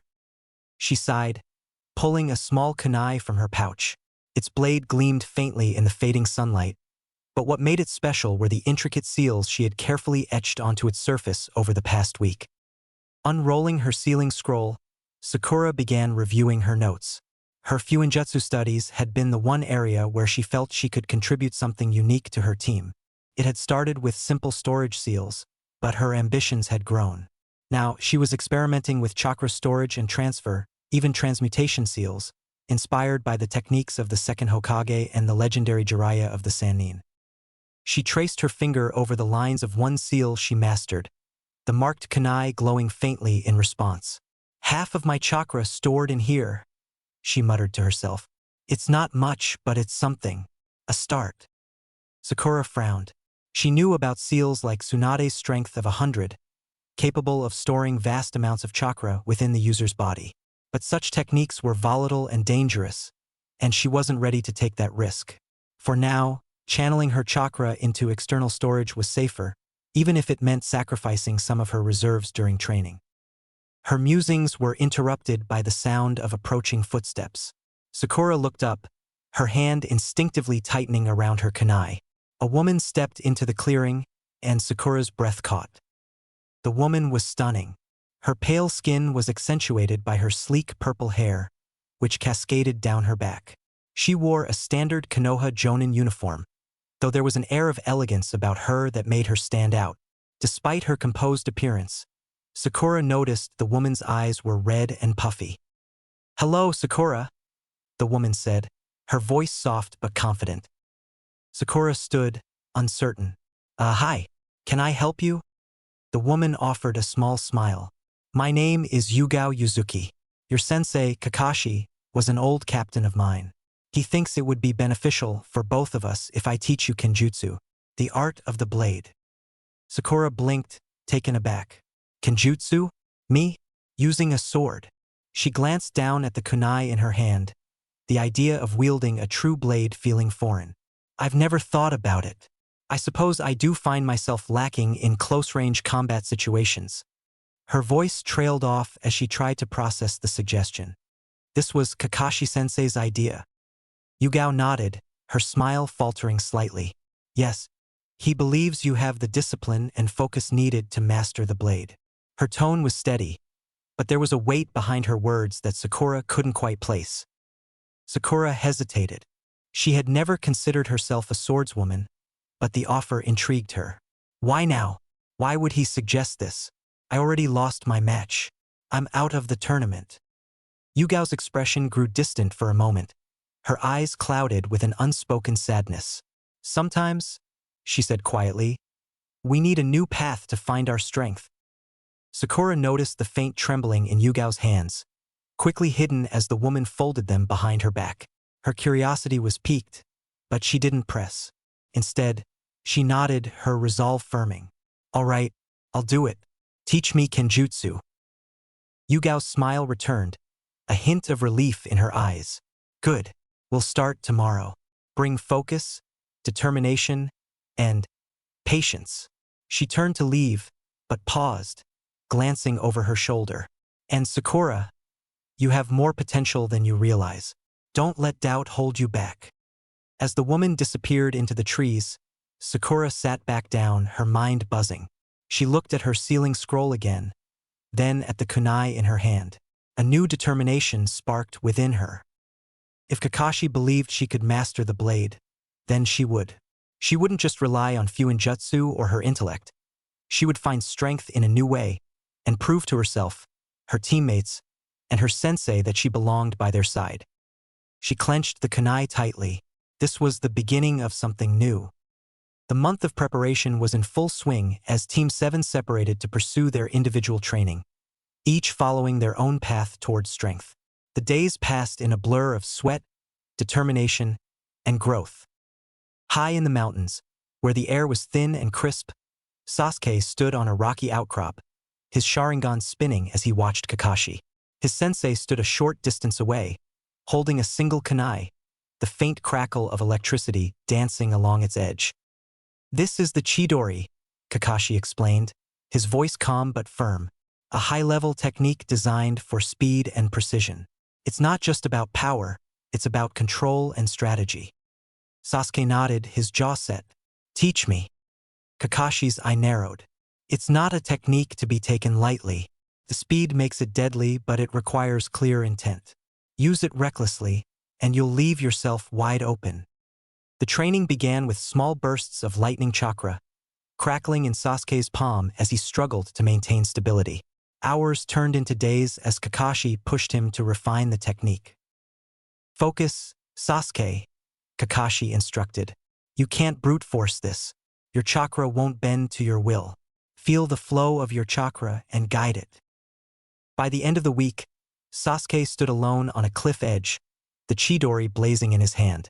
He smirked as the sound of chirping birds filled the air, the technique finally within his grasp.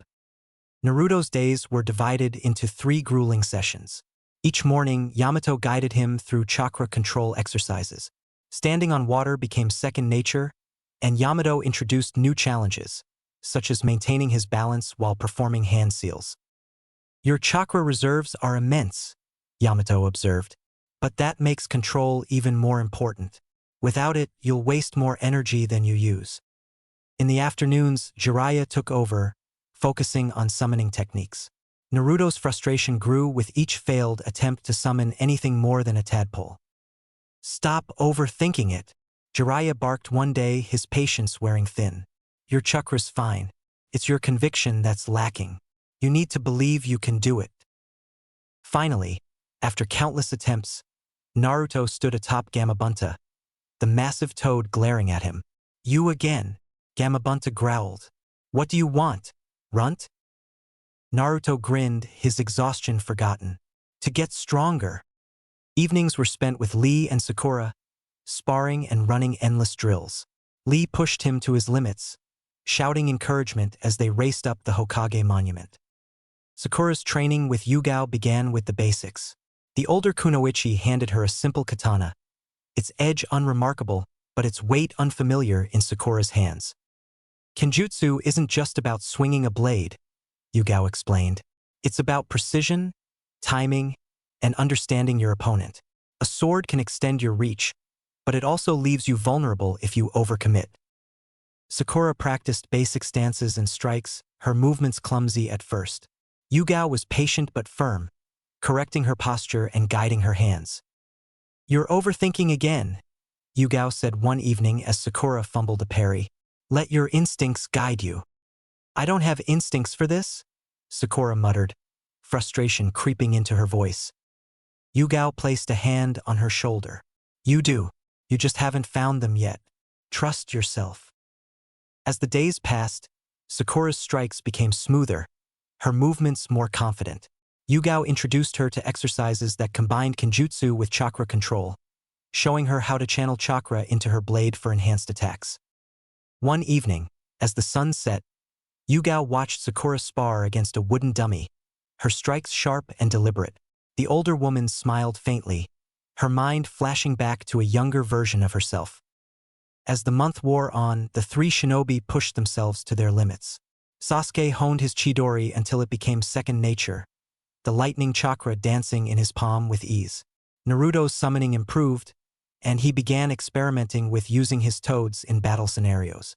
Sakura's strikes with her blade became fluid, her jutzu skills seamlessly blending into her combat style.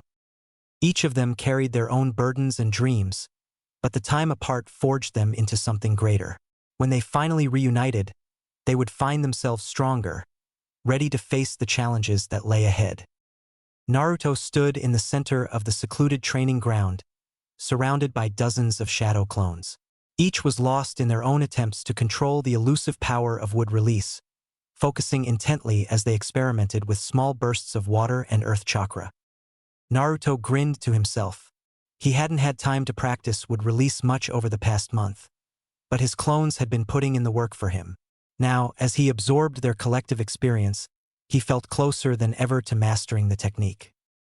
"All right," he muttered, rubbing his hands together.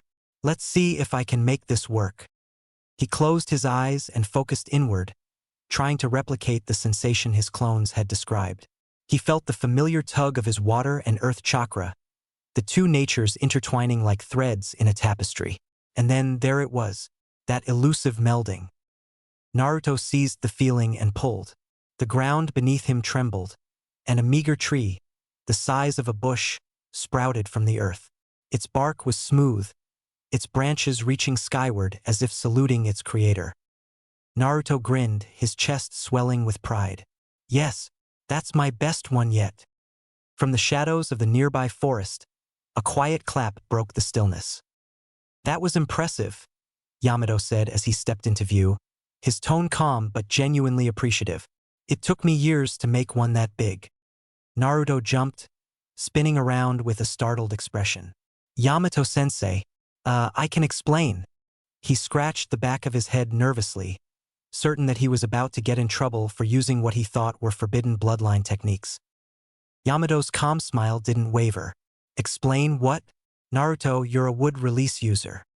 Before Naruto could respond, Yamato brought his hands together in a snake seal. "Wood release, great forest technique." The ground rumbled as a tree as tall as an aspen burst forth, its thick trunk and sprawling branches forming a protective barrier around Yamato. The display was both awe-inspiring and humbling. Naruto's jaw dropped. That's almost like the technique from the scroll. Did you steal it too? Yamato froze for a moment before bursting into laughter, the absurdity of the question catching him off guard. What? No. Why would I steal it? How could I? Only those with the Kekii Genkai can even use it. Naruto frowned, his confusion evident. Wait. So I didn't steal the bloodline techniques? Yamato's smile softened as he approached Naruto, placing a reassuring hand on the boy's shoulder. No, Naruto. Wood release isn't something you can just learn from a scroll. It's a Kekii Genkai, a special ability passed down through bloodlines. It's the result of combining water and earth chakra into something greater. Naruto blinked, his brow furrowed in thought. So, it's a coincidence I can use it? More than a coincidence, Yamato said, his tone turning more serious. The only natural user of wood release in history was the first Hokage, Hashirama Senju. His power was legendary, strong enough to control tailed beasts and shape the land itself. No one since has been able to use it naturally. Naruto tilted his head. Then how can you use it? Yamato's expression darkened slightly, and he took a deep breath. I didn't inherit it naturally. My abilities are artificial. Naruto's eyes widened. Artificial? What do you mean? Yamato hesitated, then gestured for Naruto to sit. You deserve to know the truth. As Naruto plopped down cross-legged, Yamato began to explain. When I was a child, I was one of 60 infants taken by Orochimaru. He was conducting experiments to replicate the first Hokage's abilities. Orochimaru infused us with Hashirama's DNA, hoping to create new wood-release users. Naruto's fists clenched, anger bubbling up at the mention of Orochimaru. That snake. He's always doing messed up stuff. Yamato nodded grimly. Most of us didn't survive the experiments. I was the only one who did. I don't know if it was luck, or fate, or something else, but I gained the ability to use wood release as a result. Naruto stared at Yamato, his expression a mix of awe and sympathy. That's crazy. I'm sorry that was done to you, sensei. But you're using it to help people now, right? That's what matters. Yamato smiled faintly. Exactly. And now it seems like fate has brought me here to help you. Your ability to use wood release naturally is something extraordinary, Naruto. It's not just a power, it's a responsibility. If you master it, you could achieve things no one else can. Naruto's grin returned, his determination blazing in his eyes. All right, then I'll become the best wood release user ever. Databeo. Yamato chuckled. One step at a time, Naruto. Let's keep practicing. As Naruto stood, ready to dive back into training, he couldn't help but feel a renewed sense of purpose. For the first time, he truly understood the magnitude of the power he was beginning to unlock, and the legacy it carried. Chapter 14. A Glimmer of Insight. Begin the final round. The moon hung high in the night sky, its silver light filtering through the canopy of trees as Naruto made his way home. The forest was quiet except for the occasional rustle of leaves beneath his feet. Despite the cool night air, he was lost in thought, his mind replaying the intense training session with Sakura and Lee. Tomorrow's the big day, he thought, clenching his fists. I'll show everyone just how strong I've become, and I'll teach that prick a lesson about fate. Suddenly, the soft crunch of leaves nearby snapped him out of his thoughts. Naruto froze, his senses on high alert. Who's there? He called, scanning the shadows. A faint shuffle followed, and then, stepping hesitantly into the moonlight, was Hinata Hyuga. Her pale lavender eyes widened, her face a vivid shade of red as she met his gaze. Hey, Hinata! Naruto exclaimed, waving enthusiastically. What are you doing out here? Hinata's blush deepened, spreading to the tips of her ears. She stammered, her hands fidgeting nervously. Oh no, I'm not spying on you. Promise. She squeezed her eyes shut as if expecting some kind of reprimand. Naruto tilted his head, frowning slightly. Her nervousness reminded him of her fight with Neji during the preliminaries, the way he had taunted her, belittled her, and hurt her. His frown deepened. I'm sorry for the way he treats you, Hinata, Naruto said softly. You don't deserve that. You didn't choose to be born different than him. Hinata's eyes flew open, her breath hitching. Her mind reeled at the protective tone in Naruto's voice, and her heart raced. He's defending me? I'm going to beat him tomorrow, Naruto continued, his fists clenched with determination. I'll prove that his idea of fate is a load of shit. I'll make him pay for hurting you. Hinata's vision blurred, and for a moment, she thought she might faint. She tried to steady herself, her hands clasped tightly in front of her. And Naruto, she managed, her voice barely above a whisper. Please don't hurt him. Not badly. I care about him. He's had a rough life. Naruto blinked in surprise, her compassion catching him off guard. He grinned, a genuine smile that reached his eyes. You're amazing, you know that? Even after everything, you still care about him. Hinata felt her heart swell at his words. His grin was infectious, and she couldn't help but smile back, though her face was still burning with embarrassment. Naruto scratched the back of his head, his grin turning mischievous. If only those crazy eyes of yours, no offense, had some sort of weakness, a blind spot or something, then I'd really have the upper hand tomorrow. Hinata made a soft noise of surprise. She wasn't offended. She couldn't possibly be offended by Naruto. His earnestness and determination were far too endearing. Her lips parted, and before she could stop herself, she spoke, her words feeling almost treasonous. If only there were, she murmured, her voice barely audible. But as heir of the clan, I would never be allowed to share such a thing. If it existed. She tapped the back of her head in an exaggerated way, as if to punctuate her words. Her heart pounded, and she couldn't believe how bold she was being. Her face felt like it was on fire. She was all but betraying clan secrets. Naruto's eyes widened. Ha! He grinned even wider, leaning forward slightly. Wait! Are you giving me a hint, Hinata? Hinata's blush deepened, and she made a soft, nervous laugh. Gee, good luck tomorrow, Naruto, she said, her voice barely above a whisper.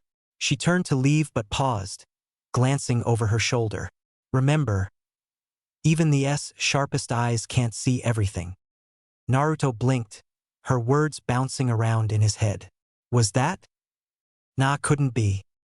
Thanks, Hinata, he called after her, waving. I'll do my best. Hinata nodded shyly and disappeared into the shadows, her heart still racing. As she walked away, she couldn't help but feel a tiny spark of pride. She hadn't stuttered nearly as much as usual, and maybe, just maybe, she'd helped Naruto in her own way. Naruto stood in the clearing for a moment longer, watching the spot where Hinata had vanished. He smiled to himself, his resolve only growing stronger.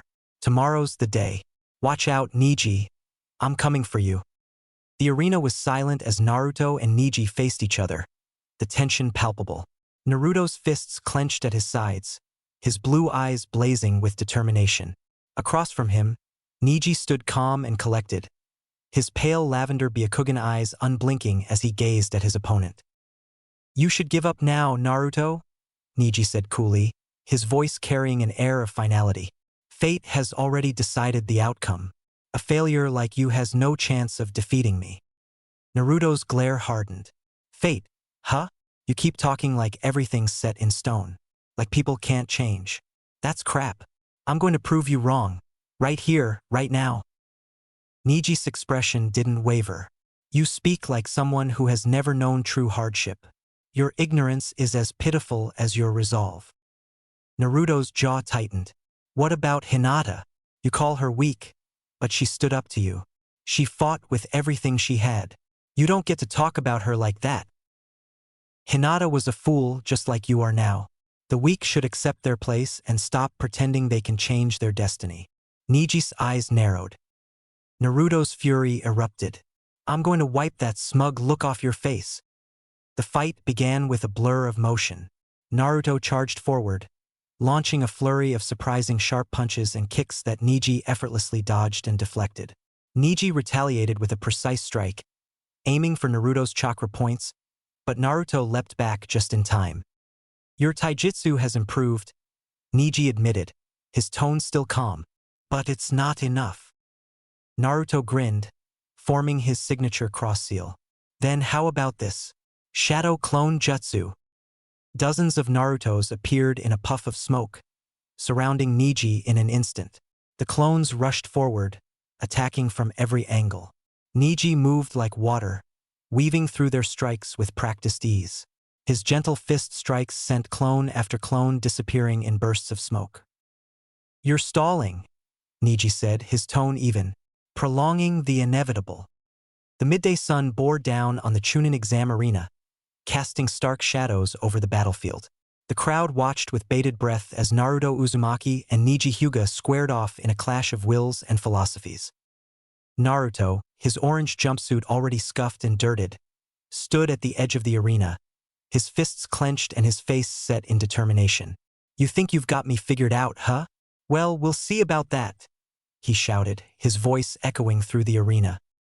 Neji, calm and composed, stood in the center of the battlefield.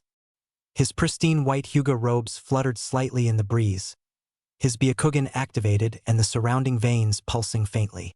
His voice was cold, almost dismissive. "Fate has already decided the outcome of this match, Naruto. You can send as many clones as you wish, but they will all fall before me. You cannot change destiny." "We'll see about that, Neji." Shadow clone jutsu. Naruto grit his teeth, his scowl deepening. In an instant, the arena was flooded with copies of Naruto, the battlefield becoming a sea of orange and yellow. The clones surged forward, a chaotic wave of fists and shouts, each one determined to overwhelm Neji. Neji's Byakugan flared, his field of vision expanding in every direction. To him, the chaos was anything but random. Each clone was a flicker of chakra, a beacon easily distinguishable from the panoramic backdrop his eyes provided him. He stepped forward, calm and deliberate, and unleashed a flurry of strikes. 20 times 0 is still 0. You will all fall before my gentle fist," Neji whispered as his fingertips were enveloped in chakra. The first clone burst into smoke with a single, precise strike to its chest. Another clone lunged from behind, but Neji twisted effortlessly, delivering a jab to its midsection, dispelling it in an instant. Clone after clone charged at him, and with each attack, Neji responded with surgical precision.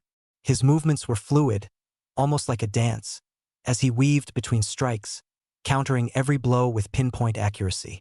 Each clone fell, reduced to harmless puffs of smoke, the battlefield momentarily clouded with the remnants of Naruto's failed assault. From the stands, Lee leaned forward, his fists clenched in excitement. Neji's control over his gentle fist is flawless. His strikes are so precise.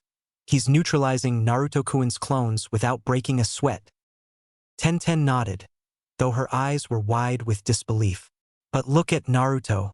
He's not stopping. How much chakra can he possibly have left?" "You can't win, Naruto. No matter how many times you try, your clones' efforts are futile. They lack the resolve and strength to break through my defenses." Neji's voice cut through the chaos as he struck down another wave of clones. But Naruto's grin widened, even as his clones fell one by one. "Yeah, maybe, but there's more where that came from." Once again, Naruto summoned more clones, the arena filled with a fresh army of orange-clad attackers. This time, the clones came at Neji from every direction, their movements faster and more coordinated. A group charged him head-on, while others leapt into the air, descending upon him like a rain of fists. Neji spun on his heel, his arms outstretched, and unleashed his ultimate defensive technique. 8 trigrams, rotation. A dome of spinning chakra erupted around him, blasting the clones away in every direction. The sheer force of the technique sent waves of dust and smoke into the air, momentarily obscuring the battlefield. When the dust cleared, Neji stood alone, unharmed, while Naruto's clones had been completely obliterated. The real Naruto, crouched low at the edge of the arena, was panting heavily, sweat dripping from his brow. "Is that all?" Neji asked, his voice calm but laced with condescension. "No matter how much effort you put in, the outcome will not change. I am the genius of the Hyuga clan, and you are a failure." Naruto's fists tightened, his nails digging into his palms. He stood slowly, his breathing ragged, but his grin never faltered. Yeah, you've got all the fancy moves. You're perfect, Neji. But you're missing something. I've got something you'll never understand. And that's the will to never give up. Neji's eyes narrowed slightly, his Byakugan focusing on Naruto. Empty words from someone who doesn't know his place. You've seen the difference in our strength. Why do you persist? Naruto chuckled weakly and raised a hand to wipe the sweat from his forehead. Because I've got something to prove, to you, to everyone watching, and to myself. I'm gonna win this fight, Neji, no matter what it takes. From the stands, Hinata watched intently, her hands clenched in front of her chest. Naruto-kun, she whispered, her voice filled with quiet hope. The battle wasn't over yet, and as the crowd erupted into cheers, the arena became a stage for Naruto's unyielding determination and Neji's impeccable precision. The clash between hard work and natural talent was far from decided. Naruto gritted his teeth, his mind racing. He knew Neji was better in hand-to-hand combat, there was no denying it. That gentle fist of his was anything but gentle. Every palm strike felt like the flat of a sledgehammer, and so Naruto couldn't afford to get caught in a direct. Naruto wasn't stalling for no reason. As the waves of clones converged and engaged, he observed Neji closely, watching the subtle movements of his Byakugan. Each kunai thrown by a clone, each strike aimed at Neji's back, gave Naruto more information. He began to notice a pattern. Kunai aimed near the back of Neji's skull were always deflected at the last moment. There it is, Naruto thought, his eyes narrowing. His blind spot. He sent another wave of clones to mask his realization, forcing Neji to activate his ultimate defense. 8 trigrams. Rotation. Neji shouted, spinning rapidly as his chakra flared outward. The clones were obliterated in an instant, leaving Naruto alone once more. Neji stood tall, not a hair out of place. You cannot overcome my defenses. Your continued effort despite your obvious disadvantage is not admirable. It is folly. This fight is over. Naruto didn't respond, his mind working furiously. He couldn't afford to let Neji see his plan coming. The fight continued, with Neji pressing the advantage. His speed and precision were unmatched, and Naruto struggled to keep up. With a flash of motion, Neji closed the distance between them, landing a devastating series of strikes. 8 trigrams, 64 palms, Neji declared, his hands moving faster than the eye could follow. Naruto's body stiffened as Neji struck his chakra points, sealing them off with methodological finger jabs. Naruto collapsed to the ground, his breaths ragged. His vision swam, but he refused to give up. Through gritted teeth, he forced his chakra to flow, his body trembling with the effort. The crowd gasped as Naruto screamed, his chakra bursting forth in a sudden surge. In the stands, the third Hokage's eyes widened, a flicker of recognition passing over his face. This chakra, it feels faintly like Hashirama's. Naruto stood, his body trembling but his resolve unshaken. I told you, I'm not giving up. I'll prove you wrong. Naruto summoned one final wave of clones, each armed with a pair of glistening kunai. They surrounded Neji, hurling the projectiles in perfect synchronization. Neji scoffed, his Byakugan tracking each one. You think this will work? Neji said, easily deflecting each kunai with minimal effort. The futile effort wasn't even worth using his rotation. This is pointless. But then, one of the kunai transformed midair, revealing itself to be the real Naruto. What? Neji exclaimed, his Byakugan momentarily unable to adjust to the sudden appearance of vibrant orange and blue. Naruto's fist connected with Neji's jaw, the blow enhanced by his chakra. At the apex of his third knuckle, he felt his accumulated chakra erupt outward in a concussive blast. The sheer force sent Neji flying backward, skidding across the ground. The strength of the punch was reminiscent of Tsunade herself. Neji lay on the ground, coughing as he tried to rise. His Byakugan faded, and he looked up at Naruto, his expression unreadable. His body collapsed into its shadow, and he felt an agonizing pain in his mandible. Naruto stood tall, his chest heaving as he grinned. I told you, Neji. Fate doesn't decide who wins. We do. The proctor stepped forward, raising his hand. Winner, Naruto Uzumaki. The crowd erupted in cheers, and Naruto looked up to see Hinata smiling softly, her hands clasped together. He gave her a thumbs up before turning back to Neji, who was still sitting on the ground. Neji stared at Naruto for a long moment before lowering his head. Maybe you're right, he murmured through his fixed jaw. Naruto extended a hand to him, his grin never fading. Come on, let's prove it together. Chapter 15. Strategists and Quitters. The crowd was restless as they waited for the next match to begin. The board had displayed Sasuke Uchiha versus Gaara of the Sand, but neither fighter was present. Whispers rippled through the stands as spectators speculated about Sasuke's absence. Where is he? He can't just skip his match, came the cry of one roused onlooker. This is ridiculous. We paid to see him fight Gaara. On the balcony, the third Hokage stood alongside the Kazekage, their expressions calm despite the mounting tension. The Kazekage leaned slightly toward Hiruzen. It would be a shame to disqualify such a promising young shinobi, especially since his opponent is to be my son. Why not postpone the match to the end of the round? Hiruzen frowned, his gaze thoughtful. This is against protocol. But the crowd has spoken. The Kazekage pressed, his tone smooth. The people have come for this fight. Denying them would cause dissatisfaction. Hiruzen sighed, glancing at the eager audience. Very well, we will postpone the match. As the next match was announced, Kankuro stepped forward, but the puppet user raised his hand before entering the arena. I forfeit, Kankuro said flatly, his voice devoid of emotion.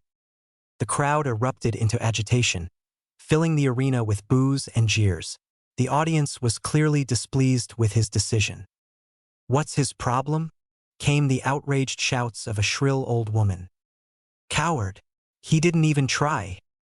Shino stood silently, his expression unreadable behind his high collar. His beetles buzzed faintly, sensing no further need to prepare for battle. He turned and walked back to the balcony, sparing Kankuro only a brief glance.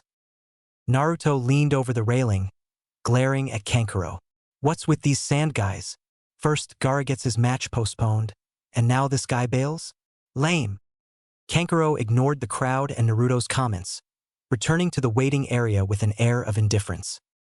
Match 4 will be Temari of the Sand versus Shikamaru Nara, Gunma called with a professional disinterest. The energy shifted as Temari and Shikamaru stepped into the arena. Temari held her massive fan confidently, her smirk promising a tough fight. Shikamaru, by contrast, walked down with his hands in his pockets, his usual bored expression plastered across his face.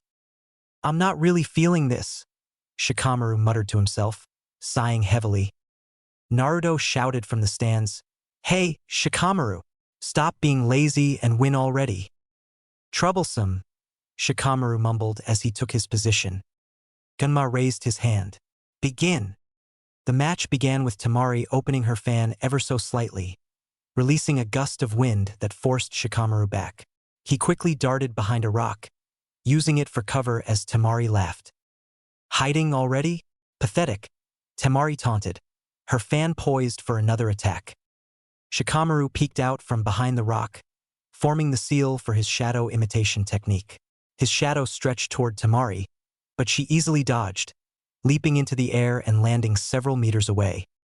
You'll never catch me like that, Temari said, smirking. Shikamaru sighed, scratching his head. Yeah, keep talking. The match seemed one-sided as Temari kept Shikamaru on the defensive, her wind techniques forcing him to reposition constantly. His figure darted furtively between the shade of trees and boulders. The crowd grew restless, many assuming that Shikamaru was stalling. But those paying close attention noticed that Shikamaru's movements weren't random. With each gust of wind, he subtly adjusted his position, moving closer to a tunnel left behind from Naruto's earlier fight with Neji. After several minutes of evasion, Shikamaru suddenly stopped, standing in an open area. All right, let's finish this, he said, forming the seal again. Temari raised an eyebrow. You're just wasting chakra. Let me show you how it's done. She swung her fan, her chakra surging in preparation to release another powerful gust. But Shikamaru didn't move. Instead, his shadow darted forward, slipping into the tunnel and extending behind Temari. Before she could react, the shadow connected with hers. Her body froze, her eyes wide with shock. What? Shikamaru grinned lazily. Gotcha. Using his shadow to control Temari, he forced her to lower her fan and mimic his movements. The crowd gasped, realizing he had been leading her into this trap the entire time. Temari gritted her teeth. You planned this from the start, didn't you? Shikamaru shrugged. I guess you could say that. With victory within his grasp, Shikamaru raised his hand to signal the proctor. But instead of delivering a finishing move, he let out a heavy sigh. I quit. The audience erupted in confusion. What's he doing? He had her. The elderly woman in the crowd was practically rabid at this point. Is he crazy? Genma blinked. Are you certain, Shikamaru? Shikamaru nodded. Yeah, I'm out of chakra anyway, and honestly, it's too troublesome to keep going. I just have to fight someone else after this. Naruto shouted from the stands. What are you doing, Shikamaru? You could have won. Shikamaru glanced up at him, smirking. You fight for recognition, Naruto. I fight to survive. Temari's expression was a mix of frustration and relief as Hey-8 declared her the winner. She looked at Shikamaru as he walked away, a flicker of curiosity in her eyes. Back in the stands, Naruto pouted. Man, he's so weird. Weird or not, you can't deny he's smart.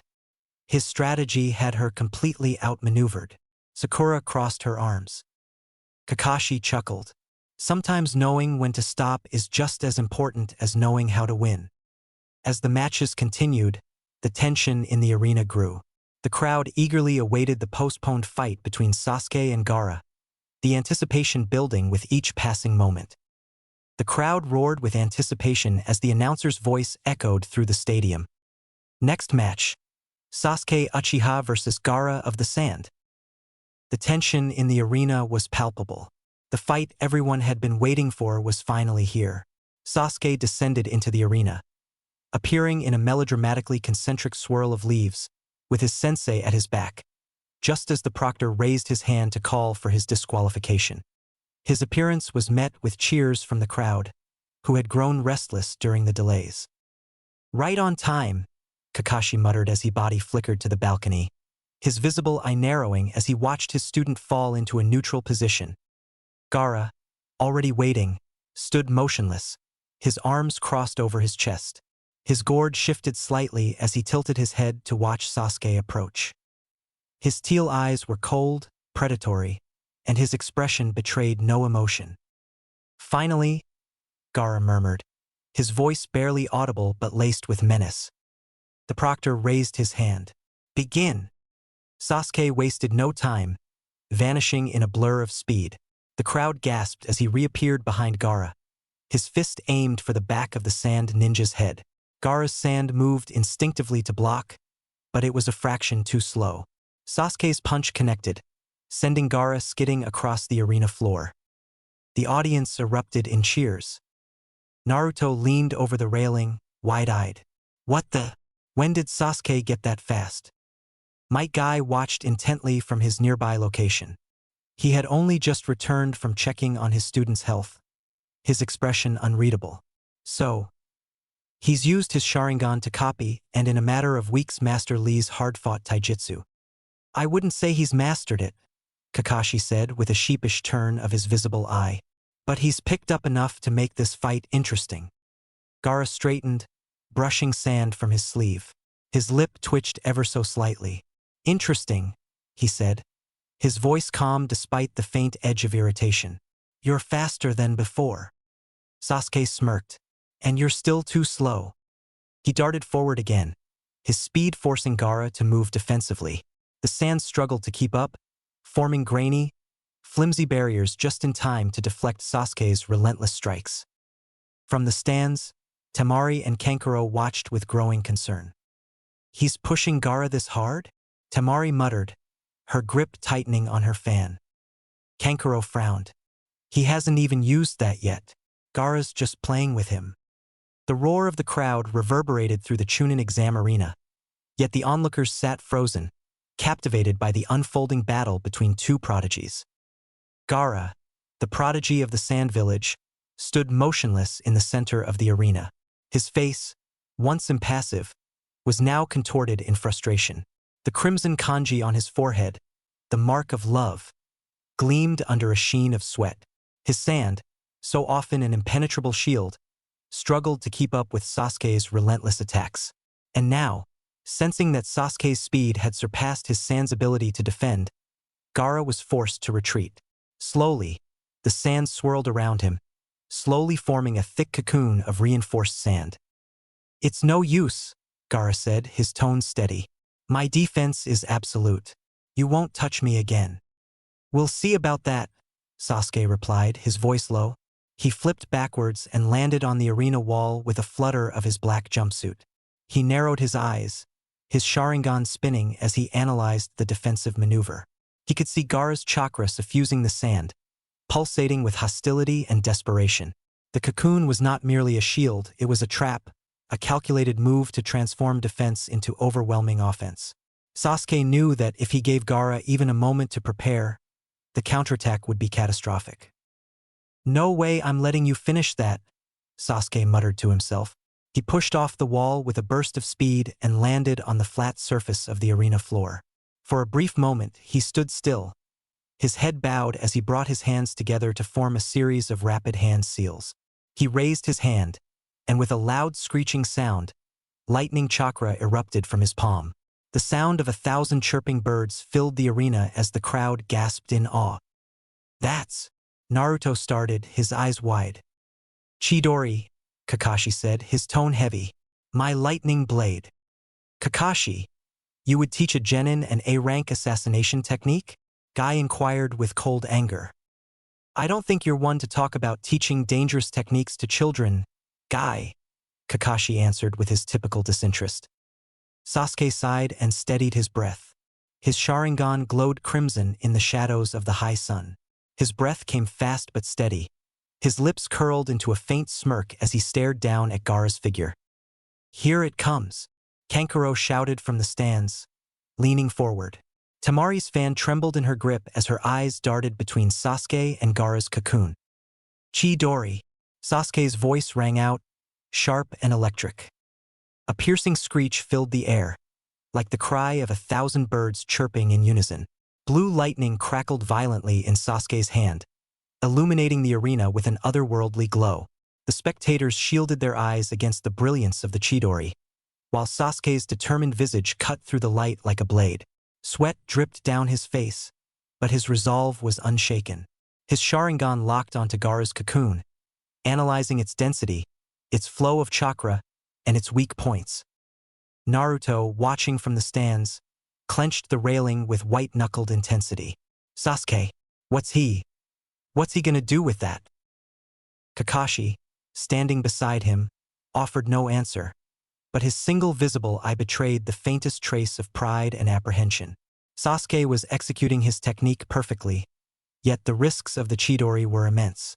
One wrong move and the consequences could be dire. Sasuke bent low, the Chidori sparking wildly in his hand. His speed was already near impossible to track, but with his fully matured Sharingan's predictive power, he was about to push himself even further. With a burst of chakra to his legs, he vanished in a blur of motion, reappearing only a fraction of a second later inches away from Gaara's cocoon. The sand reacted instantly, tendrils whipping out to intercept him, but Sasuke's Sharingan caught the attack before it could land. He ducked low, twisting his body to avoid the sand's grasp, and surged forward, his Chidori roaring louder with every step. "Take this," Sasuke shouted, driving the lightning-infused hand straight toward the cocoon. The impact was deafening, a sharp, explosive crack that sent a shockwave rippling through the arena. The Chidori tore into Gaara's sand like a drill through stone, blue lightning carving a tunnel into the defensive cocoon.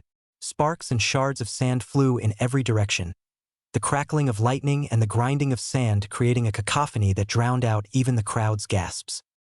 Inside the cocoon, Gaara's eyes widened in disbelief. For the first time in years, his ultimate defense was faltering. The searing heat of the Chidori pierced closer and closer, and for a brief moment, he felt something foreign, fear. The sand around him trembled, reacting to his emotional state, but it wasn't fast enough to fully stop the onslaught. Outside, Sasuke's grin widened as his hand pushed deeper into the cocoon, the resistance growing fiercer with each passing second. His Sharingan caught the faintest flicker of movement inside, Gaara himself vulnerable for the time being. Suddenly, a deafening roar erupted from within the cocoon. The sand around Sasuke exploded outward, forcing him to leap back. The remnants of the cocoon collapsed, revealing Gaara in a monstrous form, half transformed into the one-tailed Shikaku. His left arm had morphed into a grotesque claw of sand, and his face was twisted with fury. "You!" Gaara growled, his voice an inhuman mix of his own and the beast's. "You will not defeat me. You won't invalidate my existence. I will prove my existence by destroying yours." Sasuke landed lightly on his feet, his Chidori dissipating in crackles of lightning. He panted heavily, his body pushed to its limit, but his Sharingan never left Gaara's grotesque form. For a moment, he allowed himself a small smile. "This just got interesting," Sasuke said, readying himself for the next stage of the fight. Before the match could continue, a sudden explosion of smoke erupted in the Kage's box. The audience turned their attention upward as the chaos unfolded. "What's going on?"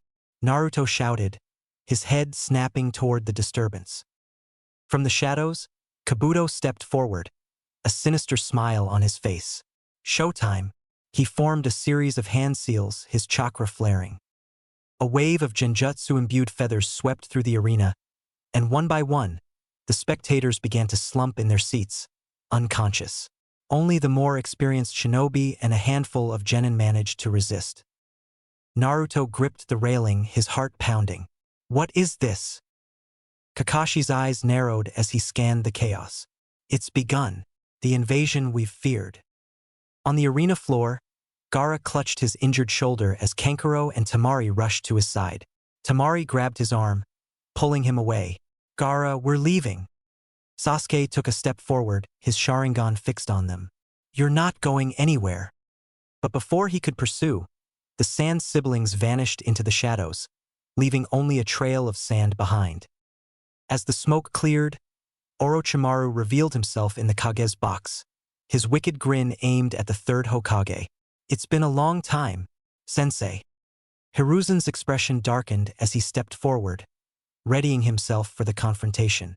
Below, the arena erupted into chaos as shinobi from the sand and sound villages launched their attack. Naruto's eyes fluttered as he succumbed to the genjutsu. "Sakura, wake them up, then regroup. I'm going to move." Kakashi's orders hadn't even left his lips fully before he disappeared in a blur of speed. Sakura nodded in bemused panic and prepared to do her best to defend her village and friends. Chapter 16. The Konoha Crush begins. The arena was in chaos. Smoke filled the air, and the sound of battle echoed through the stadium. People slumped unconscious in their seats, victims of Kabuto's genjutsu. Among the confusion, Sakura Haruno crouched, her hands forming a release seal. "Release!"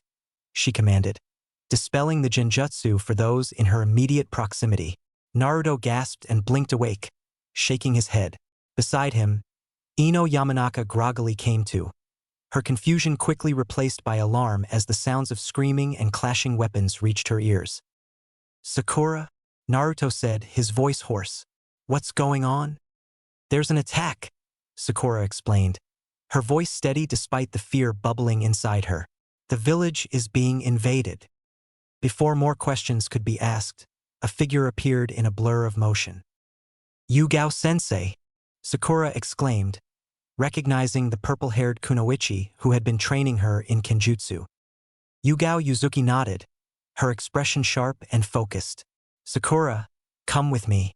We'll find Kakashi." Her gaze shifted to Naruto and Ino. "You two help evacuate the civilians. These people need to get to safety." Naruto stood, his fists clenched. "But..."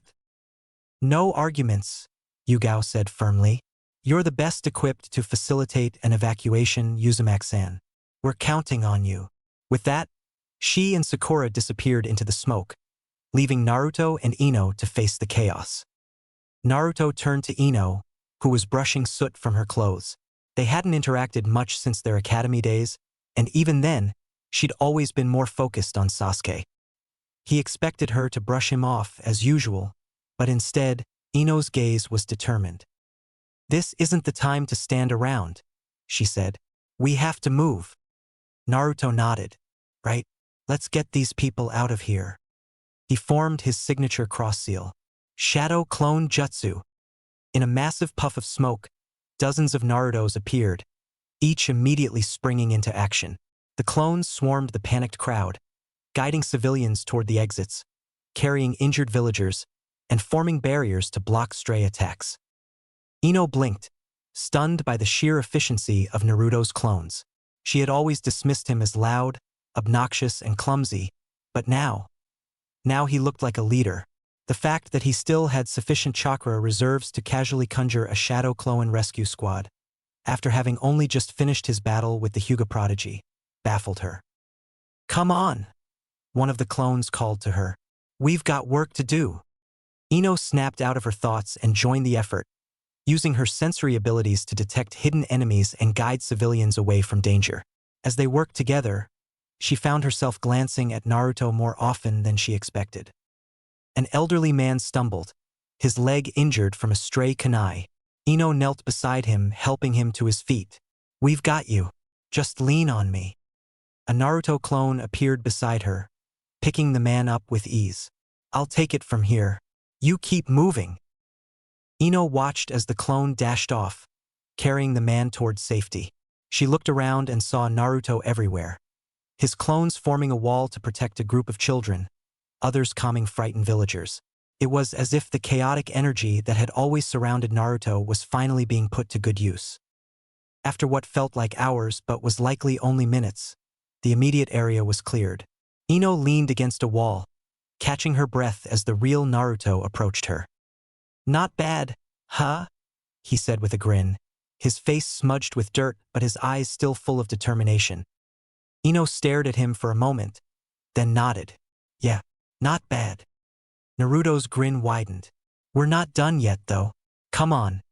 Let's go find Kakashi-sensei." Ino hesitated, then pushed off the wall. "All right, lead the way." As they ran through the smoke-filled streets, Naruto and Ino moved as a team, their differences forgotten in the face of the crisis. The sounds of battle grew louder with each step, and they both knew that this was only the beginning. Ino glanced at Naruto out of the corner of her eye.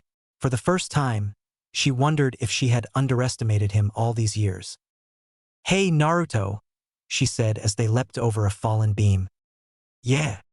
Don't get a big head or anything, but you're not as useless as I thought." Naruto laughed, his grin never fading. "Thanks, I guess? Let's go save our sensei." The village was still in chaos, but Kakashi's focus was razor-sharp as he addressed the group of young shinobi in front of him.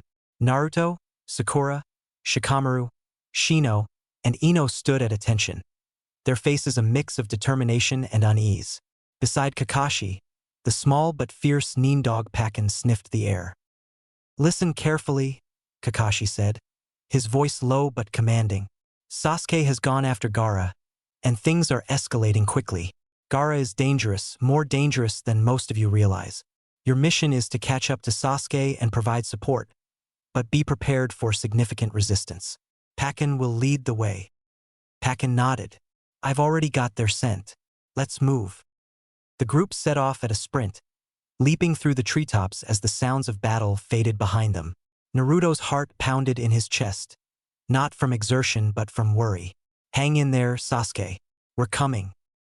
The frenzy of the invasion filled the air with shouts, explosions, and the clashing of steel.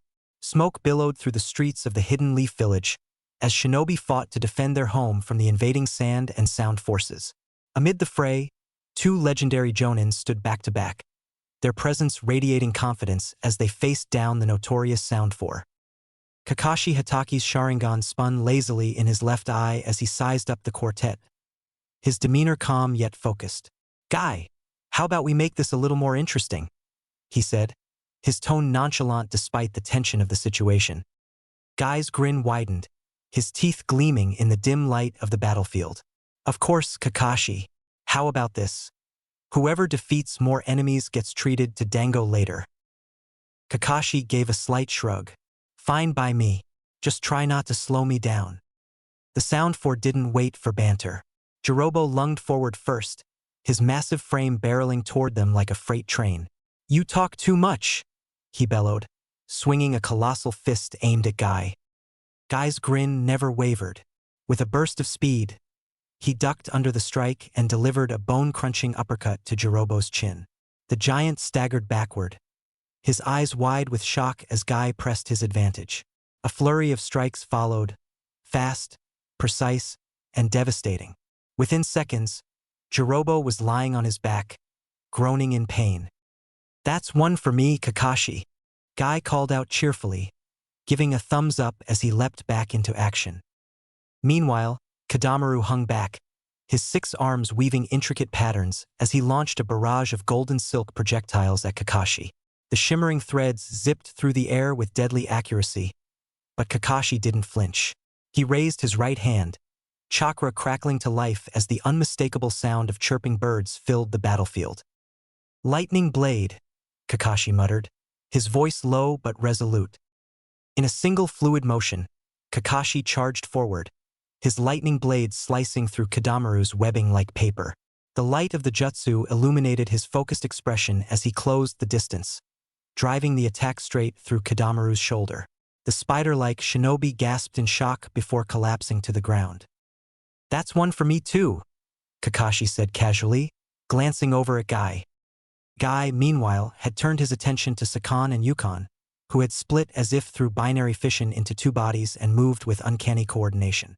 The brothers charged at him, their combined attacks forcing Guy to stay on the defensive. Guy's strikes landed, but the brothers' unique physiology allowed them to heal almost instantly, their mocking laughter ringing in his ears. Suddenly, a haunting melody filled the air. Tayuya, perched on a nearby rooftop, had begun playing her flute, her genjutsu weaving its way into Guy's mind.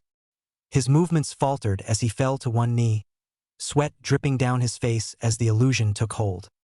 "TCH amateur, always was susceptible to genjutsu," Kakashi muttered, his Sharingan glowing as he turned to Tayuya. In an instant, he cast a genjutsu of his own to compel her to look at him.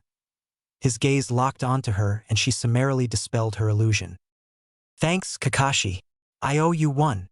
Guy snapped back to his feet, shaking his head clear. "Just don't let her catch you again," Kakashi replied, stepping forward to engage Tayuya directly. The Sound Four, realizing they were outmatched, activated the full power of their curse mark, their bodies transforming into monstrous second forms. Jirobo's bulk doubled, his skin turning an ashen gray. Kidamaru's spider-like features became grotesque and pronounced, though his left arm still hung uselessly to his side. Sakan and Yukon shared a body once more and it sprouted sharp, jagged protrusions, and Tayuya's hair grew wild as horns jutted from her skull. "Let's see how you handle this," Sakan growled, his voice distorted and guttural. The battle intensified. Kakashi and Guy moved in perfect harmony, their years of experience as comrades evident in every motion. Kakashi darted through the battlefield, his Sharingan predicting every attack as he countered with precision. Lightning blade flared to life again, cutting through Jirobo's defense as he collapsed for the second and final time. Guy unleashed his might, opening the first gate. "Gate of opening!" he roared, his aura flaring as his speed and power multiplied. He closed the distance with Sakan and Yukon in an instant, delivering a spinning kick that sent both brothers flying into a nearby wall, unconscious. Tayuya, desperate, summoned her doki, 3 towering, ghostly creatures that charged at the Jonin with terrifying ferocity. But Kakashi and Guy worked together seamlessly. Kakashi intercepted the doki with a pair of kunai infused with lightning chakra that he plunged into the base of 2 of their skulls, disrupting their connection to Tayuya. Guy followed up with a powerful leaf whirlwind, shattering the last doki into harmless smoke. Before Tayuya could react, Kakashi appeared behind her, a kunai pressed against her neck. "This is over," he said calmly. Guy simultaneously burst through Kidamaru's injury-limited defense and delivered a punishing flying roundhouse kick that removed the spider-like man from the fight. The last of the sound four fell, and the battlefield grew quiet for a moment. Kakashi sheathed his kunai and turned to Guy, who was stretching and flexing his muscles. "So, what's the score?" Guy asked with a grin. Kakashi considered for a moment. "You got Kidamaru and Sakan and Yukon. I got Jirobo and Tayuya. Looks like it's a tie." Guy's grin faltered for a moment before he clapped Kakashi on the back. "A tie? Fine. Then we'll both treat each other to dango after this mess is cleaned up." Kakashi sighed but smiled beneath his mask. "Fine, Guy, but you're paying if you order too much." The two jonin turned and headed back into the fray, ready to take on whatever challenges the invasion threw at them next. Their teamwork had once again proven why they were among Konoha's finest. As they raced through the forest, Pakken suddenly growled, his hackles raised. "Incoming!" The group skidded to a halt as two figures emerged from the shadows ahead. Temari and Kankuro. Temari's fan was already fully unfurled, her expression grim, while Kankuro stood with his puppet Karasu at the ready. "This is as far as you go," Temari said, her voice steady but tinged with urgency. "We won't let you interfere with Gaara." Naruto clenched his fists, stepping forward. "Out of the way. We don't have time for this." Kankuro smirked. "You'll have to go through us first." Shikamaru sighed, his hands in his pockets. "Troublesome, but I guess we don't have a choice." Shino adjusted his sunglasses, his beetles already buzzing faintly around him. "Naruto, Sakura, go. We'll handle this." Ino stepped forward, her hands forming a seal. "Yeah. Get going. Sasuke needs you more than we do." Naruto hesitated for a moment, but Sakura grabbed his arm. "Come on, Naruto. They've got this." With a reluctant nod, Naruto turned and followed Sakura and Pakken as they continued the chase, leaving the Sand siblings behind to face their Konoha teammates. Naruto and Sakura arrived at a nearby clearing just in time to see Sasuke collapse to the ground, blood dripping from his mouth. He clutched his arm, the circuitous curse mark spreading across his body like a dark web. Gaara, in his semi-transformed state, loomed over him, his grotesque features a mix of human and beast. "Stay down," Gaara growled, his voice warped and inhuman. "You're weak. You've always been weak." "Sasuke!" Naruto shouted, rushing to his fallen teammate. Sakura knelt beside Sasuke, her hands braced against an open wound as she tried to stabilize him. "He's hurt badly," she said, her voice trembling. "Naruto, be careful." Naruto stood, his eyes narrowing as he faced Gaara. "All right, Sandman, you've gone too far. Let's see how you handle me." Gaara snarled, lunging forward with a wave of sand. Naruto formed a dozen clones, each rushing to intercept the attack. The clones swarmed Gaara, their strikes coordinated and relentless, but Gaara's sand shielded him effortlessly. "You can't defeat me," Gaara roared, his sand spiraling outward in a violent burst that destroyed all of Naruto's clones. The air was heavy with tension, dust, and malice. The towering form of Gaara, half transformed into Shikaku, loomed over Naruto. His grotesque sandarm twitched with each movement, its claws dripping with malice as it dragged Naruto closer to his inevitable doom. Naruto struggled in vain, his body pinned against the ground, cuffed and bound by tendrils of sand that squeezed tighter with every passing second.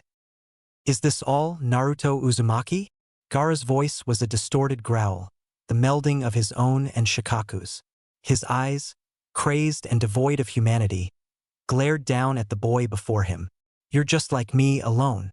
Weak. No one can save you now." Naruto snarled, gritting his teeth as he fought against the crushing grip of the sand. "I'm not weak," he shouted, his voice hoarse from the effort. "And I'm not alone. You don't know anything about me." But Gaara's claw tightened, the sand grinding painfully against Naruto's ribs. He could feel his chakra draining, his body nearing its limits. "Get away from him!" A voice cut through the chaos like a blade, and Gaara turned just in time to see Sakura Haruno sprinting toward them, her emerald eyes blazing with determination. In her hands was a gleaming wakizashi, its polished steel reflecting the light of the waning sun. "Sakura, no. Get out of here," Naruto yelled, panic flashing across his face. But Sakura didn't stop. She leapt forward, her hands gripping the hilt of the short blade tightly. Memories of Yugao-sensei's training surged through her mind, lessons about precision, courage, and timing. With a single, well-aimed slash, she severed the cord of sand that connected Naruto to Gaara's monstrous arm. The tension in the sand holding Naruto vanished instantly, and he fell to the ground with a gasp. But Gaara's reaction was swift and brutal. A roar of rage erupted from his throat as he turned his monstrous claw toward Sakura. "You dare!" Before she could react, Gaara's massive hand lashed out, striking her like a battering ram. The impact sent her flying backward, her body careening toward the forest floor below. "Sakura!" Naruto's voice cracked with desperation. Without hesitation, Naruto summoned a shadow clone. The clone didn't need instructions. It spun Naruto by his ankle and launched him with all its strength, sending him hurtling toward Sakura at a speed that quickly eclipsed hers. The wind rushed past his face as Naruto extended his arms, pushing himself to move faster. He caught up to Sakura just before she would have collided with the forest floor. His hands gripped her shoulders tightly, and he twisted his body mid-air, angling them both safely toward the ground. At the last second, he created a shadow clone, without even the use of a hand seal. He didn't have time to reflect on that fact, though. They landed with a crash, Naruto taking the brunt of the impact as they tumbled into the dirt. "Naruto, you saved me," Sakura managed through bated breath. She gasped for air, her chest heaving as she looked up at him wide-eyed. Naruto grinned despite the bruises forming on his face. "You saved me first, Sakura-chan. I wasn't about to let you fall after that." Sakura's lips trembled for a moment before she smiled, a rare moment of genuine affection towards him lighting up her face. "Thanks, Naruto." Naruto stood and extended a hand to help her up. "We're not done yet. Gaara's still up there, and I've got a feeling he's not going to make this easy." Sakura took his hand and stood, brushing herself off. Her grip on the wakizashi tightened, and she nodded. "Then let's finish this together." Naruto gave her a thumbs up, his grin widening. "Right, I'll take the lead. You back me up, Sakura." The two turned back toward the battlefield, the monstrous figure of Gaara awaiting them. Though the odds seemed insurmountable, their determination burned brighter than ever. Together, they would prove that strength wasn't just about power, it was about protecting those who mattered. Sakura gasped as a tendril of sand shot toward her. Before she could react, Naruto leapt in front of her, blocking the attack with another wave of clones turned martyrs. "Don't you dare touch her," Naruto shouted, his voice filled with fury. Realizing he needed to step up his game, Naruto formed a seal and summoned more clones, hundreds of them. The clearing was suddenly filled with Narutos, their numbers stretching into the tree trunks and limbs in columns and rows of orange-clad clones. Pakken blinked, his voice tinged with awe. "That's a lot of clones." "New record," Naruto shouted and grinned despite the circumstance. Sakura had always admired that quality in him, even as she found it utterly alien. The clones surged forward, attacking Gaara from all sides. Gaara roared in frustration, struggling to fend off the relentless assault. For a moment, it seemed like Naruto had the upper hand. But then, Gaara's laughter filled the air, low and menacing at first, then escalating into a maniacal cackle. His body convulsed as the sand around him began to spiral and expand. "You think you can beat me with numbers?" Gaara bellowed. "You don't understand. I am Shikaku." The ground shook violently as Gaara's body was engulfed in a massive cloud of sand. When the dust settled, a monstrous figure stood in his place. The fully transformed one-tailed beast, Shikaku. "I'm loose," the monster roared, its voice echoing through the forest like thunder. Naruto and Sakura stared in horror as the enormous creature towered over them, its malevolent energy washing over the clearing like a tidal wave. Pakken growled, his fur standing on end. "This just got a whole lot worse." Naruto clenched his fists, his resolve unshaken. We're not done yet. Come on, Sakura. Let's take this thing down. He clenched his fists as he stared up at Shikaku, the monstrous one-tailed beast towering over the forest clearing. Its malevolent energy churned the air, and its wild laughter sent shivers down his spine. But Naruto refused to back down. I can't let this thing destroy everything. I have to stop it, no matter what. He bit his thumb, drawing blood, and slammed his hand to the ground. He compelled his chakra to surge with an earnestness that surprised him. For the first time, he wasn't worried about whether or not he'd managed to summon a toad or a tadpole. His blue eyes reflected a solemn and sincere self-certainty. Summoning jutzu. A massive plume of smoke erupted, and when it cleared, Gamabunta, the toad summon boss, stood in the clearing, towering nearly as high as Shikaku. The giant toad blinked down at Naruto, irritation flickering across his features. You again, Gamabunta grumbled. What do you want this time, brat? Naruto pointed at Shikaku, his determination unwavering. That thing. You said you wanted a fight, right? Shikaku wants to destroy Konoha. We've got to take it down. Gamabunta sighed heavily, unsheathing his massive dagger. Twice you've summoned me, boy. Twice you've ended up dragging me into trouble. Fine, but you owe me double. The battle was cataclysmic. Gamabunta leapt into the air, slashing at Shikaku with his dagger, while Naruto held on for dear life. Shikaku roared, sending waves of sand crashing toward them, but Gamabunta dodged with surprising agility for his size. Hold on, kid, Gamabunta growled, landing a strike that cut deep into Shikaku's sandy hide. Naruto gritted his teeth as he clung to Gamabunta's head. We need to stop him from rampaging. How do we do that? You'll need to wake the host, Gamabunta explained. That Gaara kid is in there somewhere. They're on the head. Knock him out, and this thing will disappear. Naruto nodded, his mind racing. All right, but we need to get close enough. Can you pin him down? Not in this form, Gamabunta replied.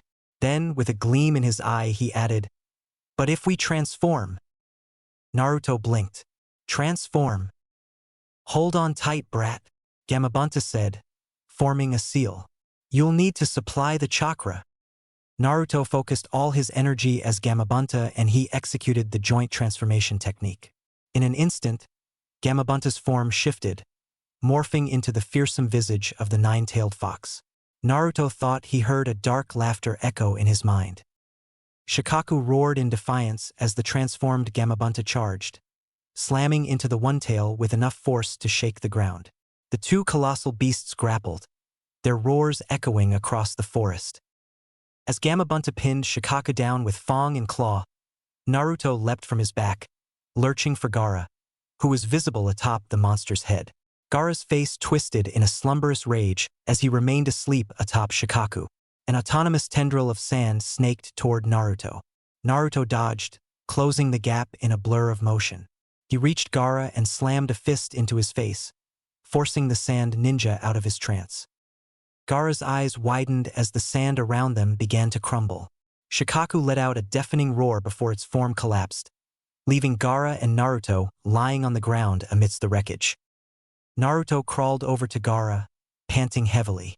The boy's eyes were filled with confusion and fear as he stared at Naruto, his body trembling. Why? Gaara rasped. Why would you fight so hard? For them. Why would you invalidate my existence, Naruto Uzumaki? You cannot end me. Naruto sat back, his chest heaving. I'm fighting for them because although most of them would rather pretend I don't exist, I found some that truly care about me.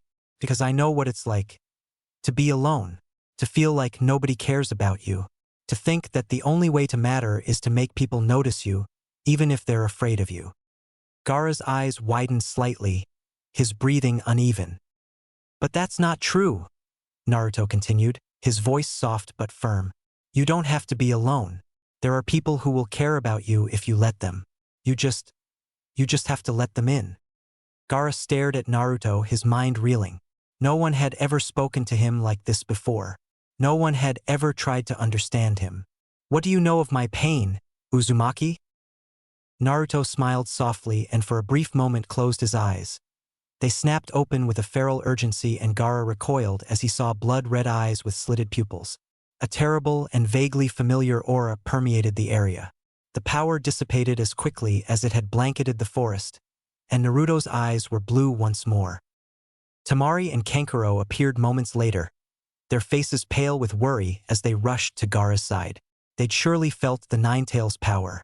Naruto wondered about that. He hadn't consciously summoned the power.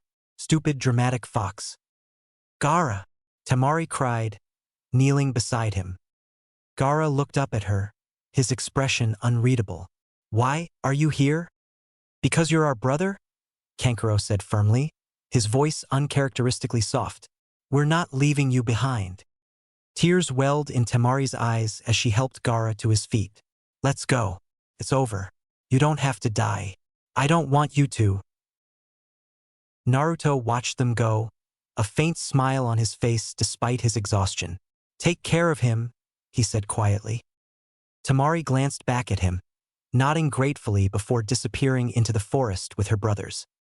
The forest was quiet now, the chaos of the battle fading into the distance. Naruto collapsed onto the ground, staring up at the sky. He was battered, bruised, and utterly spent, but a sense of peace and resolution settled over him. Sakura arrived moments later, kneeling beside him. Naruto, are you okay? He gave her a tired grin. We won, didn't we? Sakura nodded, tears pricking her eyes. Yeah, we did. As the sounds of the village began to return, signaling the end of the invasion, Naruto closed his eyes, feeling the weight of the world lift from his shoulders. For now they were alive, and that was enough. Chapter 17. The Burden of the Victor. Naruto stood outside Konohamaru's door, dressed in somber black. His left arm was bound tightly in a sling and splint, a testament to the fierce battle that had unfolded days before. Despite his usual energy, his shoulders sagged, and his blue eyes were soft and wet. He took a deep breath and knocked gently. Hey, he called softly, we've gotta go. The silence stretched, broken only by the faint sound of shuffling from within. Naruto's chest tightened as he waited, his own thoughts swirling. I should have spent more time with the old man, and with Konohamaru. I should have checked on him, visited him more. Now it's too late. He knocked again, louder this time. Hey, come on. The door creaked open, revealing Konohamaru's tear-streaked face. His wide, red-rimmed eyes looked up at Naruto, full of confusion and pain. Why did he die, Naruto? Konohamaru asked, his voice trembling. He's the Hokage. He's supposed to be the best, the strongest. Naruto knelt, bringing himself to Konohamaru's eye level. He placed his good hand on the boy's shoulder, his expression soft but serious. He was the best, and he died all the same. Konohamaru sniffled, tears threatening to spill over again. Then what's the point? What's the point of being strong if it doesn't matter? Naruto hesitated, the weight of the question settling heavily on his shoulders. He took a deep breath before speaking. Being a ninja isn't just about strength. It's about protecting the people you care about, no matter what. The old man. He gave up his life to save everyone in the village. To save you, Konohamaru, and to save me. The boy's lips quivered, but he listened intently as Naruto continued. That's what it means to be Hokage. It's not just about being strong. It's about carrying the whole village on your back, even if it means giving everything you've got. The old man, he didn't lose. He chose to protect us. Konohamaru wiped at his face with his sleeve. But it hurts so much. I know, Naruto said softly, his voice breaking slightly. It hurts, and it's okay to cry. But he wouldn't want us to give up. He'd want us to keep moving forward, to protect the people we care about. Just like he did. Konohamaru sniffled again, nodding slowly. Okay. Naruto smiled gently, ruffling the boy's hair with his good hand. All right, let's go. He wouldn't want us to be late. The skies hung heavy over the leaf village, a curtain of gray reflecting the somber mood of the gathering. The villagers, shinobi, and clan leaders assembled near the Hokage monument for the funeral of Hiruzen Sarutobi, the third Hokage. His casket, draped with the Leaf Village symbol, sat at the center of the plaza, surrounded by flowers and incense. Naruto stood among the mourners, his left arm in a sling and his black funeral attire slightly wrinkled, as though hastily put together. Beside him, Konohamaru clung to his hand, his small frame trembling as tears streaked down his cheeks. The boy's face was pale, his usual mischief and energy replaced by raw grief. Naruto glanced down at him, his own throat tight. He'd never seen Konohamaru like this. His own chest ached, regret mingling with the sadness. I should have spent more time with the old man, he thought bitterly. He always made time for me. Why didn't I? Nearby, Jiraiya stood silently, his hands clasped in front of him and his expression unreadable. The usual twinkle of humor or mischief in his eyes was gone, replaced by something heavy and solemn. He had lost a mentor, a friend, and a piece of his past. Naruto and Konohamaru stood together near the front, their eyes fixed on the casket draped in the symbol of the Leaf Village. Naruto's throat tightened as he saw the faces of people he knew: Kakashi, Iruka, and even stoic shinobi like Shino and Neji, tinged with sorrow. Naruto glanced down at Konohamaru, who gripped his hand tightly. The boy's face was streaked with fresh tears, but there was a quiet strength in his posture now. Naruto squeezed his hand in reassurance. As the eulogy was read, recounting Hiruzen Sarutobi's life and his unwavering dedication to the village, Naruto's mind drifted. He thought about the old man's kindness, his wisdom, and his belief in Naruto when so many others doubted him. The loss felt immeasurable, like a gaping hole in the fabric of the village. When the ceremony ended, villagers approached the casket one by one to pay their final respects. Naruto stepped forward with Konohamaru, his steps heavy. He knelt briefly, bowing his head. "Thanks for everything, old man," he whispered. "I'll make you proud, I promise." Konohamaru knelt beside him, his small voice barely audible. "Goodbye, Grandpa." As Naruto and Konohamaru stepped aside, Jiraiya approached the casket. The Toad Sage's towering figure seemed smaller somehow, his shoulders heavy with the weight of loss. He placed a hand on the casket, his fingers trembling slightly. "Sensei," he murmured, his voice low. "You were the one who believed in me when no one else did. Even when I doubted myself, you never gave up on me. I wish I could have done more for you, protected you better." He closed his eyes, drawing a deep breath. "Rest easy, old man. I'll take care of the brats you left behind. Naruto's got a long way to go, but I'll make sure he gets there. That's a promise." Jiraiya stepped back, his usual confidence replaced by a quiet, somber dignity. He glanced at Naruto, his gaze softening. "You've got a lot to live up to, kid. Don't waste it." Naruto nodded, his throat too tight to respond.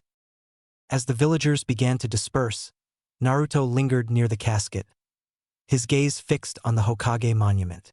The faces of Konoha's past leaders loomed above him, their carved expressions a silent reminder of the burden they had carried.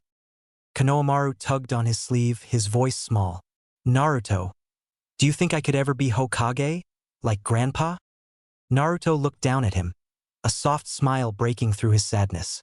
"Of course you can, but you've got to work hard. The old man wouldn't want it any other way." Konohamaru nodded, his eyes still glistening with tears. "I will. I'll make him proud." Naruto ruffled his hair gently. "Good. You'd better. Otherwise, I'll have to take the title first." The boy managed a small smile, and the two began to walk away together, the weight of loss still heavy but tempered by a shared determination. Jiraiya watched them go, his hands in his pockets and his gaze distant. The third Hokage was gone, but his legacy remained, etched not just in the faces on the mountain, but in the hearts of those who would carry it forward. For now, the village was alive, and that was enough. The morning after the funeral, the village remained cloaked in a heavy silence. The streets of Konoha, usually bustling with life, were subdued as shinobi and civilians alike mourned the loss of their leader. In the Hokage's office, the village elders convened with Jiraiya, the last of the legendary Sanin still within Konoha's walls. The room felt stifling as the elders laid out their proposal. "Jiraiya," Hamura Mitokado began, his voice steady but weary, The village is vulnerable without a leader. With Hiruzen gone, we must act quickly to appoint the fifth Hokage. You are his student, one of the legendary Sanin. You are the most suitable candidate for the position. Jiraiya crossed his arms, his expression uncharacteristically serious. I appreciate the offer, but I'm not the right person for the job. You're more than qualified, Koharu Udatane insisted. Your strength, your experience. Jiraiya raised a hand, cutting her off. Strength and experience aren't enough to lead a village. Hiruzen was more than a strong shinobi. He was a wise and selfless leader. I'm a wanderer, not a politician. I don't belong behind a desk. The room fell silent for a moment before Danzo Shimura, seated in the shadows, spoke up. If not you, then who? The village cannot afford indecision in these times. Jiraiya's gaze hardened as he met Danzo's piercing eyes. There is someone else. Someone who's better suited for the job than I am. Hamura frowned. Who? Tsunade, Jiraiya said simply. She was also one of the third students. Her medical expertise, her strategic mind, and her strength make her the perfect choice to lead Konoha. The elders exchanged glances, uncertainty flickering in their eyes. Tsunade has been missing from the village for years, Koharu said finally. Her whereabouts are unknown. How do you propose we find her? Jiraiya smirked faintly, his confidence returning. Leave that to me. I'll find her and bring her back. But I have one condition. Hamura raised an eyebrow. And that is? I'm bringing Naruto Uzumaki with me, Jiraiya declared. The room tensed at the mention of Naruto. Why him? Danzo asked, his voice sharp. The boy is volatile, untrained. His connection to the Ninetales makes him a risk. Jiraiya's smirk widened. Exactly. That's why I'm taking him. He's got potential, and it's about time someone started shaping it. Besides, he added, his tone softening. The kid deserves a chance to grow. Hiruzen believed in him, and so do I. After a tense moment, Hamura nodded. Very well. But he is your responsibility, Jiraiya. Ensure his safety, and the village's. Naruto was crouched on a rooftop, staring out at the village as the sun rose over the mountains. His arm still hung in a sling, and his thoughts were clouded with the events of the past few days. He wanted to do more to protect the village the way the third Hokage had. But for now, he felt powerless. Lost in thought, kid? Naruto turned to see Jiraiya approaching, his usual grin in place. Pervy sage, Naruto exclaimed, jumping to his feet. What do you want? Jiraiya ignored the nickname, stepping closer. I've got a proposition for you. Naruto blinked. A what? How'd you like to come with me on a little trip? Jiraiya asked. Naruto tilted his head, suspicious. A trip? Where? To find someone important, Jiraiya said cryptically. Someone who could become the next Hokage. Naruto's eyes widened. The next Hokage? Really? Jiraiya nodded. But it won't just be sightseeing. I'll be teaching you a new jutsu while we're at it. Something powerful. Something only you can handle. Naruto's excitement bubbled over. A new jutsu? You're serious. Dead serious, Jiraiya said with a smirk. But only if you're up for the challenge. Naruto grinned, his earlier doubts fading. You bet I am. Let's do it. Good, Jiraiya said, clapping a hand on Naruto's shoulder. Pack your things. We leave at dawn. As Jiraiya turned to leave, Naruto called after him. Hey, what's this jutsu you're gonna teach me? Jiraiya glanced back, his grin widening. You'll see.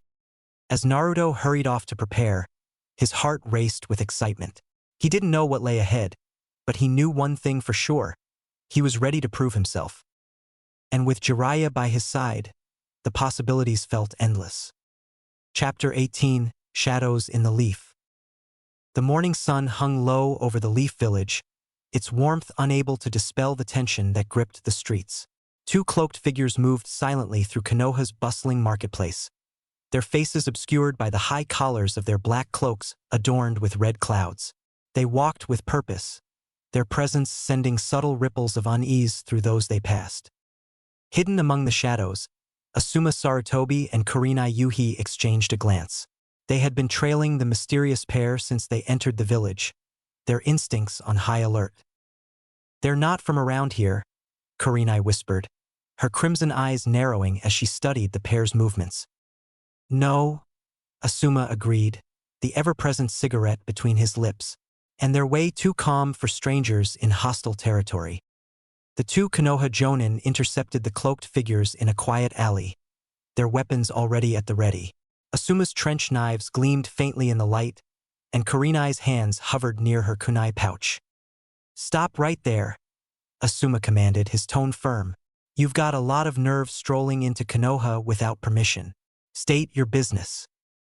The taller of the two strangers turned slightly, revealing sharp teeth as he grinned. "You Konoha types are always so uptight," Kisame Hashigaki drawled, his voice dripping with mockery. Asuma stiffened. "Kisame Hashigaki, a rogue from Kirigakure. You're a wanted man." "And him?" Kurenai said, her voice quieter but no less tense, her gaze fixed on the second figure. "Itachi Uchiha." The shorter figure pulled back his hood, revealing a calm, impassive face.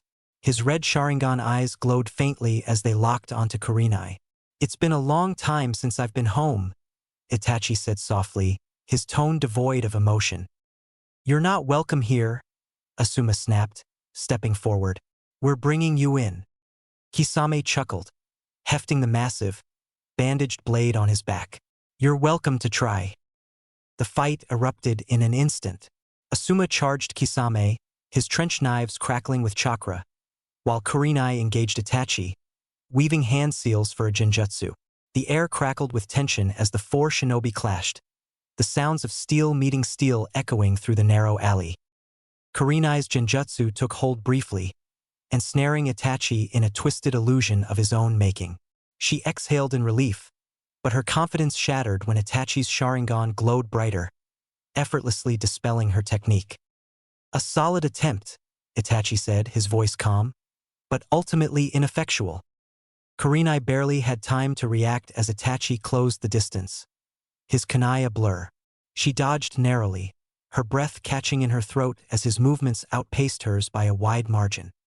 Meanwhile, Asuma found himself struggling against Kisame's sheer brute strength. The rogue swordsman swung his massive blade, Samahata, with an ease that belied its size, forcing Asuma to retreat with each strike. When Kisame finally managed to graze him, Asuma's chakra wavered, his trench knives flickering as the blade greedily absorbed it. "You're outmatched," Kisame taunted. "Give up while you still have all your limbs." Asuma and Kurenai were on the verge of being overwhelmed when a familiar figure appeared in a blur of motion. Kakashi Hatake stepped into the fray, his Sharingan already active as he intercepted Kisame's blade with a kunai. "Sorry I'm late," Kakashi said, his tone casual but his gaze sharp. "I didn't think Konoha would have to deal with the likes of you two." Itachi's expression didn't change, but there was a flicker of recognition in his eyes. "Kakashi Hatake, the copy ninja." Kisame smirked, stepping back. "Looks like we've got a real fight now." Kakashi's gaze shifted briefly to Asuma and Kurenai. "Are you two all right?" Asuma nodded, wiping blood from his mouth. "Barely." "Kurenai," Kakashi said, his tone firm, "help Asuma and stay back. These two aren't your average rogues." Kakashi engaged Kisame with swift precision, his Sharingan allowing him to predict the rogue's movements. He dodged Samahata's strikes and countered with expertly placed kunai, but before the fight could escalate, Itachi raised a hand. "Kisame, step down," he said. "This one is mine." Kisame hesitated, but at Itachi's glance, he lowered his blade. "Don't take too long. I hate waiting." Itachi turned his full attention to Kakashi.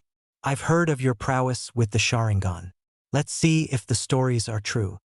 The battle between the two notorious Sharingan users was intense, their movements a blur as they exchanged blows.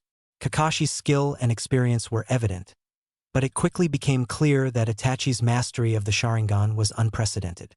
He was faster, his attacks more precise, and his composure unshaken. "You're impressive for someone who isn't an Uchiha," Itachi said, his tone almost respectful. But this is where it ends. Kakashi's heart sank as he saw Itachi's eyes shift, the tomo in his Sharingan spinning into a new shape. He knew what was coming. "Close your eyes," Kakashi shouted to Asuma and Kurenai. "Now!" The moment Itachi activated the Manjikyu Sharingan, Kakashi braced himself, thinking he could withstand it. But he was wrong. The world around him shattered, plunging him into a hellish illusion. Tsukuyomi gripped his mind, subjecting him to what felt like days of torture in mere seconds. When the technique ended, Kakashi collapsed to the ground, his body trembling and his energy spent.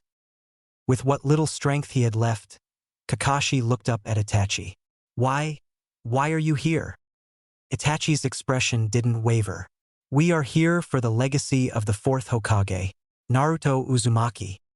Kakashi's eyes widened, but before he could respond, darkness overtook him. Itachi's Manjikyu Sharingan faded, its intense power subsiding as he turned his impassive gaze toward the fallen Kakashi. The copy ninja lay on the ground, his body trembling from the mental strain of Itachi's Tsukuyomi. Asuma and Kurenai stood nearby, battered but ready to defend their comrade, though they both knew they were outmatched. "Kisame," Itachi said calmly, "finish this." Kisame grinned, hefting Samehada onto his shoulder. With pleasure, he stepped forward, the massive blade humming with anticipation as it approached Kakashi's unconscious form. Asuma gritted his teeth, raising his trench knives. "Over my dead body." Kurenai moved to intercept, her kunai ready, but the overwhelming aura of Kisame's chakra froze her in place. Just as Kisame swung down with his blade, a blur of green shot into the fray, and Kisame's attack was deflected with a loud clang. Kisame staggered back, growling in frustration. "Who the—" Kisame began, but his words faltered as a familiar figure stood before him, his stance confident and his teeth practically sparkling.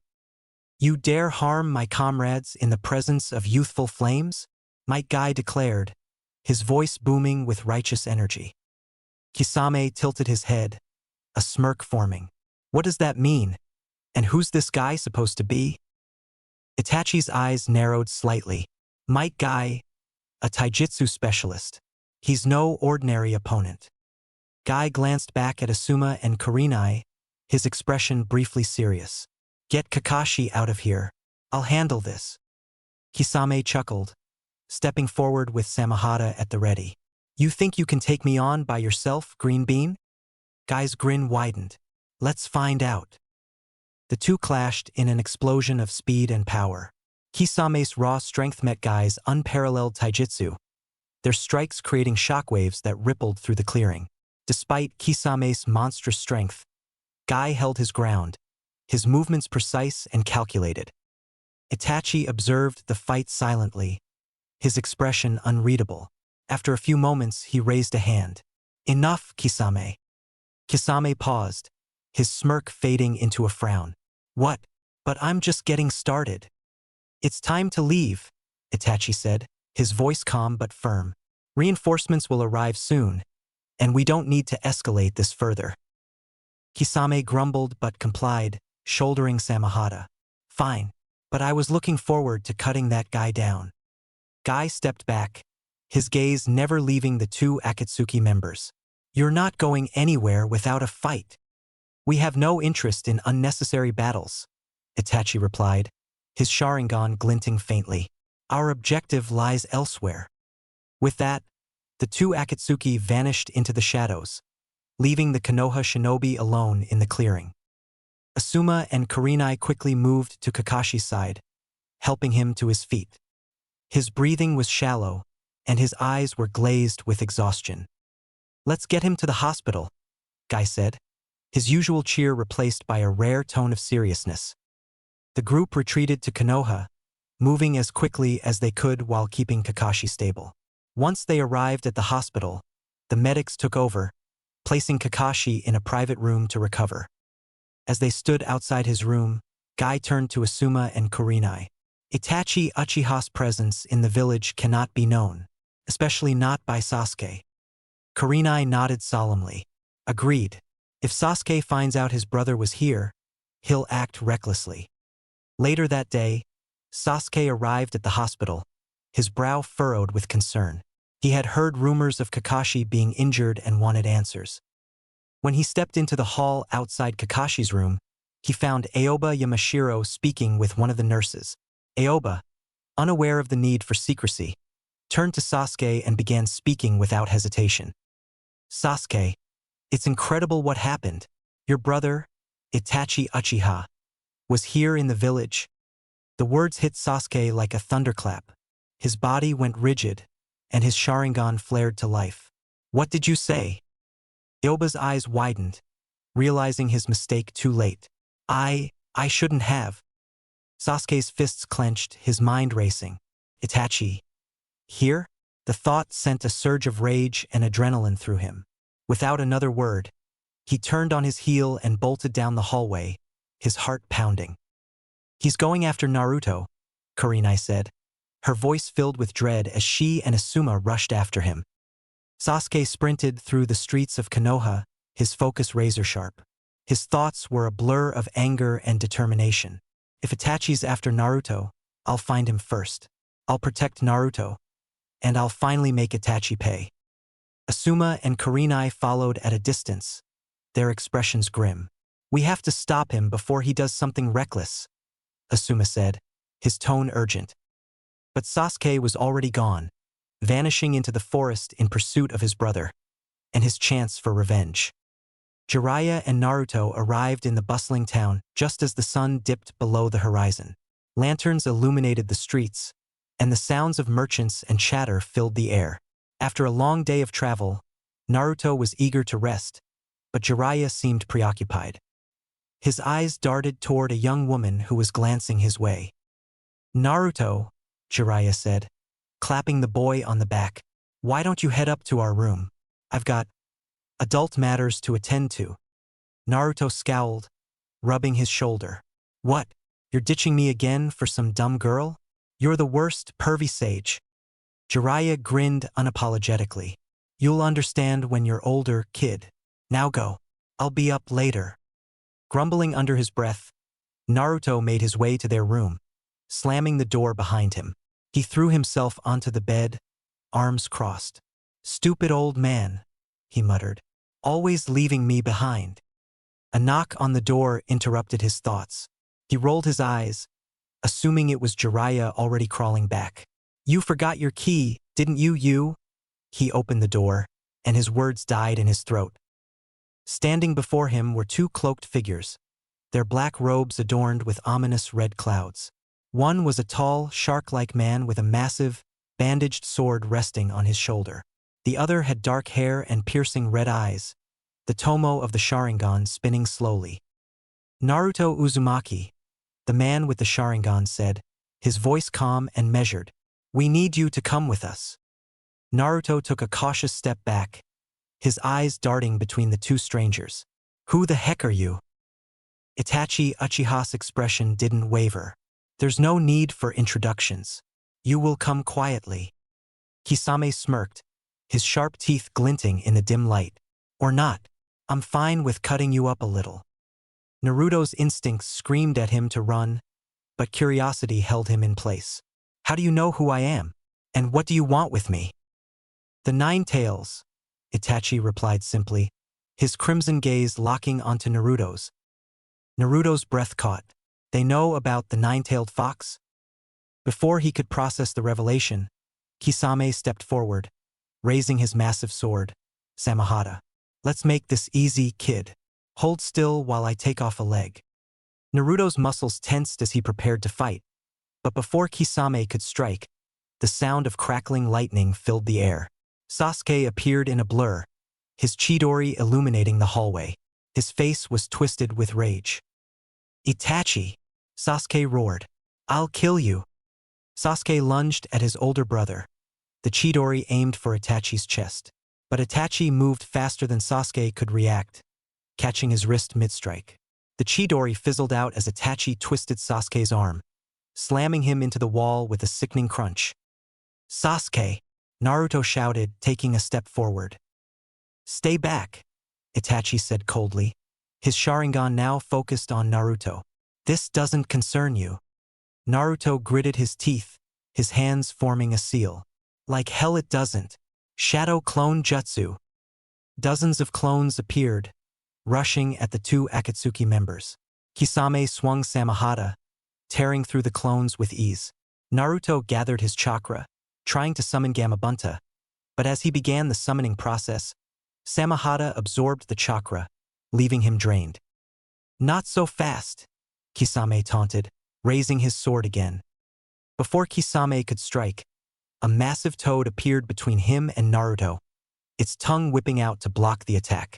Jiraiya landed behind Naruto, his expression uncharacteristically serious. You two really need to do your homework, Jiraiya said, his tone mocking despite the tension. If you think you can take my student, you're sorely mistaken. Naruto turned, relief washing over him. Pervy sage, about time you showed up.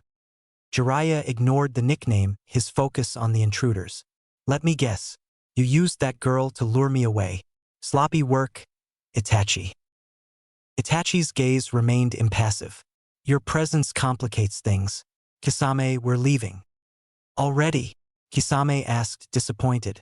I was just starting to have fun. As Kisame hesitated, Sasuke staggered to his feet. His voice was hoarse but determined. I'll kill you, Itachi. I swear it. Itachi turned to Sasuke, his expression unreadable. You're still weak. You lack the hatred necessary to defeat me.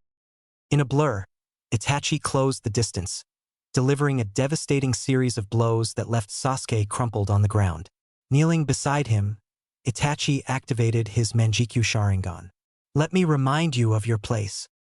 Sasuke's screams filled the air as Itachi's Tsukuyomi forced him to relive the night of the Uchiha massacre, the memories playing out in agonizing detail.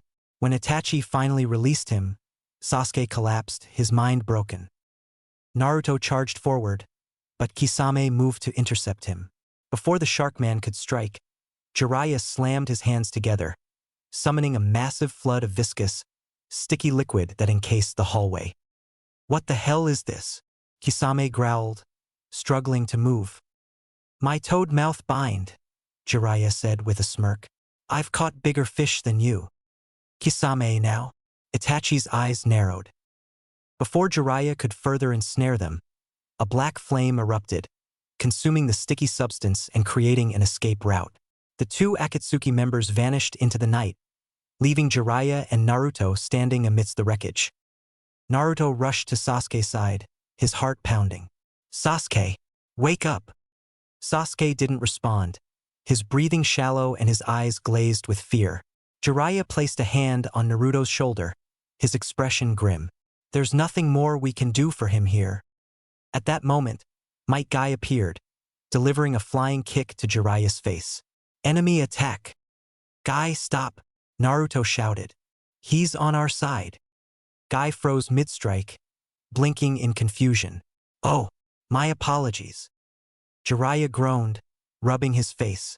Great timing, as always. Guy crouched beside Sasuke, his expression serious.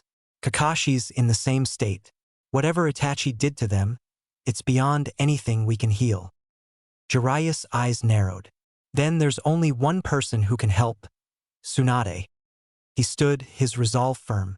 We're finding her, no matter what. Chapter 19. The Race to Find Tsunade. The tension surrounding Naruto and Jiraiya's journey was palpable. Jiraiya's decision to teach Naruto the Rasengan came with weighty reasoning. The Akatsuki were now after him, and Naruto needed a technique strong enough to defend himself. As they traveled from town to town in search of Tsunade, Jiraiya explained the significance of the jutsu. This isn't just any technique, Jiraiya said, sitting cross-legged in a grassy clearing where they had stopped to rest. The Rasengan is one of the fourth Hokage's greatest creations. It took him 3 years to master it. If you can learn it, you'll have a technique that even rivals, maybe surpasses, Sasuke's Chidori. Naruto's eyes lit up at the mention of Sasuke. Rivals the Chidori? Really? Then I'll definitely master it faster than that prick mastered his. Jiraiya smirked. We'll see about that. The Rasengan's training was broken into 3 stages.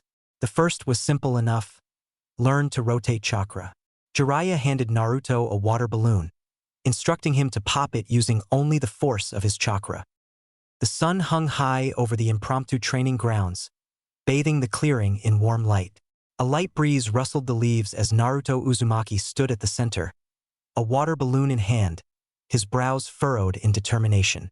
This wasn't just another exercise. This was his chance to prove himself and master one of the most advanced techniques of the fourth Hokage, the Rasengan.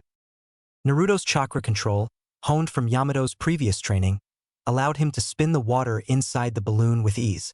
Blue chakra swirled within the thin membrane, forming a vortex of water that spiraled gracefully. The balloon hummed softly in his palm, vibrating with the steady flow of energy, yet it refused to burst. "What the heck?" Naruto muttered, staring at the balloon. "It's spinning, but it's not strong enough. What am I missing?" Frustration tinged his voice as he clenched his teeth. "All right, time to pick up the pace." He clapped his hands together in a familiar seal, and with a puff of smoke, a dozen shadow clones appeared around him. Each of them held their own water balloon, grinning in unison. "All right, guys," Naruto barked, his voice filled with renewed determination. "You know what to do. Let's master this thing." The clones spread out, each focusing their attention on their respective balloons. The clearing became alive with the hum of spinning water and murmurs of concentration. Naruto himself worked alongside his clones, watching the water swirl faster and faster inside his balloon, only for it to remain stubbornly intact. "This is harder than I thought," one clone grumbled, his balloon wobbling erratically. "Stop complaining and focus," another snapped, his own balloon glowing faintly with chakra. After what felt like hours, Naruto paused, wiping sweat from his brow. His clones had worked tirelessly, but none of them had managed to pop a single balloon. The frustration was mounting. "All right, think, Naruto," he said to himself, pacing in a circle as his clones observed. "The water's spinning, but it's too smooth, too controlled. If the Rasengan is supposed to be powerful, then maybe it needs more chaos." One of the clones perked up. "Hey, yeah, what if instead of just spinning the water in one direction, we spun it in a bunch of different directions at once?" Naruto's eyes widened, a grin splitting across his face. "That's it. You're a genius, me." The clones immediately sprang into action. They paired off, each pair taking a balloon. One clone held the balloon steady while the other concentrated on manipulating the chakra. This time, instead of directing the water in a single vortex, they split the chakra into smaller eddies, spinning in multiple directions simultaneously. The effect was immediate. The balloons quivered violently in their hands, the water inside surging and colliding in chaotic patterns. "Come on, just a little more," one clone urged, his hands glowing with blue energy. Then, with a sharp pop, one of the balloons burst, spraying water everywhere. A moment of silence hung in the air as the clones stared in shock. "We did it!" the clone who popped the balloon shouted, punching the air triumphantly. A chorus of cheers erupted from the other clones, who immediately redoubled their efforts. One by one, the balloons began to burst, water flying in every direction as Naruto and his clones perfected the technique. The real Naruto stood in the middle of the commotion, a massive grin plastered across his face. He raised a fist in celebration as the clones high-fived and cheered. "All right, now we're talking. One step closer to the Rasengan." The clones dispelled themselves in waves, their memories flooding back to Naruto all at once. He stumbled for a moment under the weight of the experience but quickly steadied himself, his smile unwavering. "I'm gonna get this," he said to himself, his voice brimming with confidence. "Just you wait, pervy sage. I'm not gonna stop until I master it." With renewed determination, Naruto grabbed another water balloon and began again, the sound of spinning water and popping balloons echoing across the training grounds. This was just the beginning, but Naruto could feel it. He was on the path to greatness. After hours of trial and error, Naruto finally popped the balloon. He grinned triumphantly, his progress fueling his determination. What's next? The second stage was more challenging. Jiraiya handed him a rubber ball, explaining that Naruto now needed to create enough force to burst it. It was exhausting work, and Naruto continued using his shadow clones to multiply his efforts. Jiraiya raised an eyebrow as Naruto's clones worked together, one stabilizing the chakra while another increased its rotation. Ha! Never thought of that. Clever kid. As Naruto advanced through his training, Jiraiya received word of Tsunade's location. She had been spotted in a nearby town, indulging in her infamous gambling habit. Looks like we're finally getting somewhere, Jiraiya said, ruffling Naruto's hair. Pack up. We're moving.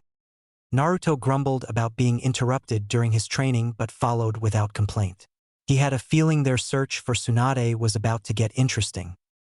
Meanwhile, in the depths of a shadowy lair, Orochimaru sat in agony.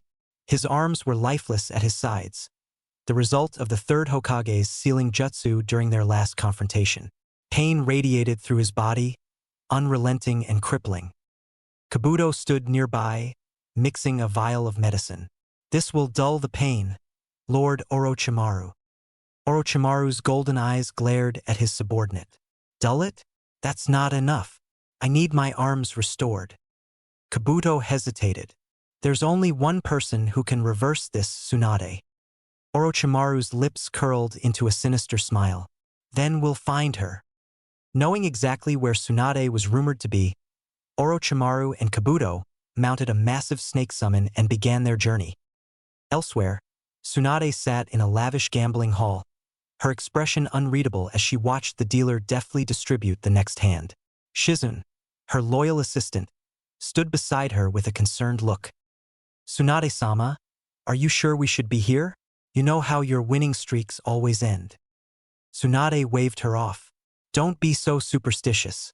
Besides, it's been a while since I've had a lucky streak. I'll take it a couple more hours and cash out. But as the night wore on and Tsunade continued to win hand after hand, her unease grew. She pushed back from the table, standing abruptly. Let's go, Shizun. Shizun frowned. But why? You're winning. That's exactly why, Tsunade muttered, her instincts flaring. Something bad is about to happen. As they walked through the streets, Shizun spotted a historic castle and tugged on Tsunade's sleeve. Can we stop for a moment? I've always wanted to see this place. Tsunade sighed. Make it quick. Shizun marveled at the castle's architecture, oblivious to the rumbling beneath their feet.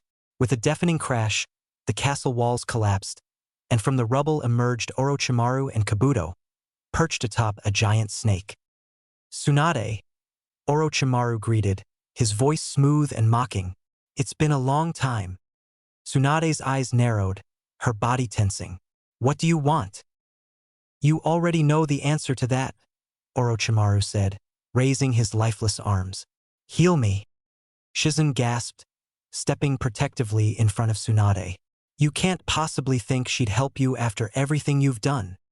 Orochimaru ignored her, his golden eyes fixed on Tsunade. Only you can reverse the damage. No one else is capable. Tsunade crossed her arms, her expression cold. Then suffer. You deserve it. Kabuto stepped forward, his tone calm but pointed. Tsunade-sama, I'm afraid it's not that simple. If you refuse, Lord Orochimaru will have no choice but to resort to more destructive measures. Tsunade didn't flinch. What happened to you? Orochimaru's grin widened.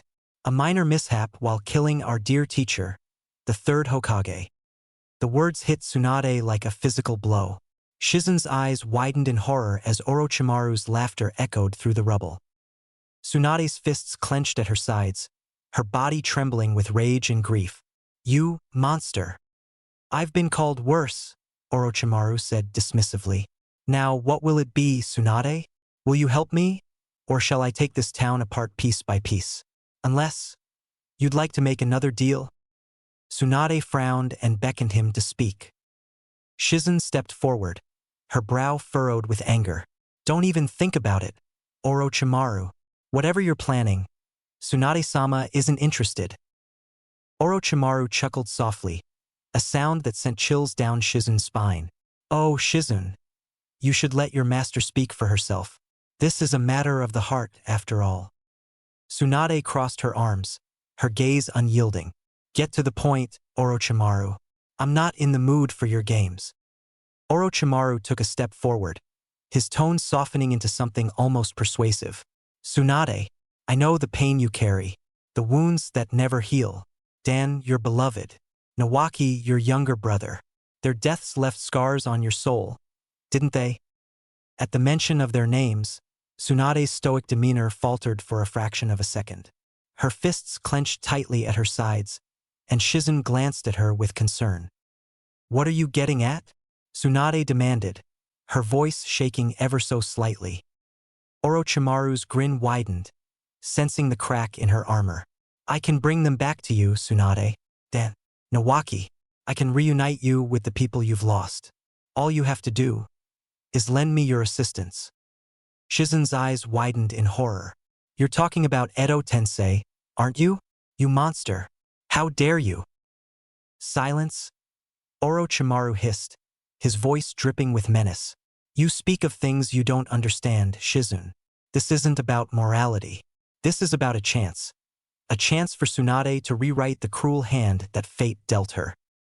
Tsunade's heart raced as Orochimaru's words dug into her like barbs. Memories of Nawaki's bright smile, his dreams of becoming Hokage, and Dan's gentle touch, his unwavering support, flooded her mind. For a moment, she could almost see them standing before her, alive and whole.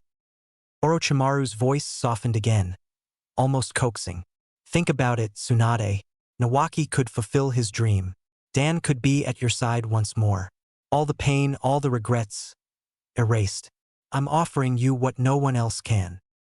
Tsunade's breath hitched, and Shizun grabbed her arm, her voice urgent. Tsunade-sama, don't listen to him. This isn't real. He's manipulating you. Kabuto smirked, pushing his glasses up the bridge of his nose. Oh, it's very real. With Orochimaru-sama's mastery of Edo Tensei, we can bring them back in perfect form.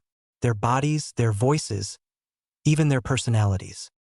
Tsunade turned her gaze to Orochimaru, her voice trembling with barely restrained anger. And what do you want in return? Simple, Orochimaru said, his tone casual as if discussing a business transaction. I need you to heal my arms. Restore the damage that the third Hokage inflicted upon me. Shizun's grip on Tsunade's arm tightened. You can't. If you heal him, he'll destroy everything we've worked to protect. Orochimaru's grin didn't falter. Tsunade, think about it. The Leaf Village, your ideals. What have they brought you but pain and loss? You gave everything and they took it all away. Isn't it time you took something for yourself? Tsunade's nails dug into her palms as she stood frozen, her mind a storm of conflicting emotions. The thought of seeing Nawaki and Dan again, of hearing their voices and feeling their warmth, was intoxicating. But deep down, she knew the cost.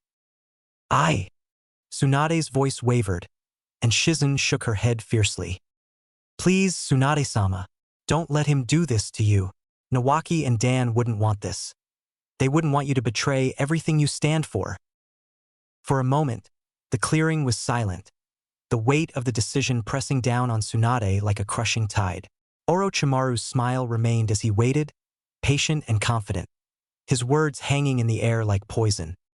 Finally, Tsunade raised her head, her expression hardened. Orochimaru, get out of my sight. Orochimaru's eyes narrowed slightly, the amusement fading from his expression. Oh, so you would throw away this chance? You would let your loved ones remain in the void, just to cling to your hollow ideals. Tsunade's voice was firm now, her resolve unshaken. Dan and Nawaki's memories are sacred to me. I won't let you desecrate them with your twisted jutsu. Orochimaru's smile returned, but it was colder now, laced with malice. How disappointing. Still, I expected nothing less from a fool like you.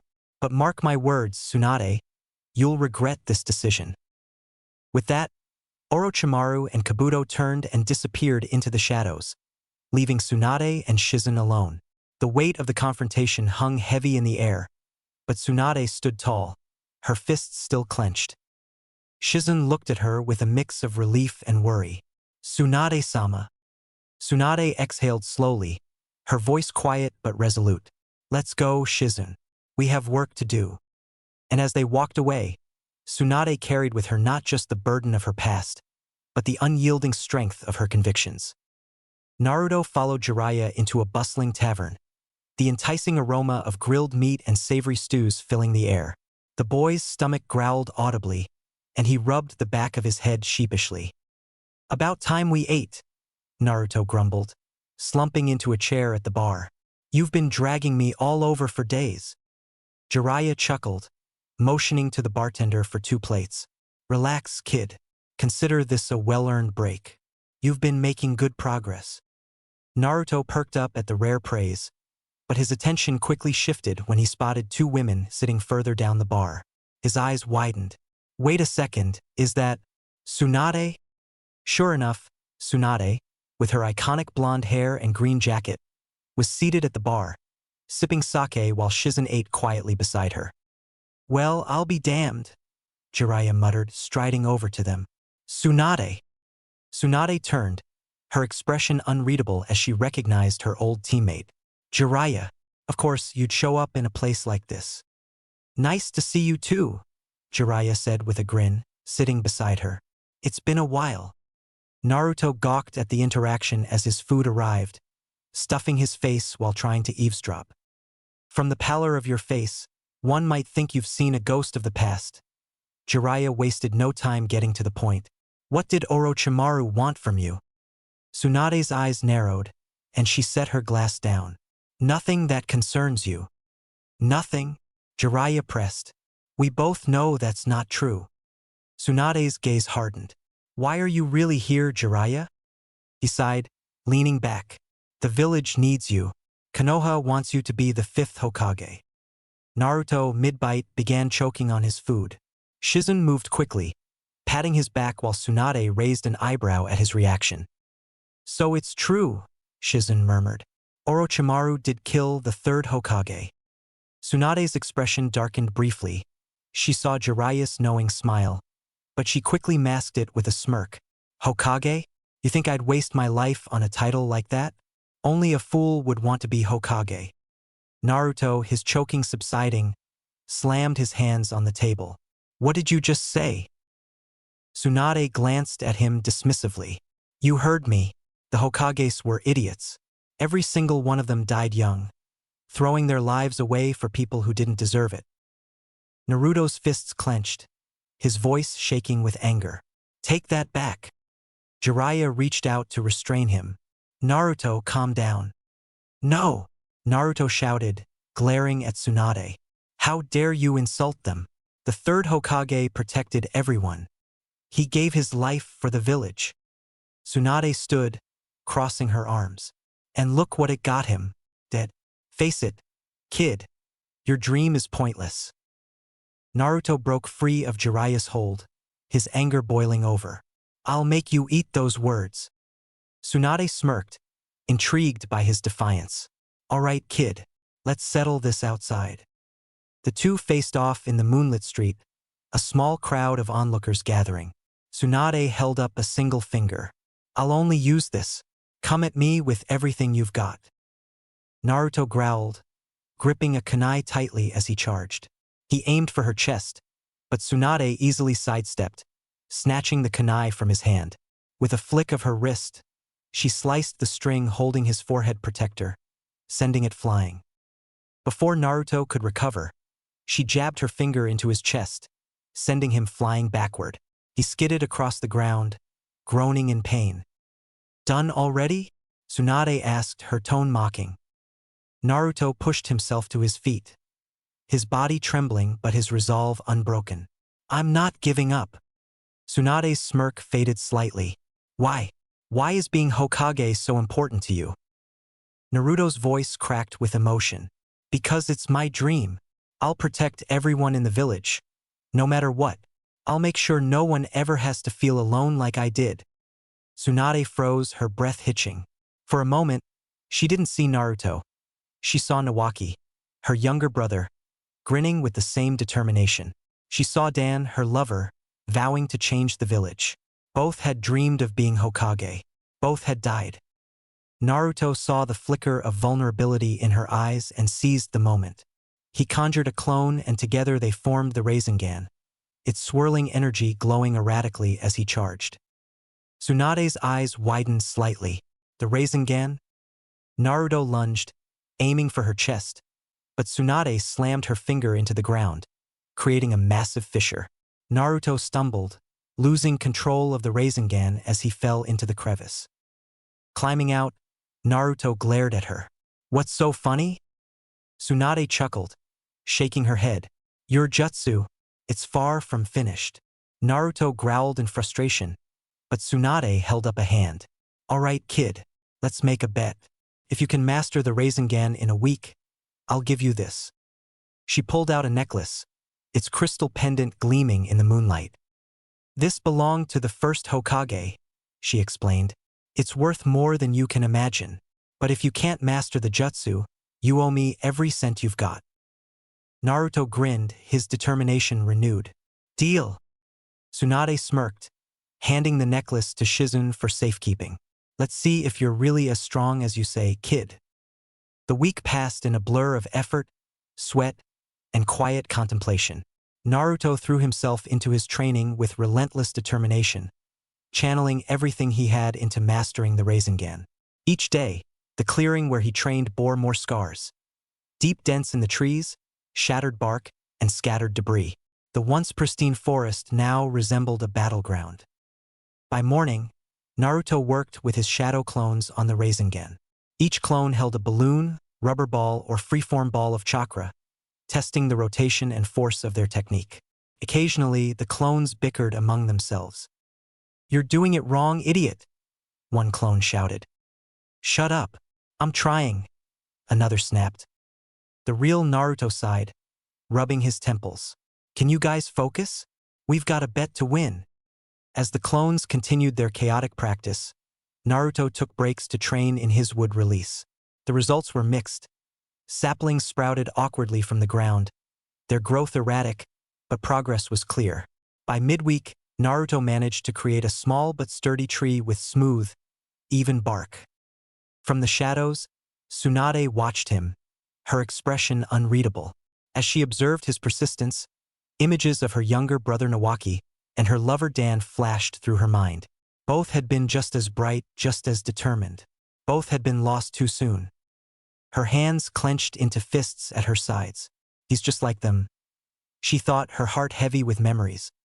On the final day of the bet, Naruto pushed himself harder than ever. His Rasengan training had reached new heights, and the forest bore witness to his progress. A tree trunk, once scarred with small dents, now split cleanly in two. Exhausted but triumphant, Naruto collapsed onto the grass, his breathing ragged. As night fell and Naruto failed to return to the inn, Shizune grew concerned.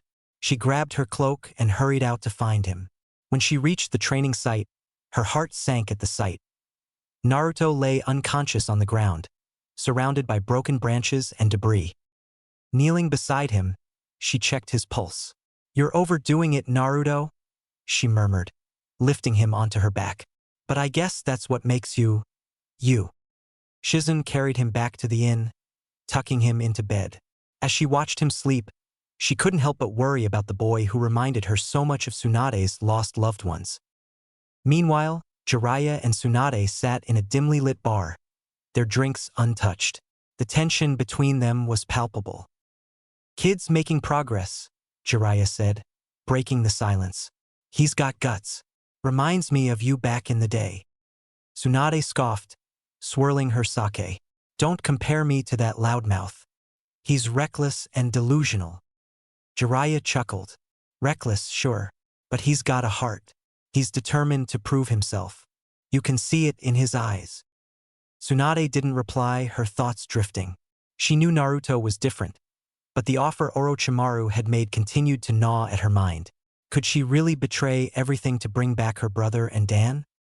As Jiraiya looked away to flag the bartender, Tsunade slipped a small vial from her sleeve. With practiced ease, she poured its contents into Jiraiya's drink. When he turned back, she smiled faintly. "To old friends," she said, raising her glass. Jiraiya grinned, clinking his cup against hers before taking a long sip. Moments later, his head drooped, and he slumped forward onto the table. Tsunade stood, her expression grim. "Sorry, old friend," she muttered, leaving the bar. Returning to the inn, Tsunade stepped into Naruto's room. She had hoped to see him awake, showing off a perfected Rasengan. Instead, she found him sound asleep, his hand loosely clutching the rubber ball he had used for practice.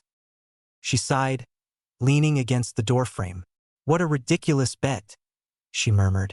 "You're just a kid. What was I thinking?" The sight of Naruto, vulnerable and determined even in sleep, stirred something deep within her. Her chest tightened with conflicting emotions: pride, sorrow, and guilt.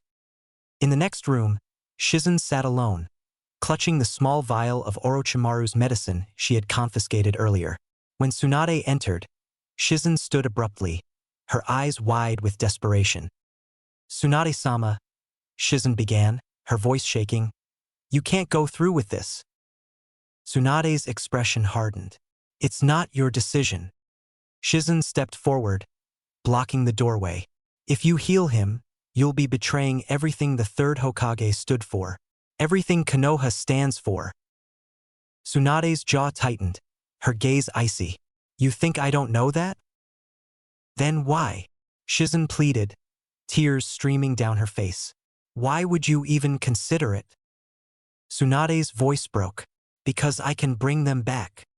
Shizen's breath hitched. "Nawaki and Dan? You think Orochimaru will keep his promise? He's a snake, Tsunade-sama. He'll only use you." "I know that," Tsunade shouted, her voice cracking with emotion. "But if there's even a chance." Shizen stepped closer, her hands trembling. "If you go through with this, I'll stop you, even if it means—" She trailed off, her voice breaking. Tsunade's eyes softened briefly before hardening again. "Forgive me, Shizen." Before Shizen could react, Tsunade struck her with a precise blow, rendering her unconscious. As Shizen slumped to the floor, Tsunade knelt beside her, brushing a stray strand of hair from her face. "You'll understand one day," she whispered, standing and leaving the room. The night air was cold as Tsunade walked toward her meeting with Orochimaru, her mind a storm of conflicting emotions. The night was eerily silent as Tsunade approached the site of her meeting with Orochimaru. The rubble of their last encounter loomed like a monument to their fractured history. Orochimaru stood at the center, his lifeless arms hanging at his sides, Kabuto standing vigilantly nearby. His piercing yellow eyes glimmered with anticipation as he watched Tsunade step into the clearing. "You've come," Orochimaru said, his voice as smooth as ever. "And here I thought you might have second thoughts." Tsunade's expression was unreadable as she halted a few paces away. "If I heal you, you leave Konoha alone. That's the deal." Orochimaru's lips curved into a sinister smile. "Of course, you have my word." "Your word." Tsunade spoke and her voice trailed off. For a moment, the two former teammates stood in tense silence. Finally, Tsunade stepped closer, her hands glowing faintly with healing chakra. Orochimaru watched her intently, his body trembling with the strain of his sealed arms. As Tsunade reached out, her fingertips mere inches from Orochimaru's arms, a kunai whistled through the air, embedding itself into the ground between them.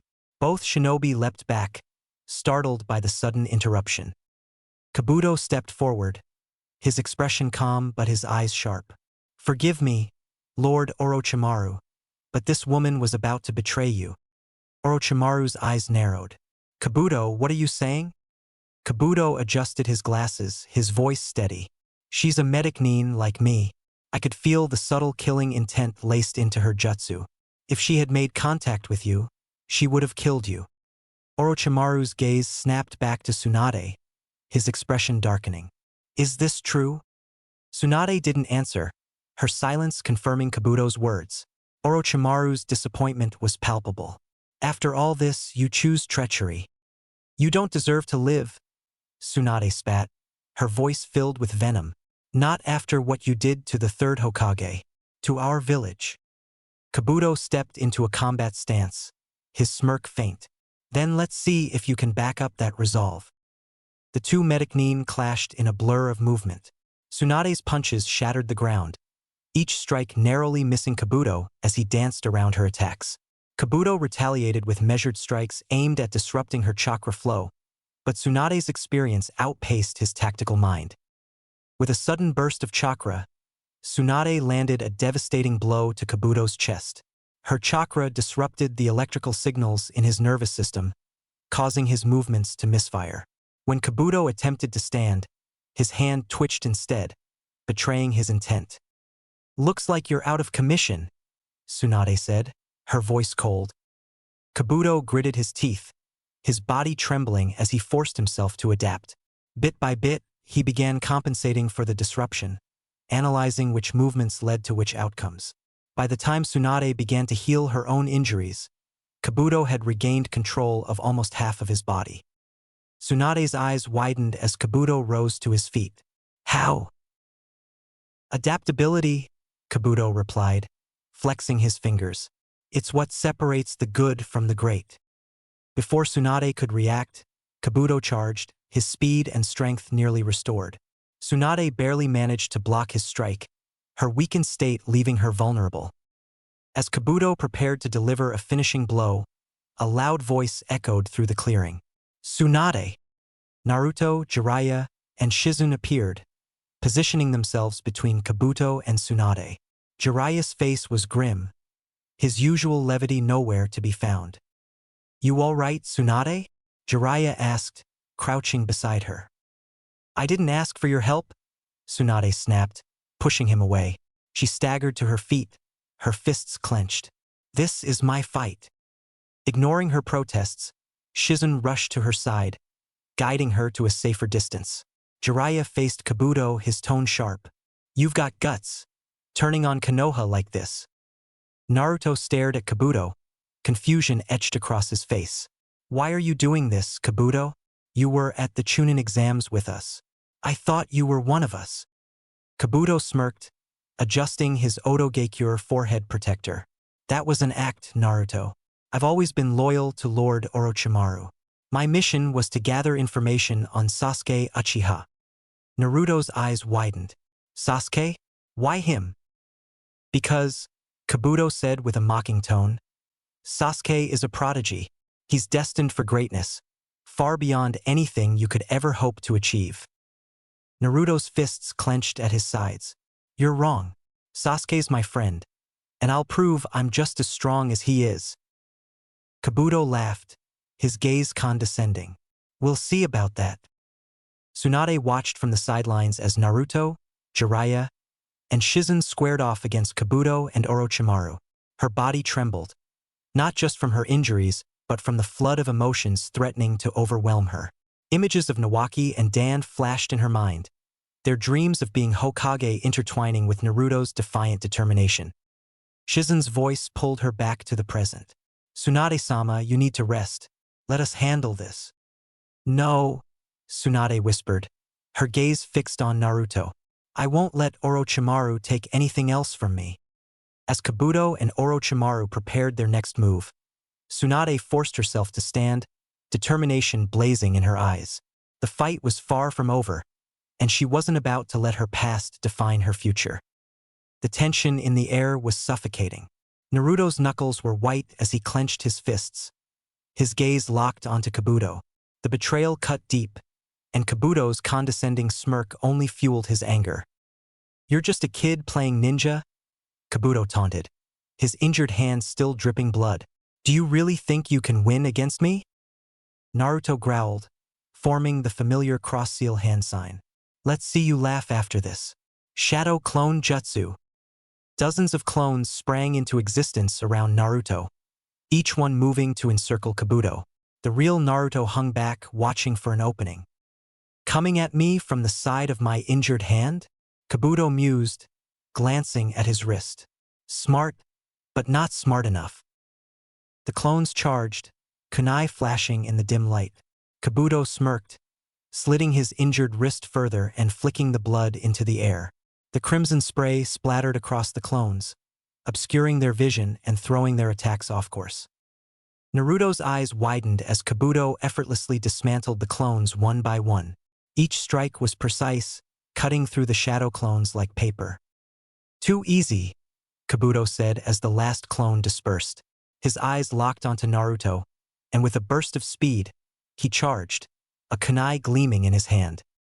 Tsunade, watching from the sidelines, felt a surge of panic. "Naruto, get out of here. You're going to get yourself killed." Naruto's body tensed, but he didn't move. His eyes burned with defiance. "I'm not running.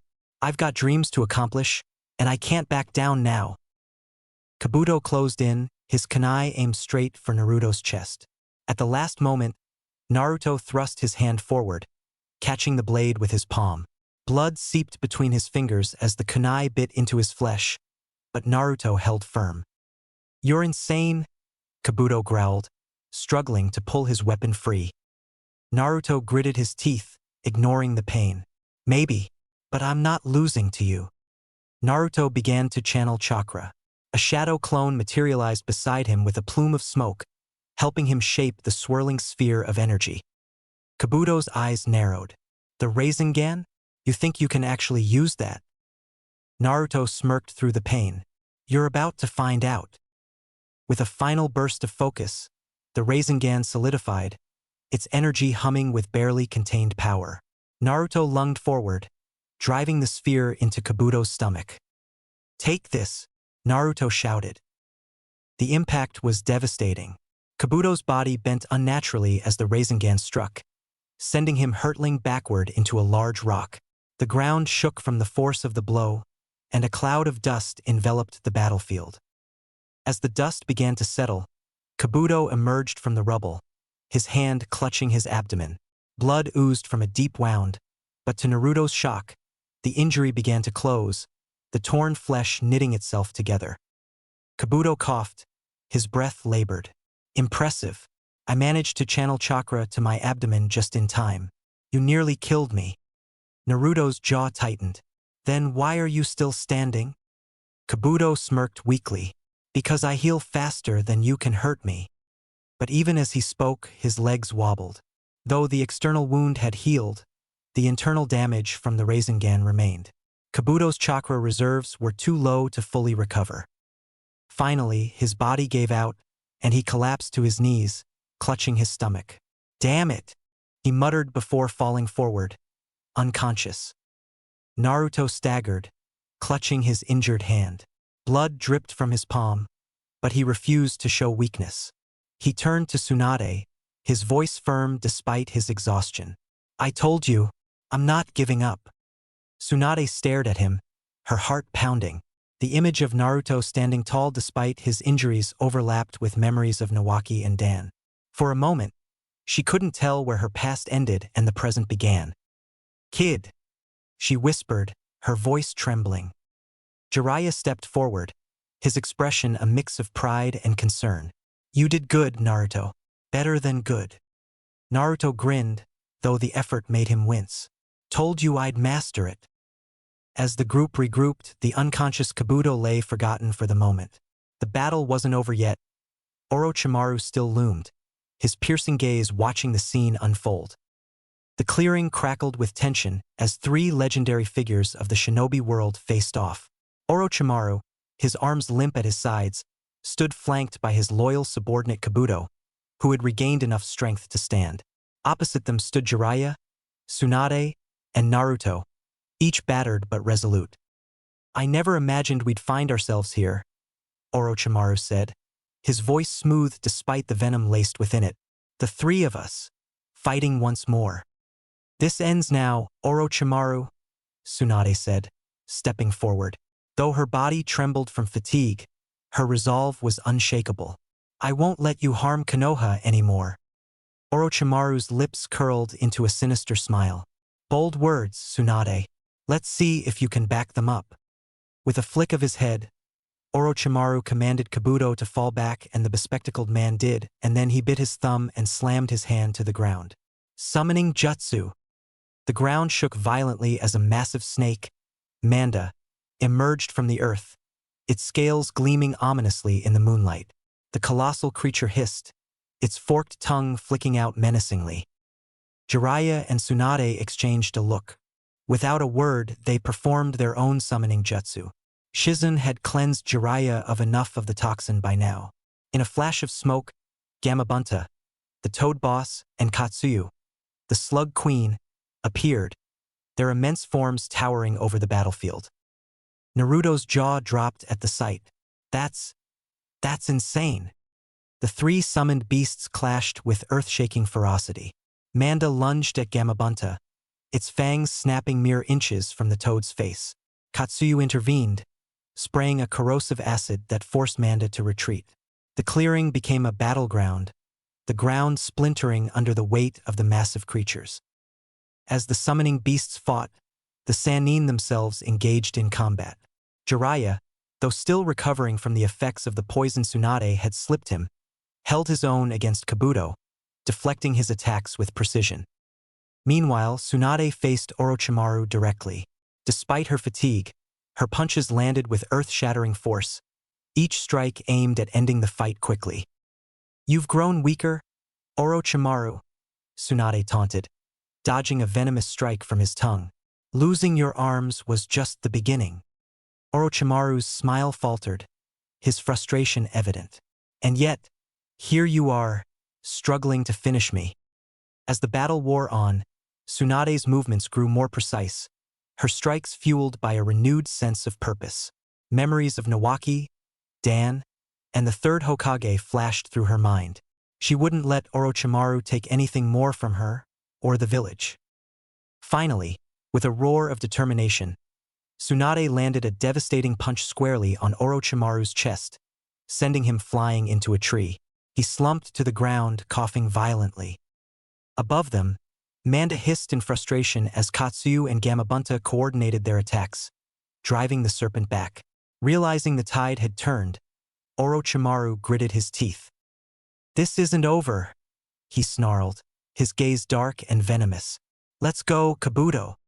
Manda hissed in displeasure but obeyed as Orochimaru and Kabuto vanished in a cloud of smoke. The battlefield fell silent, the absence of the massive serpent leaving an eerie stillness in its wake. As the dust settled, Tsunade looked around at her allies. Naruto was grinning, though his body was battered and his hands were bloodied from his earlier battle. Jiraiya leaned heavily on his staff, his exhaustion evident but his spirit unbroken. Naruto stepped forward, his voice cutting through the silence. "See? I told you we'd win." Tsunade's lips twitched into a small smile. "You're something else, kid." Naruto puffed out his chest. "And don't you forget it. That's why I'm gonna be Hokage someday." Tsunade's smile widened, though her eyes shimmered with emotion. For the first time in years, she felt a flicker of hope, not just for herself, but for the future of the village. She turned to Jiraiya. "Let's go home." Jiraiya nodded, his expression softening. About time. The journey back to Konoha was quiet but peaceful. Tsunade spent much of the time reflecting on her decision. Seeing Naruto's unwavering determination had rekindled something within her, a belief in the village she had long since abandoned. When the gates of Konoha finally came into view, Tsunade paused, her heart heavy but resolute. The village was battered, its people grieving the loss of the third Hokage. But as she looked at Naruto, who was bounding ahead with excitement, she felt a sense of purpose. "I'll protect them," she murmured to herself. "I'll protect this village. For them." With renewed faith, Tsunade stepped forward, ready to take on the mantle of Hokage. Chapter 20. A new era begins. Tsunade stood in the pristine, aseptic hospital ward, her hands glowing faintly green with an aura of healing chakra. Kakashi lay before her, his breathing steady but weak. She concentrated, her chakra delving into his system, repairing the damage caused by Itachi's devastating genjutsu. "There," she said after a moment, stepping back. "He'll need rest, but he should be back on his feet soon." Might Guy, standing near the doorway, visibly relaxed. "Thank you, Lady Tsunade." Tsunade turned to the next patient, Sasuke Uchiha. His body was still battered from his confrontation with Itachi, the scars from his curse mark battle with Orochimaru faint but present. She hesitated for a moment before placing her hands over his chest, her expression softening. "He's lucky to have you looking out for him," she said, glancing at Guy. "And the same goes for you and your student." Guy's usual exuberance dimmed slightly, his voice quiet. "About Lee." Tsunade straightened, folding her arms. "I'll examine him. I won't promise anything, but I'll do everything I can." The gratitude in Guy's eyes was immediate. "Thank you. You've given me hope." Later that afternoon, Tsunade sat in the Hokage's office for the first time. The chair felt foreign to her, its weight heavier than she'd expected. She glanced around the room, her gaze lingering on the portraits of her predecessors. The first Hokage's stern but kind face stared back at her, followed by the determined gaze of the second. Her eyes lingered on the third Hokage's picture, a pang of guilt welling up in her chest. She had missed his funeral, too consumed by her own fears and doubts. Then her gaze fell on the fourth Hokage. The youthful face of Minato Namikaze seemed to radiate confidence and hope, even in stillness. Tsunade stared at his portrait, her voice quiet. "You made the right decision trusting him with this burden. He'll make you proud." She exhaled slowly, her fingers brushing across a stack of scrolls that had accumulated in the Hokage's absence.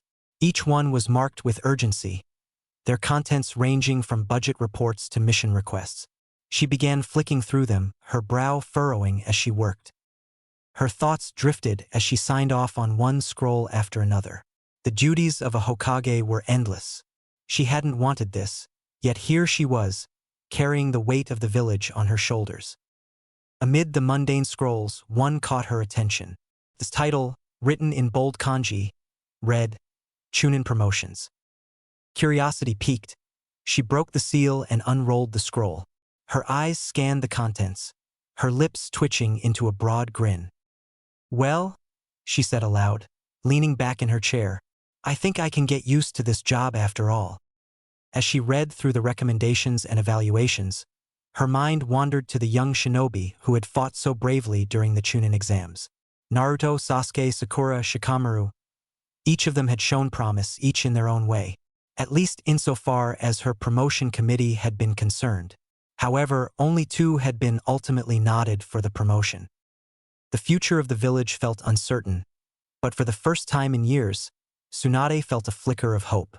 She had a chance to nurture that future, to protect it, and to guide it. As the sun set over Konoha, casting the village in warm hues of orange and gold, Tsunade stood at the window of her office. Below her, life continued. Shinobi darting between rooftops, children playing in the streets, and merchants closing up shop. She placed her hand on the window pane, her voice a quiet vow. "I'll protect them, all of them, no matter what." In the distance, the faint laughter of Naruto echoed through the streets as he and Konohamaru ran past, engaged in some playful chase. Tsunade smiled softly, her resolve solidifying. The future of Konoha was bright, and she would ensure it remained that way. The warm glow of the Ichiraku ramen stand felt like a sanctuary. Naruto slurped noisily from his bowl, sighing contentedly as the flavorful broth hit his taste buds. Across from him, Sakura chuckled softly, her own bowl half-finished. "I swear, Naruto, you're the loudest eater I've ever met," she teased, resting her chin in her palm. Naruto grinned, a noodle dangling from his mouth. "Can't help it. Ramen this good deserves to be appreciated." Sakura rolled her eyes but smiled nonetheless. Despite herself, she felt at ease. They'd grown closer over the past few months, closer than she'd ever expected. Their nightly training sessions, the missions, and the battles had forged a bond between them. She couldn't deny it anymore. Naruto had matured. He wasn't the same loud, brash boy who once asked her out every other day. As they ate, Sakura's smile faltered for a moment. They had just come from the hospital, where they had visited Sasuke, Rock Lee, and Kakashi. Sasuke's still form lingered in her mind, a quiet worry gnawing at her heart. "You okay?" Naruto asked, noticing the change in her expression. Sakura blinked, surprised by his perceptiveness. "Yeah, just thinking about Sasuke-kun. Tsunade-sama said he'll wake up soon, but it's hard seeing him like that." Naruto's eyes softened. He'll wake up. If anyone's too stubborn to stay down, it's him. Sakura chuckled weakly. You're probably right. Deciding to shift the mood, Sakura reached into her bag, her grin returning. Look at what Kakashi-sensei gave me, she said, pulling out a small sheath. She hesitated for a moment, her earlier excitement briefly dimmed by the thought of Kakashi still recovering from his injuries. She unsheathed the blade with a flick of her wrist, revealing a stunning tanto with a radiant, white blade. Its surface shimmered faintly, catching the dim light of the ramen stand. This is the white light chakra saber, she said, pride evident in her voice. It used to belong to Kakashi-sensei, and before him, it was used by the White Fang of Konoha. Naruto's eyes widened as he leaned closer, his chopsticks frozen mid-air. Whoa, that's incredible. Kakashi-sensei really gave that to you? Sakura nodded, her smile splitting her face. Yeah, he said it's time I learn more about close-range combat. He thought I'd be a good fit for it. Naruto reached out, hesitant but eager. Can I? Sakura carefully handed it over. Be careful, it's sharp. Naruto held the blade reverently, turning it over in his hands. This is so cool, he said in awe. Kakashi-sensei used this? And his dad too? That's insane, Sakura-chan. Sakura watched him with a mix of pride and amusement. It's going to take some serious practice, but I'll get the hang of it. Yugao-sensei's already started giving me lessons. Naruto handed the blade back with a grin. That's awesome. You're gonna be unstoppable with that thing. Sakura blushed faintly at the compliment, quickly sheathing the tanto. Thanks, Naruto. But you're really strong yourself, you know. You've come a long way. Naruto scratched the back of his head, his grin widening. Well, I've got to keep up with you and Sasuke, right? Sakura laughed, the tension from earlier melting away. For a moment, it felt like everything was normal, like they were just two friends enjoying a meal. But beneath the laughter, both carried the weight of the battles they'd fought and the ones still to come. The streets of Konoha were quiet as Naruto and Sakura walked side by side, the cool night air carrying a sense of peace that had been absent for far too long. The stars above seemed brighter, unburdened by the weight of war and chaos. Naruto had his hands behind his head, his usual carefree grin plastered on his face. Man, I forgot how nice it feels to just walk around the village without worrying about someone trying to kill us. Sakura chuckled softly. You're not wrong. Things have been intense. They walked in silence for a few moments, the memories of the past few months weaving through their minds. From the misty shores of the Land of Waves to the chaos of the Chunin exams, and finally, the devastating invasion by Orochimaru and the Sand Village. Every step of their journey had been a trial of life and death. Sakura glanced at Naruto from the corner of her eye. The boy who had once been the loudest, most obnoxious part of her life now seemed so different. His resilience, his strength, and his unwavering spirit had reshaped her perspective. She felt a lump form in her throat as she remembered the countless times she'd dismissed him, written him off as nothing but a nuisance. Hey, Naruto, she began, her voice quieter than usual. He turned to her, his blue eyes wide with curiosity. She hesitated, her steps slowing. You saved my life. Naruto blinked, taken aback by the sudden confession. Huh? When? Sakura stopped walking and turned to face him fully. At the Chunin exams. During the invasion. When Gaara had sent me flying. If you hadn't caught me, I would've. She trailed off, her hands gripping the hem of her sleeves. Naruto's grin faded, replaced by a softer, more serious expression. Sakura-chan, you don't need to thank me for that. You're my teammate. Of course I'd save you. You just saved me. Remember? It's what we do. Sakura shook her head. It's not just that. You didn't just save me. You saved Sasuke. You saved the whole village. That monster, Shikaku, would have leveled the city if you hadn't stopped him. Naruto scratched the back of his head, looking away with a sheepish smile. Well, it wasn't just me. Jiraiya-sensei helped me summon Bunta. And… No, Sakura interrupted, her voice firm. It was you, Naruto. You're a hero. The sincerity in her words hit Naruto like a punch to the gut. He stared at her, his usual bravado slipping away. Sakura-chan. She smiled softly through her eyes shimmered with guilt. I'm sorry, she said, her voice trembling slightly, for how I've treated you these past few years. I ignored you, made fun of you, and you were always there, always trying your hardest. You were my classmate. You are my teammate. And now you're my hero. Naruto felt his cheeks flush, the warmth spreading to the tips of his ears. He scratched his cheek awkwardly, unsure of how to respond. Sakura-chan, you're making me blush. Sakura laughed, the sound light and genuine. Good. You deserve it. They resumed walking, a comfortable silence settling between them. For the first time, Sakura truly felt like she understood Naruto. Not just as her teammate, but as a person. And for Naruto, Sakura's words underscored a validation he had yearned for. A sign that he was no longer just the knucklehead ninja of Team 7. As they reached the fork in the road where their paths diverged, Sakura paused. Good night, Naruto. Good night, Sakura-chan, Naruto replied, his grin returning. As she walked away, Naruto stood there for a moment, staring up at the night sky. His heart felt lighter, his resolve stronger. He had come so far, and with people like Kakashi, Sasuke, and Sakura by his side, he knew he could go even further. The air in the hospital room was tense, the silence heavy as Naruto, Sakura, and Sasuke sat together. Sasuke had only recently woken up from his coma, and his presence filled the space like a storm cloud. Sakura hovered near his bed, a bowl of soup in her hands. You should eat something, Sasuke-kun, she said softly, holding the bowl out to him. Sasuke glanced at her briefly before turning his head away. I don't need it. Sakura's shoulders slumped, her face falling. But you need your strength. Leave me alone, Sasuke snapped. Naruto, who had been leaning against the wall with his arms crossed, pushed off with a growl. Hey, don't talk to her like that. She's just trying to help. You ungrateful jerk.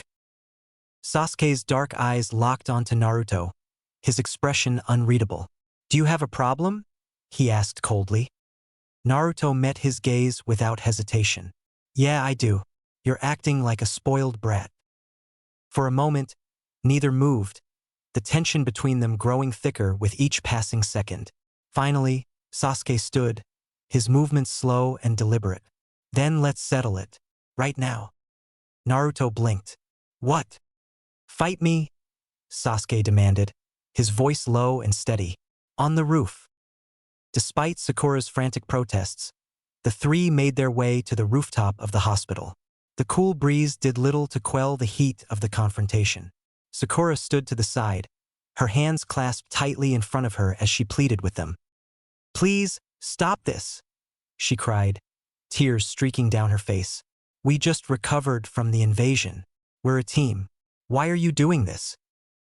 Sasuke didn't even glance at her. His thoughts were consumed by his failures, his inability to defeat Gaara, the way Naruto had triumphed where he had fallen short. If Naruto could surpass him, how could he ever hope to kill Itachi? Naruto sighed, running a hand through his hair. You're so angsty, you know that? Just because you lost once doesn't mean you have to pick a fight with everyone. Sasuke's Sharingan activated, the crimson eyes glowing in the dim light. You don't understand anything, he said coldly. Now fight me. Naruto shrugged. Fine, if this is what it takes to knock some sense into you. The two charged at each other, their fists colliding with a resounding crack. Naruto immediately summoned a swarm of shadow clones with his signature cross seal, the rooftop filling with identical versions of himself. Sasuke's Sharingan blazed as he danced through them, flipping and twisting with precise movements, dispelling clone after clone. Sakura stood at the edge of the roof, her heart pounding in her chest as she watched the two battle. Every strike, every dodge, felt like a blow to her own chest. Stop it, she screamed, but neither boy paid her any attention. As the fight dragged on, their techniques grew fiercer, their attacks more desperate. Sasuke's frustration boiled over, his mind consumed by thoughts of his inadequacy. He had to prove himself. He couldn't let Naruto surpass him. He flipped to the top of a nearby pole and flashed through 3 hand seals. Chidori! Sasuke roared, the crackling sound of lightning filling the air as his hand lit up with electric energy. Naruto, not backing down, summoned a clone and began forming his brand new Rasengan. The swirling blue orb coruscated in his hand, the energy humming with raw power. Sakura's voice broke as she screamed, tears streaming down her face.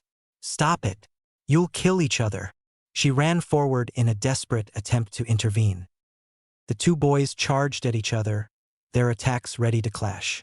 Just as the Chidori and Rasengan were about to collide, a blur of silver appeared between them. Kakashi grabbed Sasuke's wrist with one hand and Naruto's with the other, halting their attacks mid-strike. "That's enough," he said firmly, his voice brooking no argument.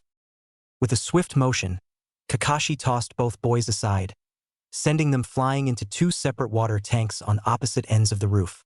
Sakura fell to her knees, sobbing as the tension finally broke. Naruto groaned as he climbed out of the dented water tank, shaking water from his hair. "What the heck, Kakashi-sensei?" Sasuke stood as well, glancing at the damage he had caused. A smirk tugged at his lips as he noticed the large, gaping hole his Chidori had left in the front of the tank. "Looks like I win," he muttered, walking away. Kakashi found Sasuke sitting on the hospital roof, staring at the horizon. He approached slowly, his hands in his pockets. "You know, Sasuke, fighting your teammates won't make you stronger." Sasuke didn't respond, his eyes distant. Kakashi continued. "Naruto's getting stronger, that's true.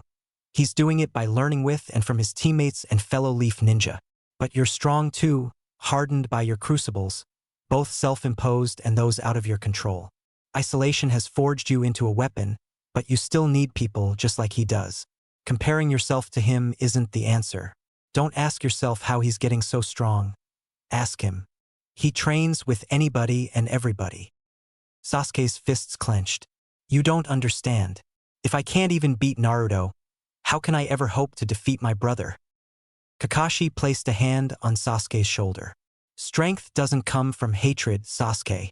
It comes from protecting what's important to you." As Kakashi turned to leave, Sasuke's eyes flickered to the water tanks below. His smirk faded when he noticed something that made his chest tighten. The front of Naruto's tank had a small dent, but the back of it was completely blown out, the metal warped and shattered. Sasuke frowned, his jaw tightening. He's getting too strong, too fast. The weight of that realization pressed down on him as he stared at the destruction, the feeling of inadequacy clawing at his chest once more. The night was eerily quiet as Sasuke walked the outskirts of the village, his mind clouded with frustration. The image of the water tank flashed in his memory, the devastating damage Naruto's Rasengan had caused compared to his Chidori. The weight of his misperceived inadequacy gnawed at him. A sudden rustle broke the silence. Sasuke stopped, his eyes narrowing. From the shadows, 4 figures emerged, each bearing the distinct insignia of Orochimaru's followers. The Sound 4. "You're the Uchiha brat. The leader, Jirobo, said with a smirk. Orochimaru-sama has big plans for you." Sasuke scoffed. If he has something to say, he should come himself. Tayuya, the foul-mouthed kunoichi, sneered. "You think you're hot stuff? Let's see what you're made of." The fight began abruptly, the Sound 4 attacking in unison. Sasuke fought back with ferocity, his Sharingan blazing as he dodged and countered their coordinated strikes. One by one, he forced them back, his speed and precision outmatching them. But as the battle dragged on, the Sound 4 activated their curse marks, their bodies transforming into the monstrous second forms. Their power multiplied, and Sasuke quickly found himself overwhelmed. Pinned to the ground, his body battered, Sasuke felt the familiar pull of his own curse mark. He gritted his teeth, allowing its power to flow through him. Black markings spread across his skin as his strength surged. He managed to hold his own briefly, but even with the curse mark, the Sound 4's combined power was too much. After delivering a final blow that left Sasuke gasping for air, Kadamaru crouched beside him. "You're strong, Uchiha, but not strong enough.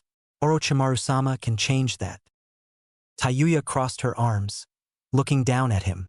Power like this comes with a price. You've got to cut those weak little bonds holding you back. Sakan sneered. Think about it. True power is worth any sacrifice. The sound fort disappeared into the night, leaving Sasuke with their parting words echoing in his mind. He lay there for a moment, staring at the stars. Their offer tempted him, a dark whisper in the back of his mind. He clenched his fists, a storm brewing within him.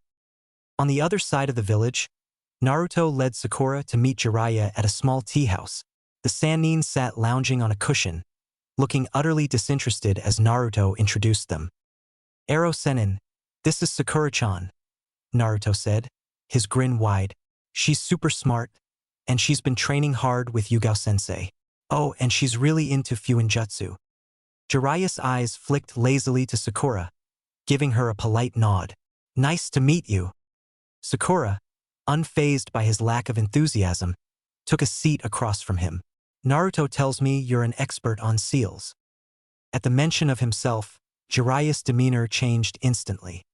His eyes lit up with excitement, and he leaned forward, his interest piqued.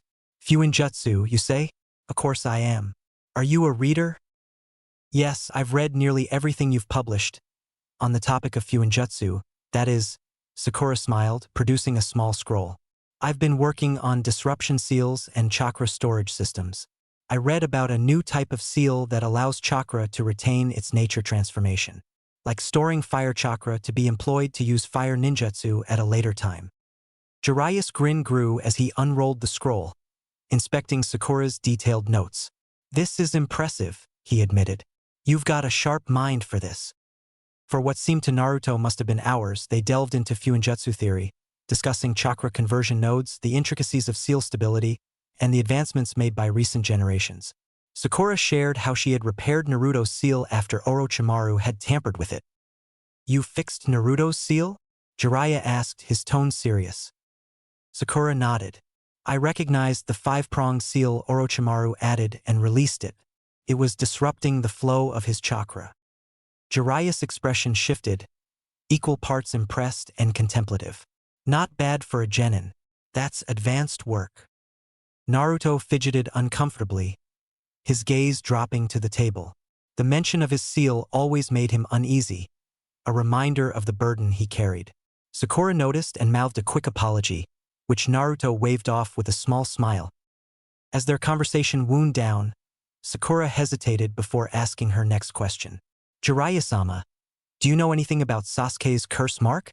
I want to help him." Jiraiya leaned back, his expression darkening. "I've seen Orochimaru's handiwork before, but I'm no expert on that seal.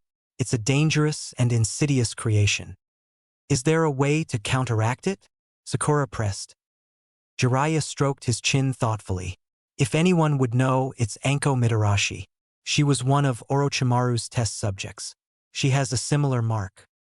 Sakura nodded, determination gleaming in her eyes. "Thank you. I'll find her." Naruto watched her, his respect for Sakura growing even more. She was willing to do whatever it took to help their team, even if it meant delving into dangerous territory. As they left the tea house, Naruto turned to Sakura with a grin. "You're really something, Sakura-chan." Sakura smiled. "So are you, Naruto. Let's keep getting stronger. Together." Naruto nodded firmly, his resolve matching hers. The road ahead was uncertain, but with their team at the center, they would face whatever came their way. The moon hung low over Konoha, casting pale silver light over the training field outside the Uchiha compound. Sasuke stood alone, shirtless, his breath coming in ragged bursts as he unleashed a series of powerful strikes on a wooden training post. His knuckles were raw, and his muscles burned, but the pain didn't matter. He couldn't stop. Not tonight. The events of the day replayed in his mind in endless loops. Naruto's defiance, their clash atop the hospital roof, the crackling energy of their attacks, Kakashi's intervention, and the suffocating weight of his own inadequacy. The humiliation burned in his chest, as did the mark on his neck, a constant, sinister reminder of Orochimaru's offer of power. He gritted his teeth and pulled his fist back for another strike when a quiet voice interrupted him. "I let myself in. I hope that's not a problem. Sasuke froze, his body stiffening. Slowly, he turned to see Sakura standing a few paces away, her hands clasped nervously in front of her. She looked small and uncertain in the moonlight, her green eyes shimmering with something between worry and resolve. What do you want? Sasuke asked flatly, his voice cold and detached. His body remained tense, his gaze narrowing slightly as the weight of the day still hung over him like a dark cloud. Sakura hesitated for a moment, then took a tentative step closer. I'm worried about you, Sasuke-kun. Her voice was quiet but steady. You're pushing yourself too hard. You've been through a lot today and I want to help. Sasuke's eyes narrowed further, a flicker of irritation crossing his face. Help me? You can't help me, Sakura. You don't understand what I'm dealing with. Sakura's gaze didn't waver, though his words stung. Maybe I don't understand everything, but I'm trying. That's why I came here, to try. She paused, searching for the right words. I want to help you control it. Control what? Sasuke asked, his tone sharp. The curse mark, Sakura said, her voice steady but cautious. Sasuke's eyes darkened, and he took a small step back, instinctively reaching toward his shoulder where the mark rested. What do you mean, control it? Sakura took another step forward, her voice softening but her resolve unwavering. I've been thinking, that mark, it gives you power, right? But Orochimaru's the one who gave it to you. He's the one pulling the strings. But what if it didn't have to be that way? What if you could harness its power without letting him control you? Sasuke's silence was deafening. His dark eyes bore into hers, but she held her ground. I'm not saying it'll be easy, she continued, but you're strong, Sasuke-kun, strong enough to control it. We can figure it out, together. Sasuke's expression was unreadable, his gaze locked on her. For a moment he didn't speak, his mind racing. The idea of controlling the curse mark's power without succumbing to Orochimaru's influence was intriguing, tempting even, but he hated the vulnerability that Sakura's words had stirred in him, and he hated how much he wanted to believe her. After a long pause, he finally spoke, his voice low. Why do you care so much? Sakura blinked, surprised by the question. Because I care about you, Sasuke-kun. You're my teammate, and I don't want to see you destroy yourself. I want to help. Her words hung in the air, and for a moment, Sasuke said nothing. Then, almost reluctantly, he gave a stiff nod. Fine, we'll try, but I'm not making any promises. A small, hopeful smile tugged at Sakura's lips, but she didn't press further. Good, we'll start tomorrow night.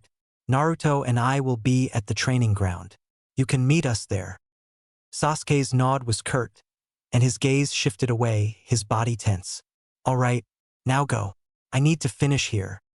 Sakura hesitated, as if she wanted to say more, but she thought better of it. Okay, good night, Sasuke-kun. She turned and walked away, the faint sound of her footsteps fading into the distance. Sasuke watched her go, his mind a storm of conflicting emotions. As the silence returned to the training field, he turned back to the post, his fists clenching. The thought of controlling the curse mark was enticing, but it also brought a sense of unease. Could he really wrest power from something as dark and malevolent as Orochimaru's gift? With a sharp exhale, Sasuke struck the post again, his knuckles splitting against the rough wood. He didn't have the answers yet, but for the first time in a long while, the idea of working with his team didn't feel like weakness. And that, more than anything, scared him. The training grounds were quiet, the moonlight filtering through the canopy of trees and casting pale shadows across the grass. Sasuke stood stoically with his shirt pulled down slightly to reveal the curse mark on his neck. His expression was blank, but his eyes betrayed a mix of distrust and anticipation. Sakura knelt beside him, her fingers glowing faintly with chakra as she appraised the seal with both her eye and her growing knowledge of jutzu. Hold still, Sasuke, Sakura murmured, her voice calm but focused. She traced the mark with delicate precision, taking note of the lingering traces of Orochimaru's influence. After a moment, she pressed her palm against the seal, her chakra flaring briefly as it interacted with the remnants of Kakashi's earlier suppression jutsu. The black markings briefly flared to life, twisting and writhing like living tendrils before settling down once more. "There," Sakura said, standing up and brushing her hands off. "That'll at least make it so Orochimaru can't touch you, unless you call to him, Sasuke." Sasuke nodded grimly, his jaw tightening. "Understood." He pulled his shirt back into place and turned to Naruto, who had been unusually quiet during the proceedings.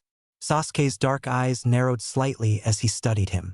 "Naruto, I have a question." Naruto blinked, caught off guard. Yeah? What is it?" "That red chakra," Sasuke said bluntly, crossing his arms. "The power you used against Haku, and again in the Forest of Death when Orochimaru attacked us. What is it?" Naruto froze, his face tightening in unease. His hand rubbed the back of his head nervously as he avoided Sasuke's piercing gaze. Well, I don't really get it myself. It's just, it happens sometimes, you know?" Sasuke's frown deepened, and Sakura's curiosity was piqued. She glanced at Naruto, noticing the way he avoided looking at either of them. "It has something to do with your seal?" Naruto gulped and waved his hands dismissively. "Oh man, look at the time. I just remembered I need to meet up with Yamato-sensei about stuff. Yeah, super important stuff. So, see you guys later." Before either of them could respond, Naruto took off in a cloud of dust, his orange jumpsuit disappearing into the night. Sakura sighed, crossing her arms. "He's keeping secrets from us. I don't like it." Sasuke shrugged, his expression unreadable. "Everyone has their reasons. If it's important, he'll tell us when he's ready." Sakura tilted her head thoughtfully before nodding. "I guess you're right. I won't press him about it." Their brief conversation was interrupted by a faint rustling sound from the bushes nearby. Both ninja tensed immediately, their gazes snapping to the source of the noise. Sharing a quick glance, they moved in sync, silently leaping into the shadows to flank the potential intruder. In a blur of motion, Sakura landed on one side while Sasuke appeared on the other, both ready to ambush the figure hiding in the foliage. "Who's there?" Sakura demanded, her voice sharp. With a startled squeak, a familiar figure stumbled out of the bushes and into the moonlight. Hinata Hyuga stood frozen, her pale lavender eyes wide with panic as her hands fumbled nervously. "I am sorry. I didn't mean to. I wasn't spying. I just—" She tripped over her words, her face flushed a deep red as she bowed repeatedly. "I am so sorry. Please don't be mad." Sakura blinked, her stern expression softening. "Hinata." Hinata's flustered apologies only increased as she realized she'd been caught. I just happened to be passing by, and I thought I heard, Naruto-kun." Sakura smiled gently and raised a hand to calm her. "It's okay, Hinata. You don't have to apologize so much. You're fine." Hinata blinked up at her, still nervous but slightly reassured by Sakura's kind tone. "You fought bravely in the Chunin exams," Sakura added, offering her an encouraging smile. "You've got real potential, Hinata. You shouldn't sell yourself short." Hinata's blush deepened at the compliment, and she looked down, fiddling with her fingers. Thank you, Sakura-san." Sakura glanced at Sasuke, then back at Hinata, an idea forming in her mind. "Hey, since Lee is still recovering from Tsunade-sama's procedure, would you like to join us in training? It might help you get stronger, and Naruto trains with us too." Hinata's eyes widened, and her face turned an even deeper shade of red at the mention of Naruto. She hesitated, looking between Sakura and Sasuke nervously, but the thought of being closer to Naruto, and the unexpected kindness from Sakura, made her nod timidly.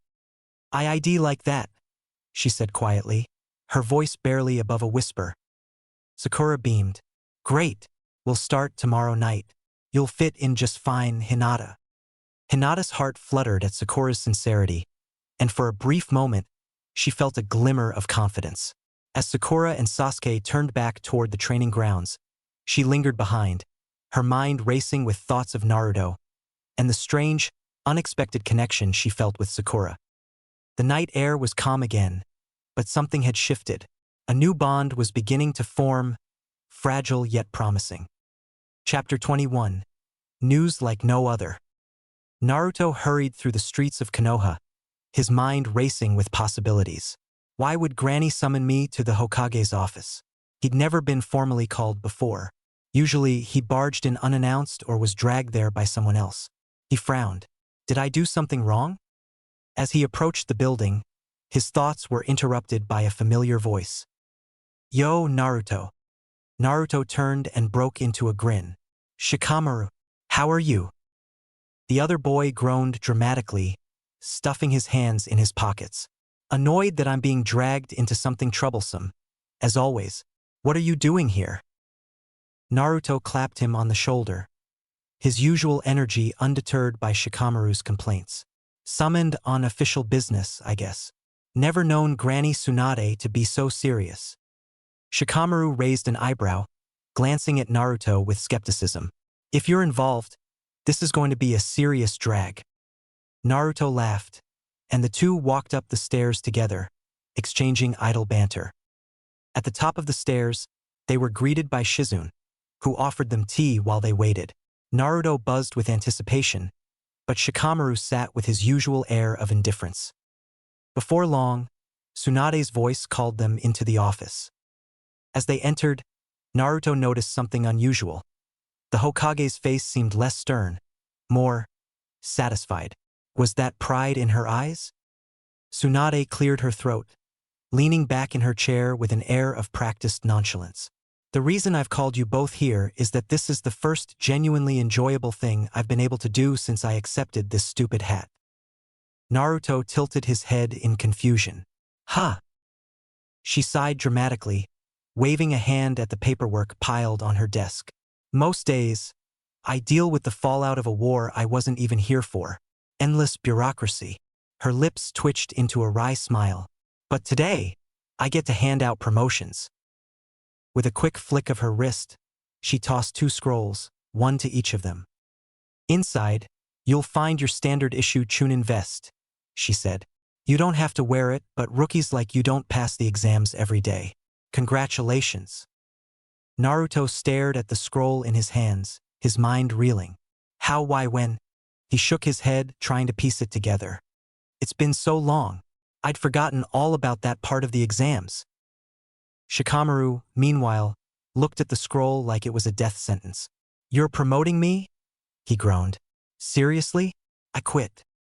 I know, and don't think about backing out. Tsunade chuckled. Too late for that. Naruto turned to Shikamaru, his excitement brimming. Hey, you totally deserve it. You're crazy smart. Remember how you beat Temari? That was genius. Giving up, though? I question that decision. Shikamaru sighed, rubbing the back of his neck. I get why you're being promoted, Naruto. Honestly, I don't think people really appreciated how genius what you did to Neji was. You systematically probed his Byakugan for weaknesses. Waves of clones, projectiles, and distractions to buy time. It was tactical, unexpectedly so. Naruto blinked, staring at Shikamaru as if he'd grown another head. Thanks, Shikamaru? The boy waved him off. If I hadn't been watching, I wouldn't have believed it. You, the guy who scored 21% on a written exam final, outplayed a prodigy like Neji on the battlefield. Unreal. Hey, you scored like 40% ONT hat test, he protested weakly. He wasn't sure how to accept compliments. He'd had little practice. Naruto scratched his head, his cheeks tinged pink. Well, I just kinda did what I thought would work. Tsunade grinned, leaning forward. Shikamaru, your father had a lot to say about your performance during the invasion. He told me he was impressed. Said it's rare for you to actually try. Shikamaru groaned louder than before. Of course he did. Troublesome. As the boys adjusted to their new reality, Naruto couldn't help but puff his chest out slightly. So, we're Chunin now, huh? What do you think that means? Shikamaru sighed. More responsibility, more missions, more headaches. Naruto laughed. Yeah, but we'll also get cooler missions. This is awesome. Tsunade watched them with a small smile. You've both earned it. Don't let me down. Naruto gave her a confident thumbs up. You can count on us, Granny. Shikamaru muttered something about troublesome blondes, but couldn't hide the faint smile tugging at his lips.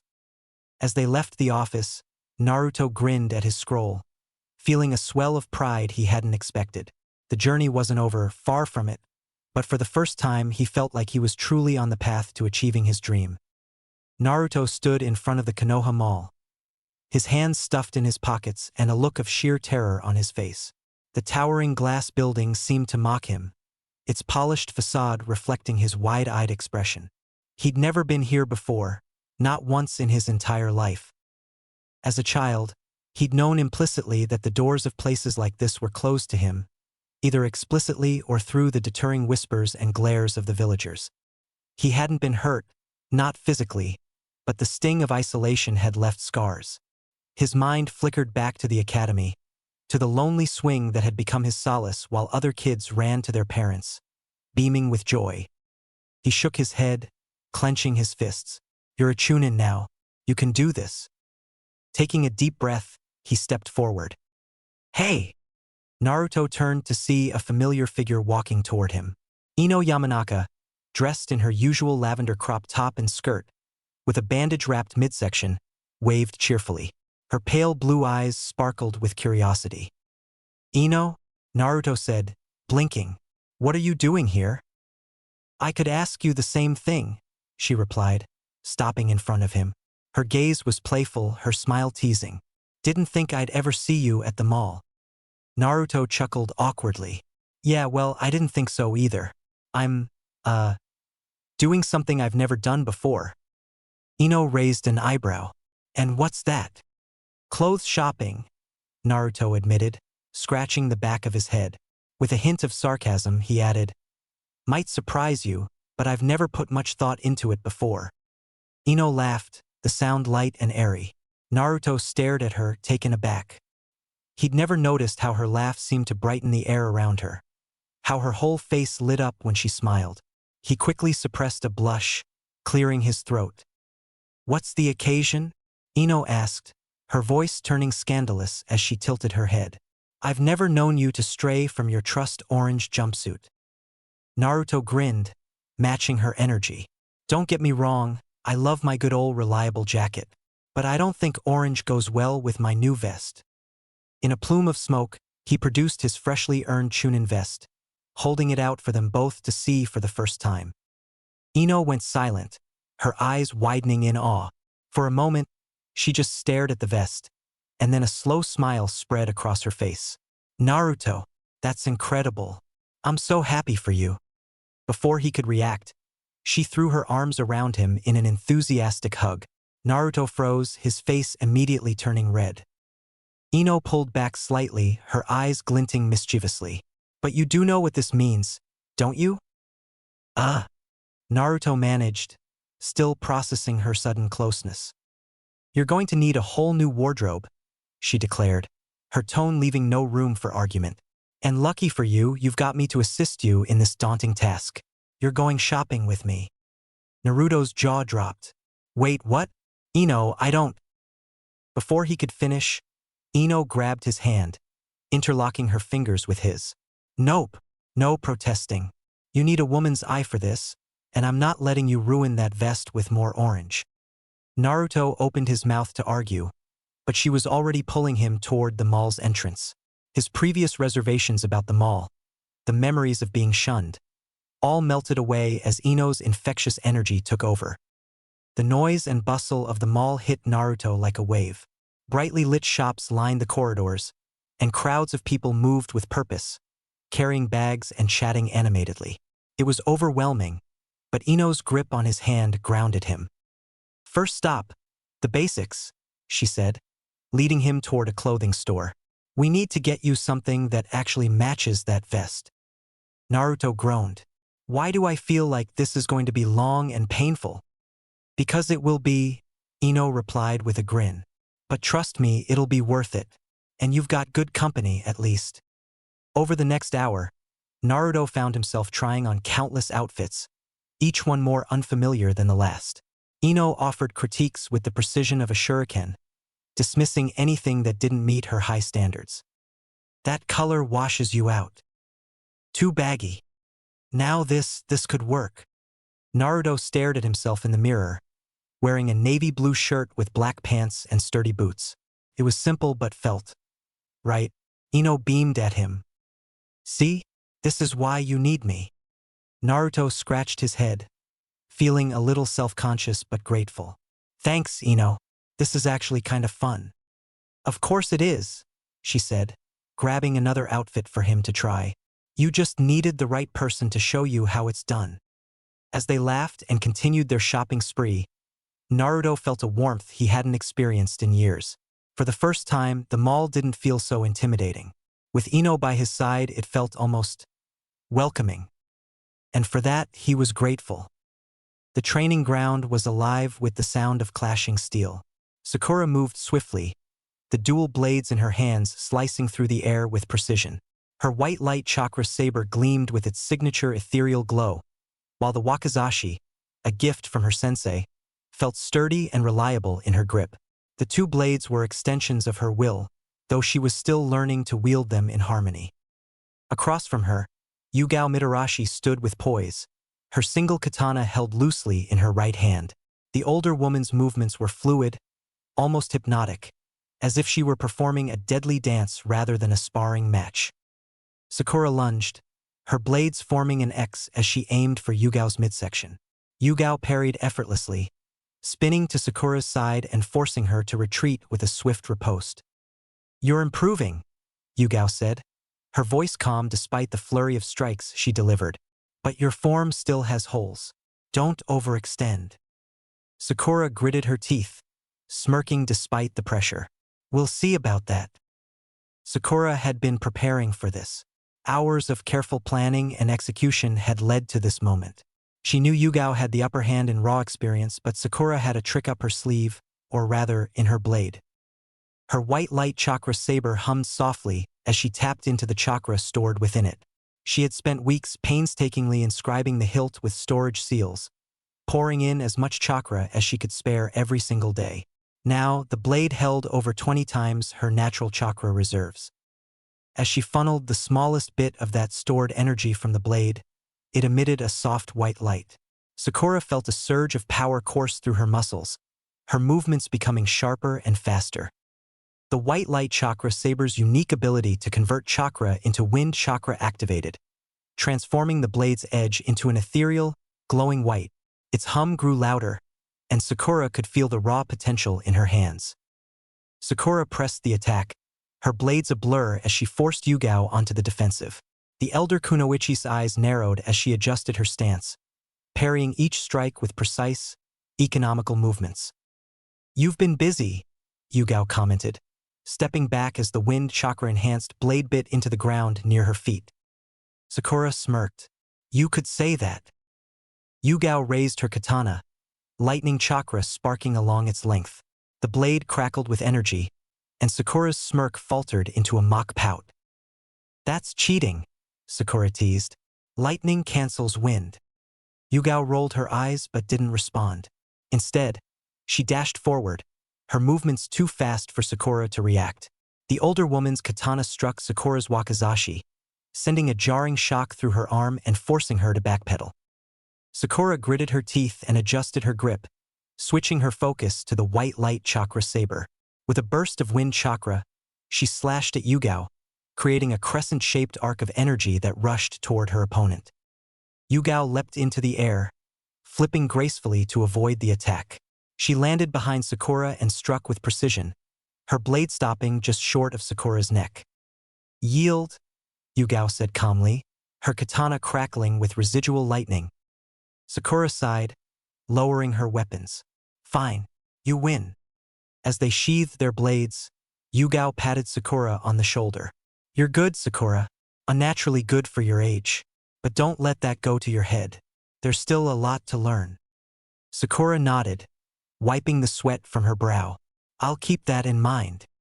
Yugao gave her a rare smile. Good. Now, let's go over what you did right, and where you can improve. Despite her loss, Sakura felt a sense of pride. She had held her own against an experienced jonin and pushed herself beyond her limits. The path ahead was long, but she was ready for it. As she listened to Yugao's feedback, Her mind wandered briefly to her teammates. She couldn't wait to show them what she'd learned.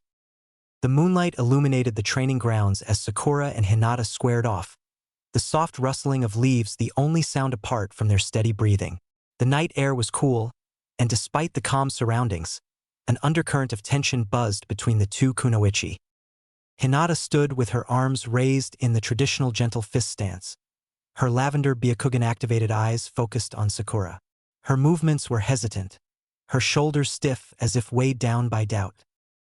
Sakura, on the other hand, stood firm and confident, her pink hair tied back in a loose ponytail. Her striking green eyes glimmered with encouragement rather than animosity. She adjusted her stance slightly, bouncing on her heels, a habit she'd picked up from Lee during their training. "Come on, Hinata," Sakura said with a playful grin. "You've got to do better than that. I know what you're capable of. Don't hold back." Hinata bit her lip, her heart hammering in her chest. I don't want to hurt you, Sakura-san." Sakura let out a short laugh, shaking her head. "You're not going to hurt me. Trust me, I've been training under Lee. I can take a few hits." Her smile softened, and her tone grew more serious. "Don't go easy on me, Hinata. Show me the Hinata who challenged Neji in the Chunin exams." Hinata's eyes widened slightly at the mention of her fight with Neji. Memories of that battle resurfaced. The pain, the desperation, but also the determination she'd felt that day. She hesitated, but then her gaze met Sakura's. The pink-haired kunoichi smile was warm and reassuring, free of judgment. Sakura raised her fists and stepped forward. "Come on, Hinata. I want to see what you're really made of." Hinata took a deep breath, steeling herself. "All right, I'll try my best." With a sudden burst of speed, Hinata darted forward, her palms glowing faintly with chakra. She struck out with precision, aiming for Sakura's arm, but Sakura sidestepped effortlessly. "Better," Sakura said, grinning as she pivoted and delivered a swift kick toward Hinata's side. Hinata blocked it with her forearm, the impact sending a shockwave through her body. The spar continued, Sakura pressing the attack with a flurry of quick punches and kicks. Though Hinata's gentle fist technique was precise, her movements were hesitant, lacking the ferocity Sakura had seen during her fight with Neji. Sakura quickly gained the upper hand, her strikes forcing Hinata to retreat step by step. With a final sweeping kick, Sakura knocked Hinata off balance, sending her stumbling backward. Hinata caught herself but looked flustered, her eyes darting nervously. "Stop holding back," Sakura said firmly, lowering her fists. Her voice was gentle but carried an undeniable edge. "You're not giving it your all, Hinata. I know you can do better than this. Don't be timid. Show me your strength." Hinata hesitated, staring at Sakura. The moonlight caught the strands of Sakura's long pink hair, making it shimmer faintly. Her striking green eyes held no malice, only encouragement and belief. For a moment, Hinata felt her heart flutter, something she usually only felt around Naruto. Over the last few weeks, Hinata had begun to feel something she'd never truly experienced before: belonging. Sakura, Naruto, and now Lee, who attended their training sessions even on crutches, had welcomed her into their group with open arms. Naruto and Sakura had encouraged her every step of the way, their friendship warm and genuine in a way her own team had never been. Sakura smiled, her voice softer now. "You've already come so far, Hinata. I know it's in you. Don't hold back. Fight me like you mean it." Hinata took a deep breath, the warmth of Sakura's words chasing away the lingering doubt in her chest. She straightened her stance, her fingers glowing brighter with chakra as her Byakugan sharpened its focus. "All right," Hinata said, her voice steadier now. "I won't hold back." Sakura's grin widened. "That's more like it." Hinata moved first this time, her speed increasing as she launched a series of precise strikes. Sakura blocked and dodged, but the force of Hinata's attacks pushed her back. For the first time, Sakura felt the strength behind Hinata's gentle fist, the strikes tingling as they came dangerously close to hitting her chakra points. "Now that's the Hinata I wanted to see," Sakura said breathlessly, leaping back to regain her footing. The spar continued, both kunoichi pushing themselves harder. Hinata's movements grew bolder, her strikes faster and more calculated, while Sakura countered with her newfound taijutsu skills and quick reflexes. For every strike Hinata landed, Sakura returned one of her own, the clash of their techniques becoming more intense.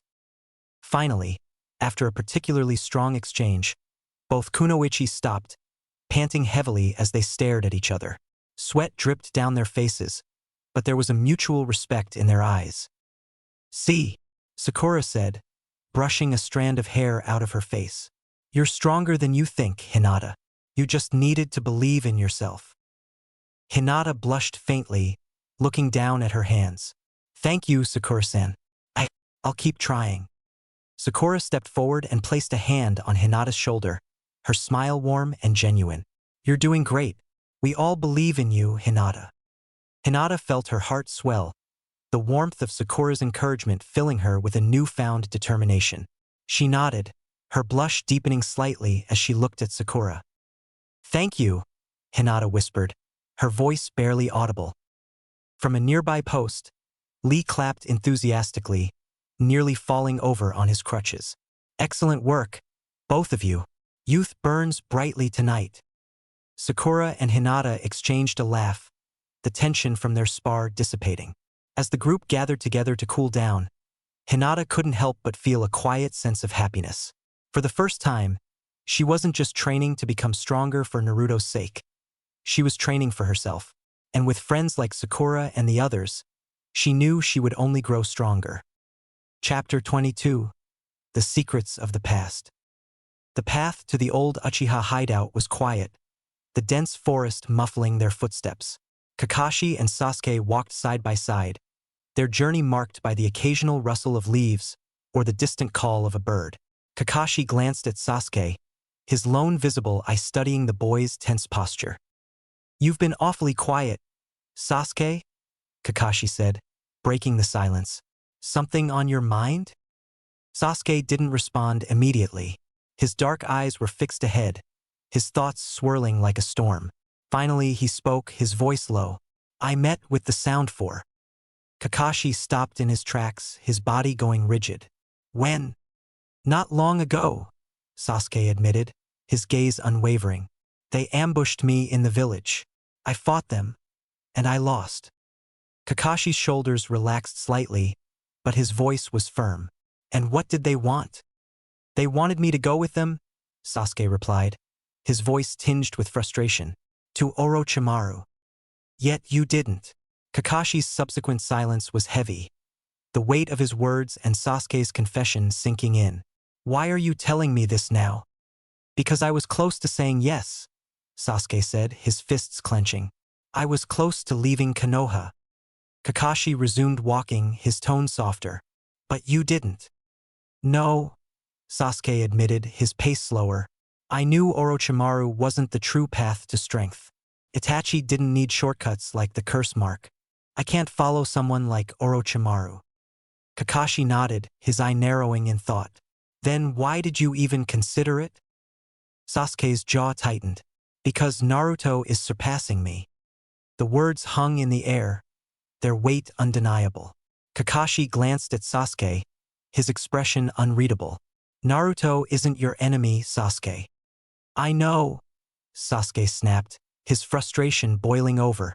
"But he's training under a Sanin. He's growing stronger and I need to catch up. I need someone who can push me further." Kakashi sighed. "You're already stronger than you realize. But if you're looking for strength, I'll do what I can to help. That's why we're here." As they continued their journey, Kakashi began teaching Sasuke techniques to enhance his Sharingan.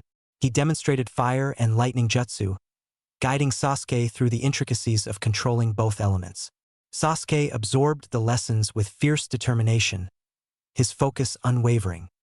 When they finally arrived at the Uchiha hideout, the air was thick with a sense of history. The once proud building was now overgrown with vines, its walls cracked and weathered by time. Kakashi and Sasuke entered cautiously, their footsteps echoing in the hollow halls. Deeper inside, they discovered a hidden staircase leading to an underground chamber. The ruins were dimly lit, the faint glow of moss illuminating ancient carvings on the walls. At the far end of the chamber stood a large stone tablet, its surface covered in incomprehensible writings. Kakashi lifted his headband, revealing his Sharingan. "Turn on your Sharingan, Sasuke. Let's see if we can make sense of this." Sasuke activated his Sharingan, the three tomo spinning in his crimson eyes. As he focused on the tablet, some of the writing became legible. He squinted, his voice steady as he began to read aloud. It says, "This is the story of the Sage of Six Paths, the story of his two sons and their eternal struggle to right the mistakes of their father." Kakashi frowned, his Sharingan scanning the tablet. He could only make out fragments of the text. "Sasuke," he said, his voice laced with shock. "Your Sharingan. You're reading far more than I can." Sasuke's gaze remained fixed on the tablet, his expression unreadable. As he continued to decipher the writing, a vision assaulted his mind. Sasuke saw two figures, their faces sharp and determined. The Sage of Six Paths sons, Indra and Azura, clashed in a battle that shook the earth. Azura's ferocious would release golems wrestled with Indra's ethereal projections, their power tearing the landscape apart. The scene shifted, and Sasuke found himself witnessing the legendary duel between Madara Uchiha and the first Hokage. Madara's chakra radiated like a storm, his Sharingan spinning with eerie precision. Hashiramas would release erupted around them, towering trees and golems battling Madara's Susanoo. The intensity of the vision was overwhelming, the raw power and hatred leaving Sasuke breathless. His head pounded, and his knees buckled beneath him. "Sasuke!" Kakashi's voice cut through the haze, but it was too late. Sasuke collapsed to the ground, his Sharingan fading as his consciousness slipped away. Kakashi rushed to his side, gently shaking his shoulder. "Sasuke, wake up!" But Sasuke remained unresponsive, his mind consumed by the echoes of the past. Kakashi looked back at the tablet, his unease growing. Whatever Sasuke had seen, it had left a mark, one that could not be easily erased. Sakura was seated at her desk, flipping through one of the few jutzu scrolls Jiraiya had lent her, when her mother's voice called from downstairs. "Sakura, there's someone at the door for you." Frowning, Sakura stood and made her way down, wondering who could be visiting this late. As she opened the door, her breath hitched. Standing there, hands in his pockets, was Sasuke Uchiha. "Sasuke?" she said, her voice a mixture of surprise and uncertainty. "What are you doing here?" His dark eyes met hers briefly before flickering away. "Can we talk?" For a moment, Sakura froze. A few short months ago, this would have been the start of a dream come true. Sasuke, standing at her doorstep, asking for her time. But now, did she still feel the same way? Her chest tightened as she realized she wasn't sure. Her focus had been entirely on her training, her teammates, and her growth. Sasuke had barely crossed her mind. Still, she nodded, stepping outside. "Sure." The two walked in silence through the dimly lit streets, the quiet broken only by the soft rustle of leaves in the wind. Sakura stole a glance at Sasuke. He looked serious, more so than usual. She waited for him to speak, her curiosity growing with each passing moment. Finally, Sasuke broke the silence. "I need your help." Sakura blinked, caught off guard. "My help?" He stopped walking, his hand rising to touch his neck. His fingers brushed the faint, sinister markings of the curse mark. "This curse mark. You agreed to study it, figure out a way to control it. I need you to come with me to meet somebody else." Sakura stared at him, her mind racing. This was a vulnerable request, one she never expected from Sasuke. He was always so self-reliant, so distant. Yet here he was opening up to her in a way that felt genuine. A small smile tugged at her lips. "Of course," she said softly. "We'll figure this out, Sasuke-kun." Sakura and Sasuke made their way to a local shinobi bar. The establishment was dimly lit, the air thick with the scent of alcohol and the murmur of low conversations. At a corner table, nursing a cocktail, sat Anko Mitarashi. Her violet hair was tied back messily, and her signature fishnet outfit gave her an air of casual confidence. She looked up as they approached, her lips curling into a smirk. "Well, well," Anko said, her voice playful. "If it isn't the brooding Uchiha and his little pink-haired friend. What brings you two to my corner of the world? Sasuke stiffened slightly, but Sakura stepped forward, her tone polite but firm. Anko-san, we need your help. Sasuke-kun has a curse mark like yours, and I'm trying to study it. If I can figure out how it works, maybe we can find a way to suppress it, or even remove it. Anko raised an eyebrow, swirling her drink. You're bold, I'll give you that. Messing with seals like these isn't for the faint of heart. Her eyes flicked to Sasuke, and a sly grin spread across her face.